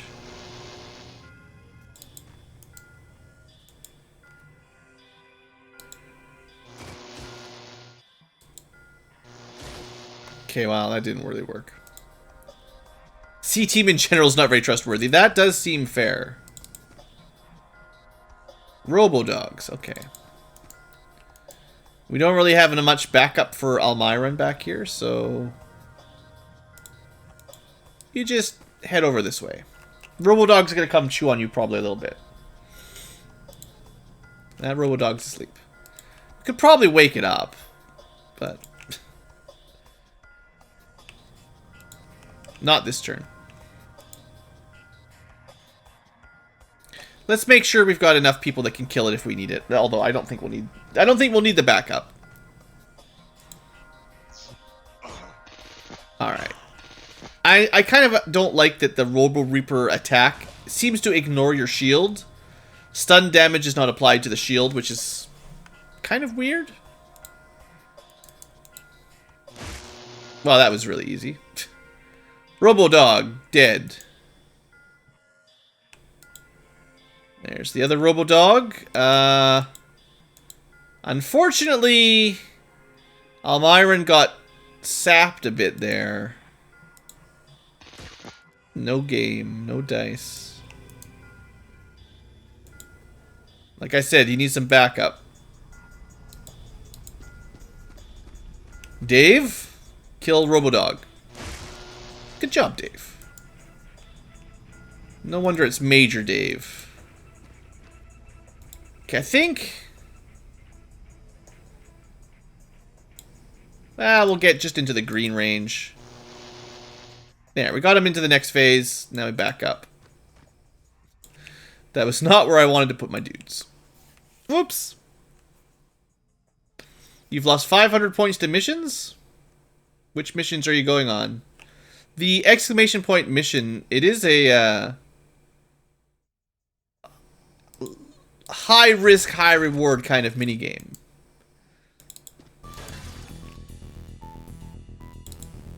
The minigames all have kind of different purposes.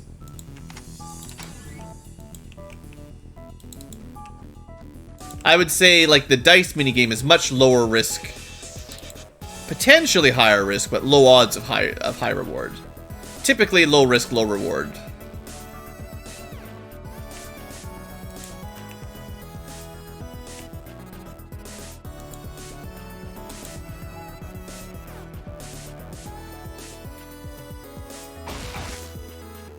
Still don't know if Robo Reapers do EMP or physical damage when they chomp like that. Let's just skip that one, whatever that is.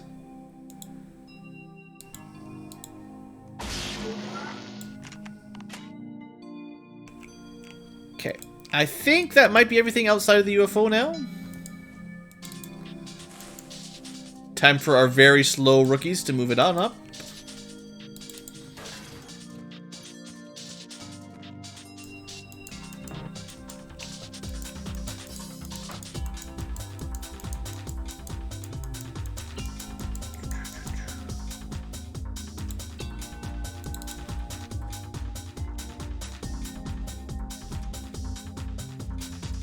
The last time someone was number 1, he jumped ahead by trickery.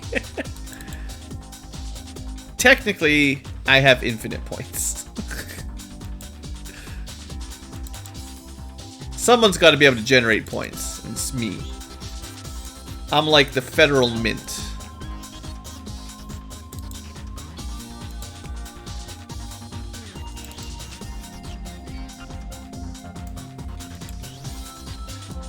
Oh, another Robo-Dog comes a-running. Okay.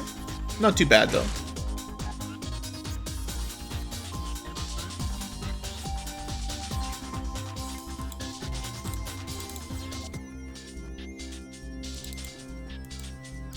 Mostly the only reason I'm even on the top chart was to give you guys something to look forward to for all the different ranks. So as soon as someone gets to BlueAnkylo, I'll probably just jump up to the next rank so you guys can see what it is.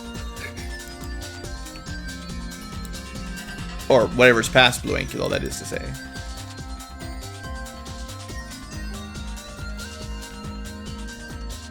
Into the scary Cylon rank. Well, that was perhaps part of it as well. I'll just skip Cylon and go straight to the one after it. Cylons are clearly bad Ankylos, so I can't play as well bad Ankylo.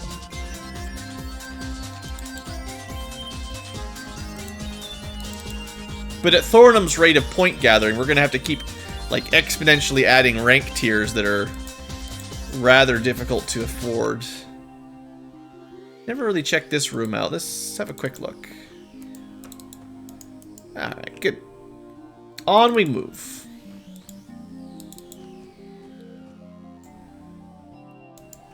Ah, the fate of the Grand Admiral of Kilra. We had this one in the other night. No one could get it. Phage's giveaway. Why? Okay, guys.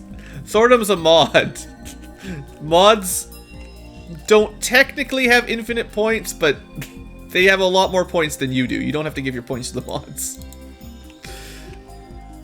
In fact, I would probably suggest that mods should probably give their points to people when needed, just so they can play the games. But it's fine, you guys can do whatever you want.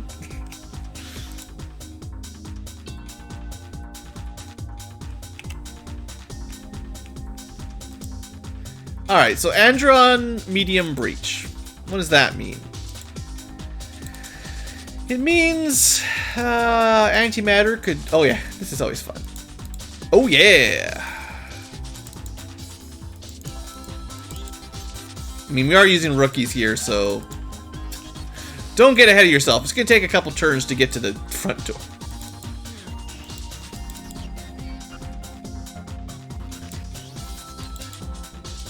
We got a couple more experienced soldiers supervising.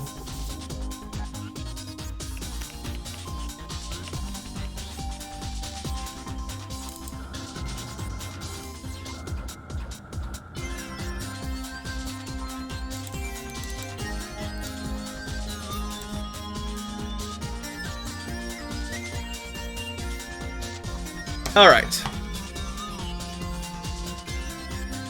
What's next?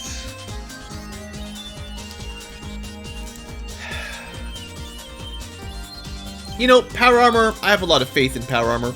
After that last mission where the power armor just plowed through an entire tier 3 mission, basically, tier 2 power armor did just fine. So, you know what? Maybe power armor can carry rookies through a breach on their own. We've never really pushed power armor all that far.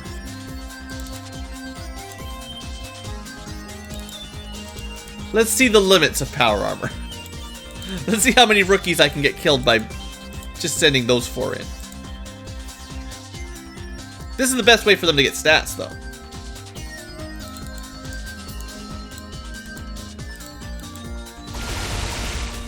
Okay, 1 down.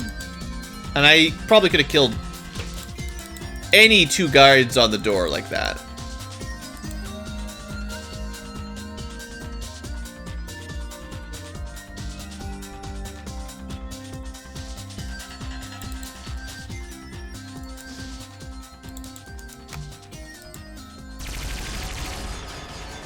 I don't think Thornum has triple the points he used to have, but he has been online for all of the last couple weeks of streams. And we've done a lot of streams, so there's been a lot of Ankylo points to gather up if you're available. Oh, I learned, I don't know, I think some of you guys were around, but I learned that doors specifically take bonus damage from incendiary damage. So grenades that do incendiary and also antimatter does bonus damage to doors, which is quite nice. Hey there, Grotham. Good morning to you as well. What do we get inside? Okay, one over there.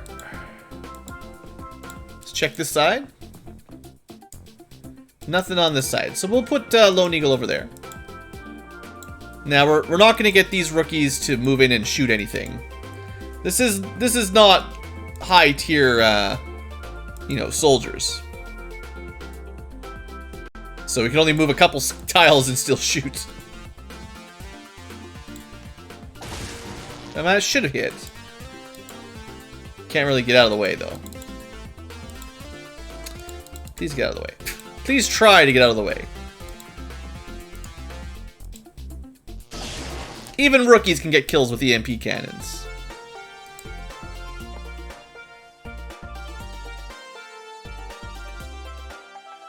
Sunbathing on the porch. Must be nice where you are.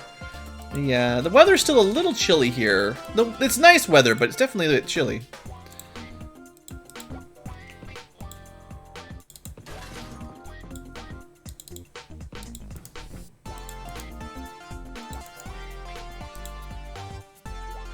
Not that anyone can go outside anymore anyway. You can go on your porch. 14 Celsius? That's not bad. We might hit that high at the middle of the day right now. I haven't checked the Weather Channel in a while.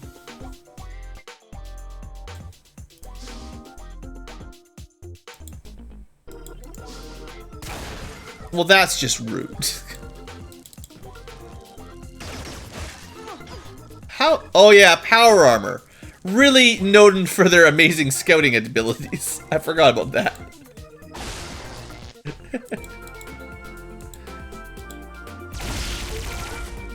Alright, don't worry, C-Team. You're gonna be fine. I forgot how great these guys were at seeing things.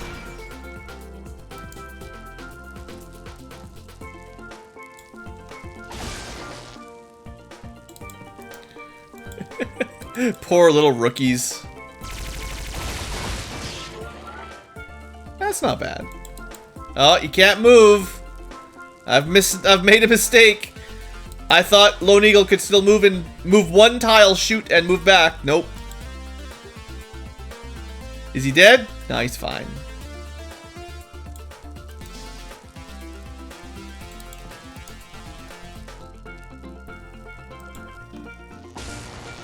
No dice.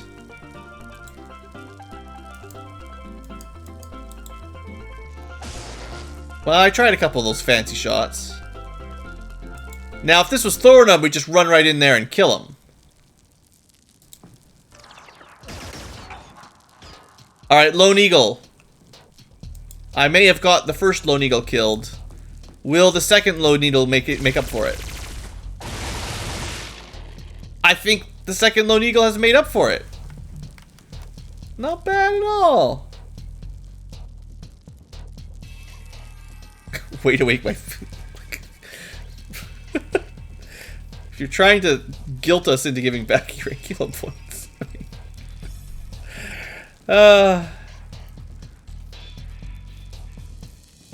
Hey, at least you didn't bet away 10,000 Ankylo points in a gamble with me.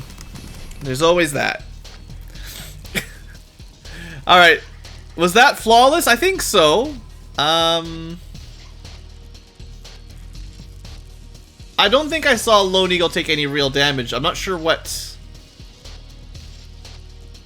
Could he have... Did anyone notice any red damage on Lone Eagle? I think this is just re-equipping power armor kind of bug. I think we got ourselves a flawless. You just want to kick Blue off number 1. I guess I just always have to set my Ankylo points to like 5,000 more than whoever's in number 2.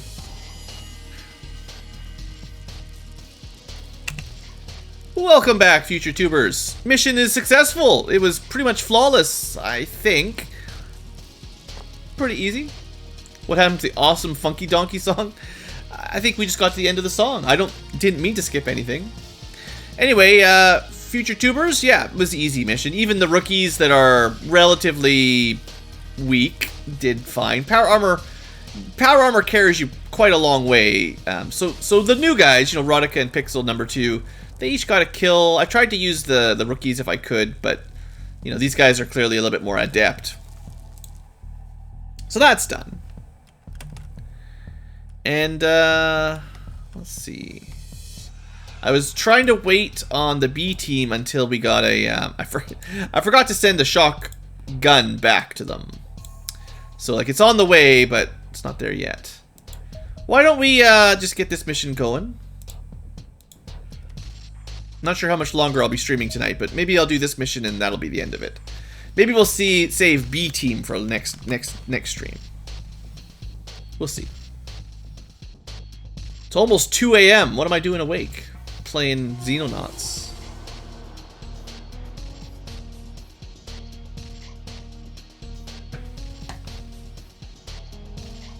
Well, they got... This is another one of those who parked here problems.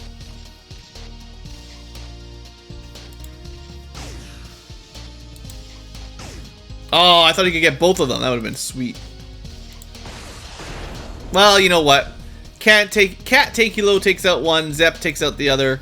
It's a good start to this mission. So it is a large UFO, but it doesn't mean too much anymore.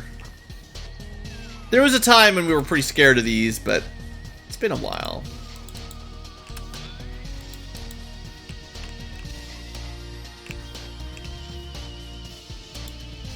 Now that we got all this cool power armor, we just charge right up there. Good luck, Hades. Killed in one shot. It's still fire weapons, so don't be too crazy, I guess. Probably could have shot if I hadn't messed around so much. Let's see. Nope. Nope, not even close. Alright. The power armor will probably do more shooting next turn. Seeing as... Well, you know... Moving and shooting, not their strength, really. So we're going to try to keep people in wolf armor pretty far away from... guys with flame weapons. Those things pack a punch. I'm actually going to put my snipers... Well, one sniper anyway, back here. And we'll send Faye over there. Look, Faye, you're still alive, even. You've been giving away your Ankylo points. You're still running around in this cool power armor. It's not bad.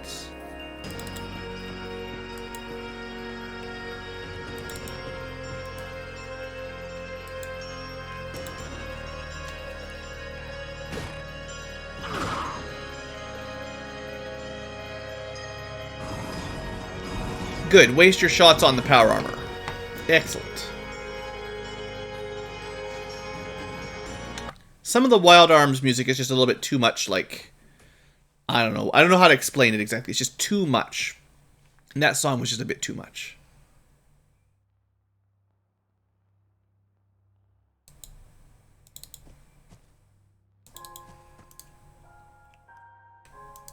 Okay, building...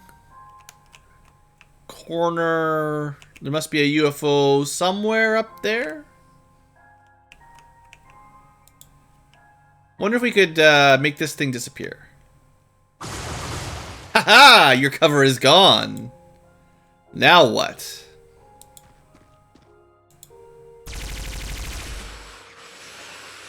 Okay, not the best shot.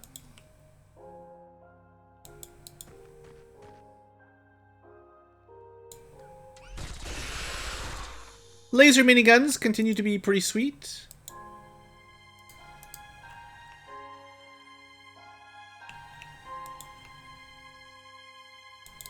Okay, I need some music that keeps me awake. This is too late for quiet, sleepy music. Oh, there's the alien tank. This is probably a good...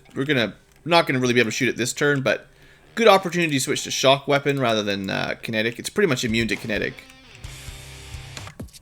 I'm not sure exactly what music I'm looking for, but I'm looking for something.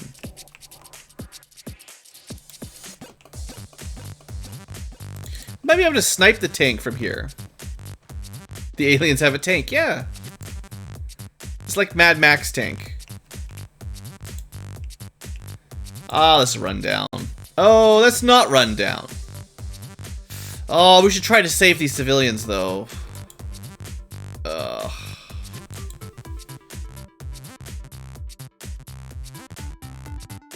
This is gonna be kind of hard to save them.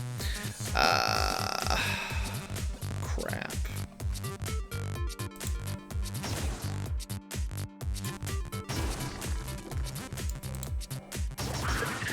That did a lot of damage. Oh, so good. Just shoot through that wall. Save them by killing them. Well, look how much of a nice Xenonauter I am lately. Okay, that's the corner. Sometimes your power armor will walk through the wall. That's what I was hoping. We could just walk through the wall and shoot them, but this worked out.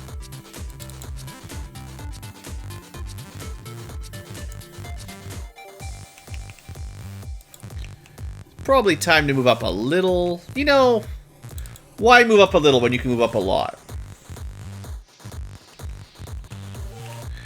We used to let a lot of civilians die on our missions, but now we're much stronger. And the problem with the betting minigame is adding more options. I used to have more options on it, but by far the most likely is a close victory with wounds and no deaths. By far. So, we had to cut down the total number of options, or else there's no point in anyone betting on anything else. Unfortunately, the payouts are the same no matter which one wins, so that's just kind of a poor betting script. I'm looking into building my own, but that'll take some time. Should be doable, but... More fire, alright.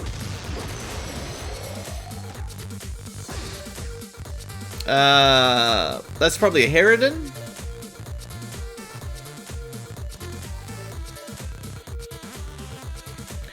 Okay, so priorities, destroying this probably comes first.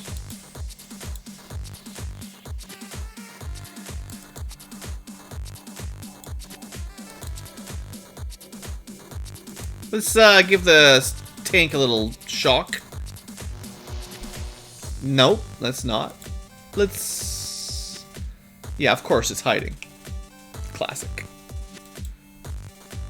Alright, how about... get rid of this? Sure. We actually can't see the thing behind it.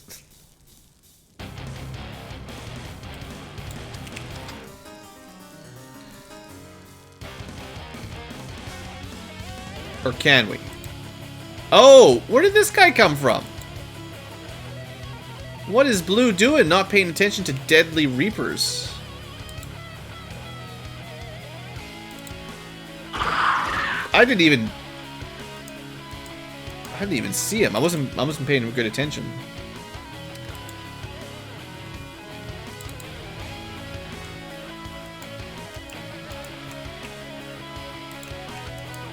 I'm gonna do a little bit of corner checking here.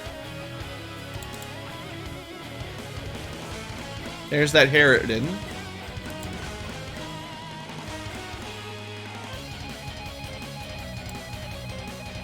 Uh, 36. So let's just move up to here. It's pretty. I'd rather have one good shot. Didn't actually get much better. Didn't need it. Excellent. One dead sniper. Cool. Alright, now we check the corner. And then we'll head in towards this building. Move our way up.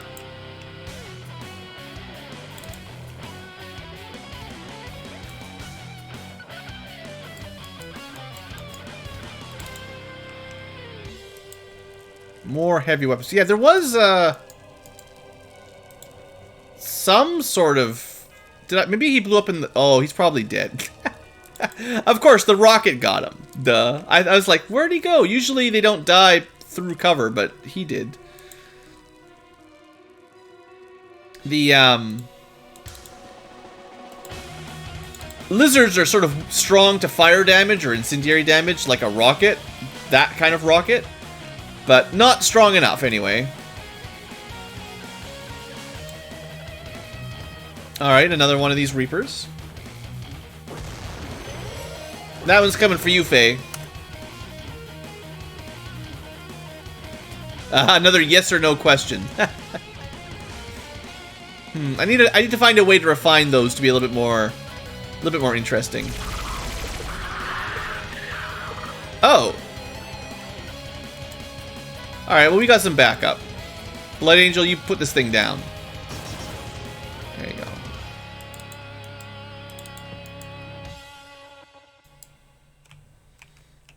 Fortunately, those mag rifles are real good against civilians. Or, well, Reapers. Okay, still don't know where the UFO is. I'm guessing probably over here, but we don't really know for sure yet. Oh, actually, that's a nice little dead end there. So this should close off. I think. Maybe we start taking some shots at the tank in the corner? The last time we took a burst, we did nothing. Yeah, we did 200 damage. That's a bit better.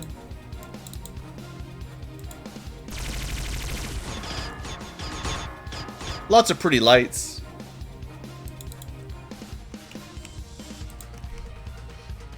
Cannot get a sniper shot there.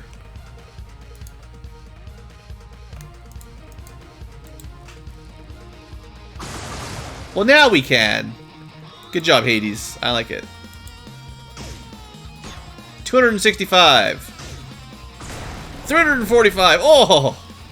So much damage. They're not really weak to energy or anything, but the plasma just does so much damage. And I did have, like, an armor piercing that would have also been very effective if we needed it. Cool. Alright. That was good. I think,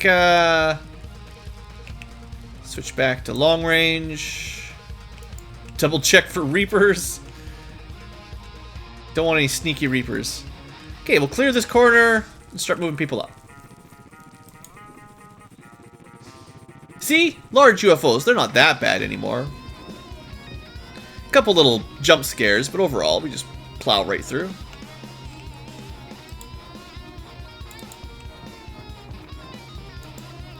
We are bringing a couple lower ranked soldiers along as well, so it's even more dangerous than the very than it could be. I mean, it's more dangerous than we need it to be. Yeah, I should have expected that. Okay, that's a doctor.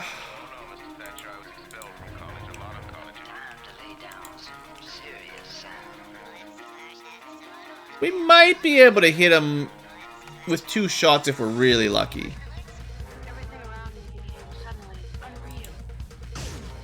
No.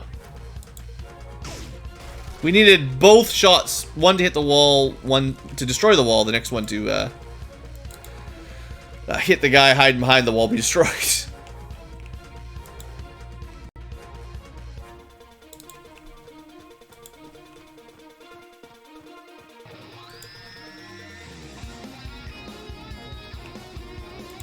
We're not really going to be in range of a grenade or anything, so we're going to have to wait on this doctor. Oh, there's the UFO. So this is actually, we don't really want to move up yet then. This is going to be where all the bad guys are coming out. So we're actually in a pretty cool spot for taking cover here.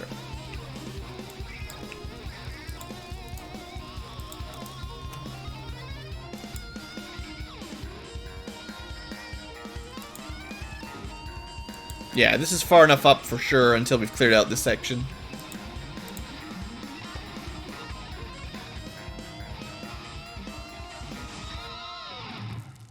Welcome to the human race. Come on, Cat Tankilo.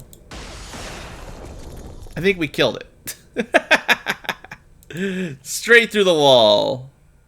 It's definitely one of my favorite ways to get a kill. And he had that... Yeah, this actually could have hurt. Toxin pistols would chew through our armor pretty well. Not a good shot. Let's, There's really nothing to be gained by not blowing up zombies. They just turn into more Reapers, so...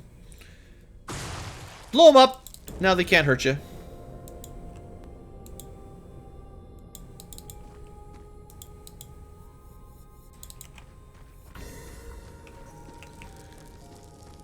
Okay, I'm gonna... skim... Maybe we have a shot? It's gonna be a long shot. Take a aim shot, 95%. Sploosh!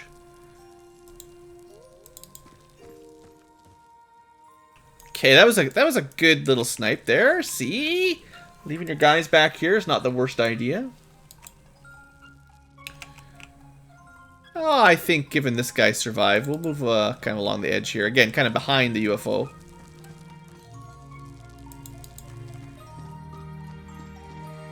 Now we got some eyes on the actual opening, the doorways, the main entrance.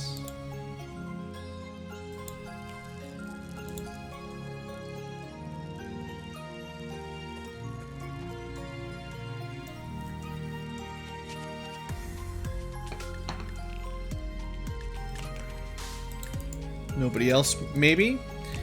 And we'll kind of run up with the tank, I suppose, to save a little time. Yeah, surprise, surprise. No dice. Okay, well, Faye. We're just gonna trust Faye to handle it. If anyone's gonna take fire damage, it's gonna be someone in power armor, so gotta send Faye. Ah, well, you didn't kill him. The good news is you hit him enough that I trust Blood Angel now to go up behind. See, he was almost dead. You almost killed him. 21 HP. That was very nearly dead already. You just got to work on your accuracy a little bit more. We're at 65 accuracy. Yeah, like one more hit would have killed him.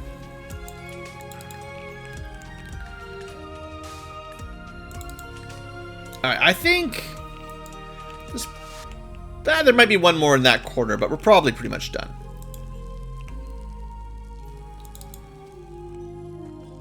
Police officer just standing in the middle of the train tracks. You know, nothing going on.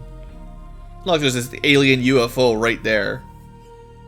Kill steal. Well, that's kind of the trouble with power armor. At point blank, you'll get a kill always, but at long range, it's kind of just up to the dice. Oh, look, a surprise! Jarrell! Okay, I guess I could have just shot him without moving, but I wanted to go for the... There's no backup over here, basically. There's no, there's nobody to just help out. So if I didn't get that kill, he would have been in trouble. Okay, that one caught me off guard. I mean, I was checking that corner, so clearly I was considering it, but I was not expecting it. Like, I'm considering this corner, but I'm not expecting anything to be here. So I'm running up, but I'm not really running up super safe. No backup. Alright, that corner is good. Done.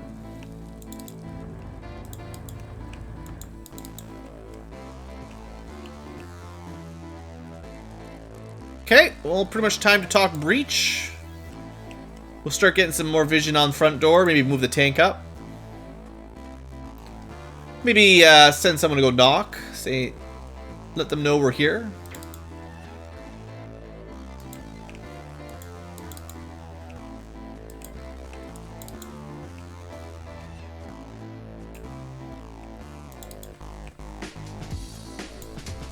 I kind of like just destroying some cover too. I know we could use the cover to hide behind a little bit, but I don't know. I think we have better overall performance at kind of long range, so the snipers don't have to shoot over all these boxes. And then the riflemen aren't using cover, they're just out of possible harm at all.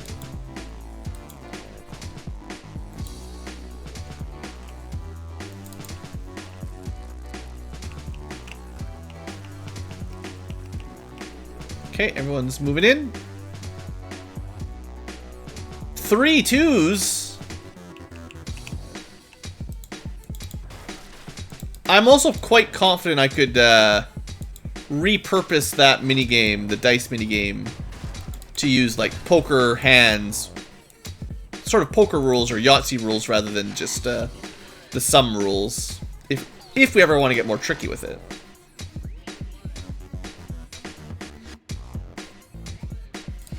Maybe just have 2 scripts and then use different ones on different days.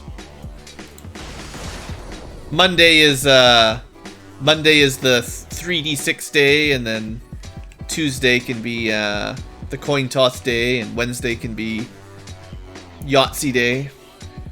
What are the dice rules? For the most part, 3d6, so 3 1 to 6 rolls. If your sum of the 3 dice is higher than whatever half the total is, what did I set it at? Some number. If it's above some number, you get your points back. And if you get closer to 18, you get more and more points, basically. 18 is the jackpot. Greater than 10, seems like. I can't see the chart right now, but I'll take you guys' word for it. I've been playing it all day.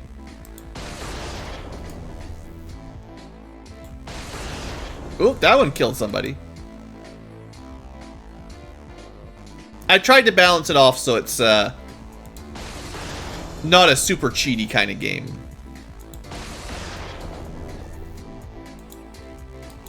You'll probably make money over time off of it, basically. I tried to factor in, like, it's a way of making points rather than losing points. Because if you lose points, no one would probably use it.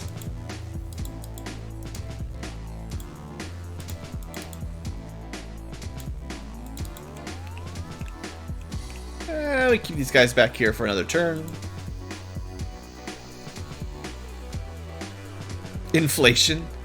Well, you do get Ankylo points just for watching the stream passively, so there's always new points being generated into the economy. It isn't really inflation since the value of them has not gone down.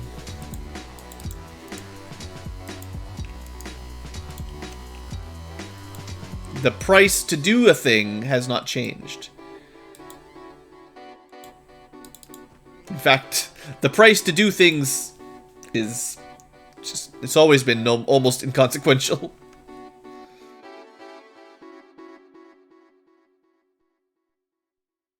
If you get 666, you get a jackpot. That's all you're supposed to say. And then you're supposed to encourage people to keep trying till they get a jackpot to see what it is. Let's do these doors smartly. Yeah. Get that tank up there. Alright, so there's 2 guys over there. Now, they both did their actions, so Drow should certainly be able to open the door and kill somebody. The cooldown is 3 minutes for dice. And I might have to change it to longer than 3 minutes at some point. Just because if there's a lot of people playing the dice game, then all there is in chat is dice rolls. Unfortunately. It's the kind of game I would probably set up to whisper the results back, or you would have to whisper the chat bot if you could whisper on YouTube. Like it, or like the chat bot would announce jackpot winners, but not necessarily everything else.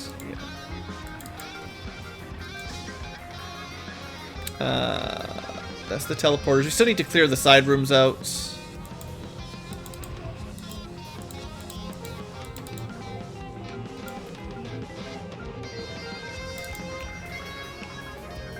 So 2 power armor for each side should do the trick. And we should probably start moving some support up. Didn't really need any snipers or rockets for the front door, but that's pretty standard. We've got a pretty good opening procedure right now.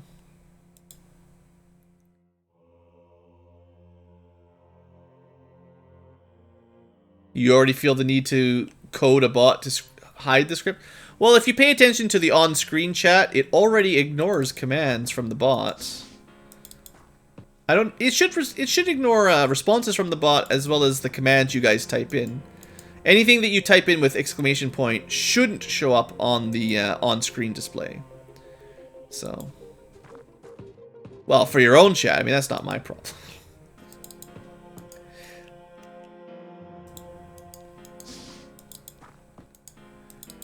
You should mostly blame YouTube, though. If YouTube allowed whispers... Oh, sneaky, sneaky.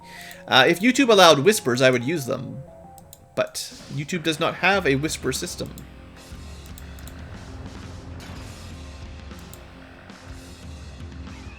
Like, if I'm setting the bot up for Twitch, we don't have to show off every single announcement.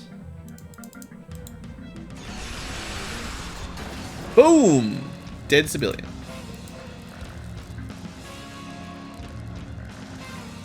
I wouldn't be surprised, honestly, if there weren't extensions for whatever browser you use. They probably already exist, honestly. That would block chat or bot commands from being viewed in chat. I would almost guarantee it. Twitch is best. Twitch has advantages, YouTube has advantages. I'm definitely not in any position to say one is really the best. There are things about Twitch that drive me crazy, and there are also things about YouTube that drive me crazy, so it's not so easy. You didn't find one by a quick Google. Well, it sounds like the sort of thing that probably exists. Almost everything exists if you Google hard enough. Strange worlds.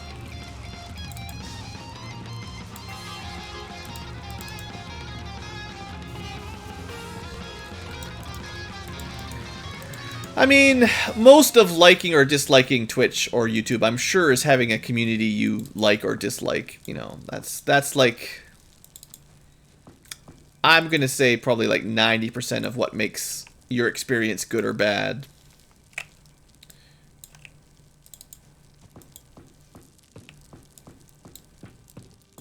Having a streamer you like and a chat that's cool, or not just cool, but like fits your preferred style.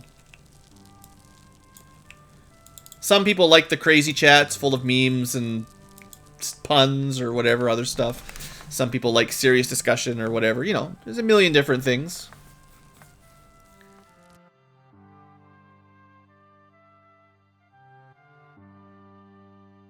I would say Twitch is better, from my perspective, Twitch is probably better at notifying people when you're going live. YouTube seems to have a big problem telling people that are subscribed when someone is streaming. I don't know why, but it seems to be one of YouTube's problems. Twitch seems a bit better about that.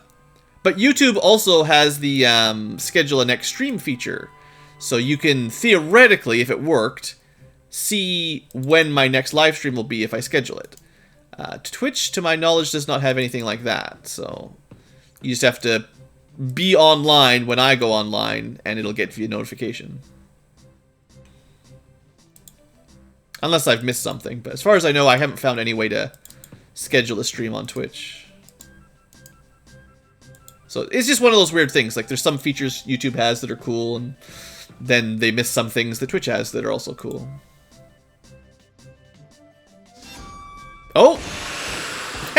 You fell for the old shotgun to the face trick. Stupid civilians. Anyone else want to come down those teleporters?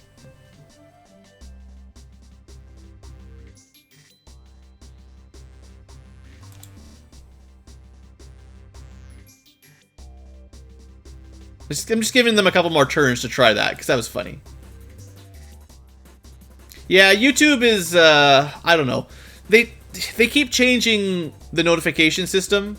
So if you subscribe to someone nowadays, or in the last, like, year, if you don't hit the bell thing, whatever the heck the bell means, you don't get notifications when they go live. And I don't know what subscribing but not having the bell on even means, really.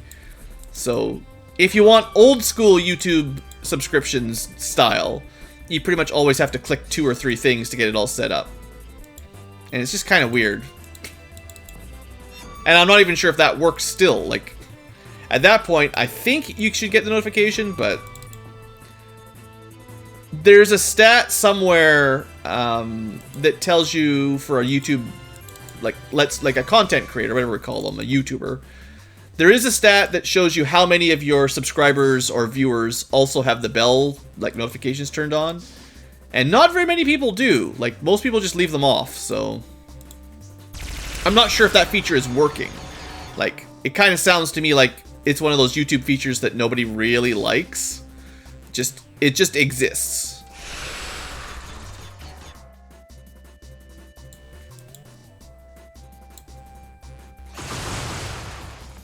Man, that stuff's cool.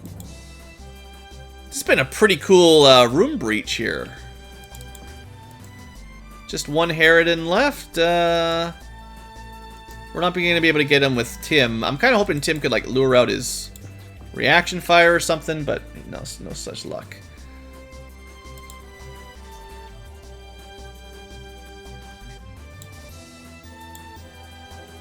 That's probably a shot from there. Oh, of course.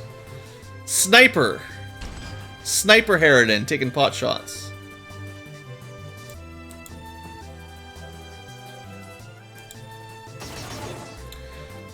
Oh, I would say there's a few things wrong with YouTube notifications, but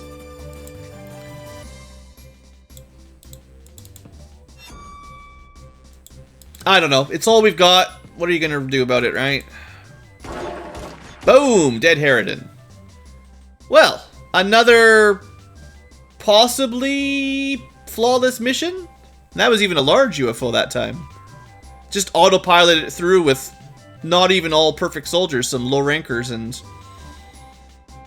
did Faye actually take real damage, or is this just a fake damage? Reaction fire for your beloved soldier. You're in power armor, right? You can't take damage. Or is Skarbimir not in power armor? Oh, he's only in normal armor. It's possible you could have taken damage, but you didn't. Complain till it's better. Has complaining about YouTube ever fixed a single thing?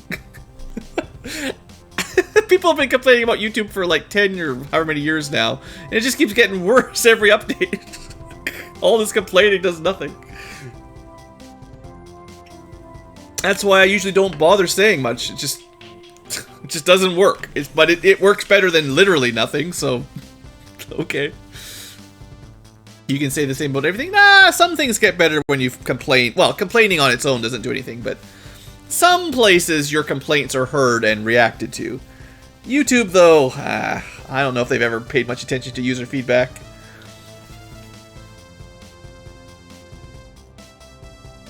Alright, good mission, everyone. We even recorded it for the future tubers just to prove that for the most part, these tier 2 missions aren't too scary.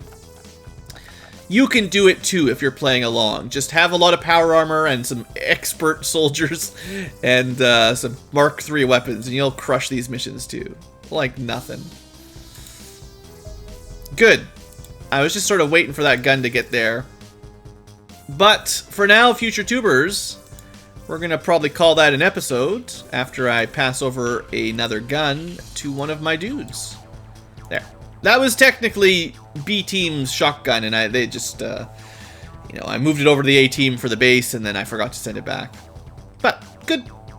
There's some loadout stuff that needs to be updated for these shield guys. Other than that, oh yeah, we're queued up an extra shotgun and even a mag pistol for later, so that'll be something. I think C team has been, yeah, they're running out of ballistic cores. Now, they just did a mission, and I didn't queue anything up, but there should be some robodogs. I'll probably catch up on more of this stuff next stream at the beginning, just to make sure I didn't forget. Because, you know, we did some UFOs and stuff, right? Like, it's not a ton of resources, but might as well get those processed. Anyway, future tubers, thanks for watching. Hope you guys have enjoyed the nice little easy mission, and, you know, I'll do another one off camera, and, you know, we'll probably skip a wave and then do the next wave. If we see a terror battleship, we'll do the next one of those. And eventually we'll get one more base. One more base. Alright, hope you guys have enjoyed, and I'll see you next time. Well, live tubers, as much as I would like to continue, it's getting awful late, and I'm going to have to take a break. Sorry we didn't get as far as I was hoping tonight. We got kind of a little bit of technical difficulties, and then a relatively poor start to a base mission that we ended up having to redo. So that took a long time to get through, but we still made a little bit of progress, and the medium base was actually pretty cool. All things considered, the power armor strat was pretty fun. So, I don't know. LP, just endo stream, I guess. I don't got anything special. That was just kind of easy missions. But, yeah. So tomorrow, let's say, maybe a stream, but no guarantees. It really just depends on how things go. This week is kind of back to everyone wants to get work done mode for some reason. So, endo stream, yeah. Monday night, tomorrow for me, is a committee meeting, and then Wednesday night is a board meeting. They probably won't go as long as sometimes, because there's less people, but they're also possibly super stressful and long, so we'll see what happens. So I'll try to sort of plan for like a Tuesday, Thursday kind of stream, and then if we're lucky, we'll see a Monday or Wednesday bonus stream. But I would expect those to be shorter and later in the evening than the other ones. So that's kind of what I'm thinking anyway. And it's like I always say, it's really hard for me to schedule these because my schedule is so hectic. I never know for sure. Also, the BlueAnkylo is not away. The last 2 weeks she's been away for work all week. So I had a lot of time to stream because she wasn't even home. But this week she should be home. Well, again, we'll see. But she should be staying home this week. Well, working, but not staying overnight far, far away. So anyway, that's kind of where we're looking at for the next few days. And I'll hopefully see some of you guys out for the next stream. Oh, don't forget, I'm just sell myself a little bit. But, seriously, Twitch is set up as an affiliate now. So if you prefer to watch on Twitch... I haven't put the bot over there yet, but one of these days I'll go through the process of making a second bot. But it does have the ability to do the what do I call it? A YouTube subscription is not the same as a Twitch subscription. So a YouTube membership is the same as a Twitch subscription. But if you want to do a Twitch subscribe, you can now. You can do your Amazon stuff if you feel like it. But you can always just watch on Twitch.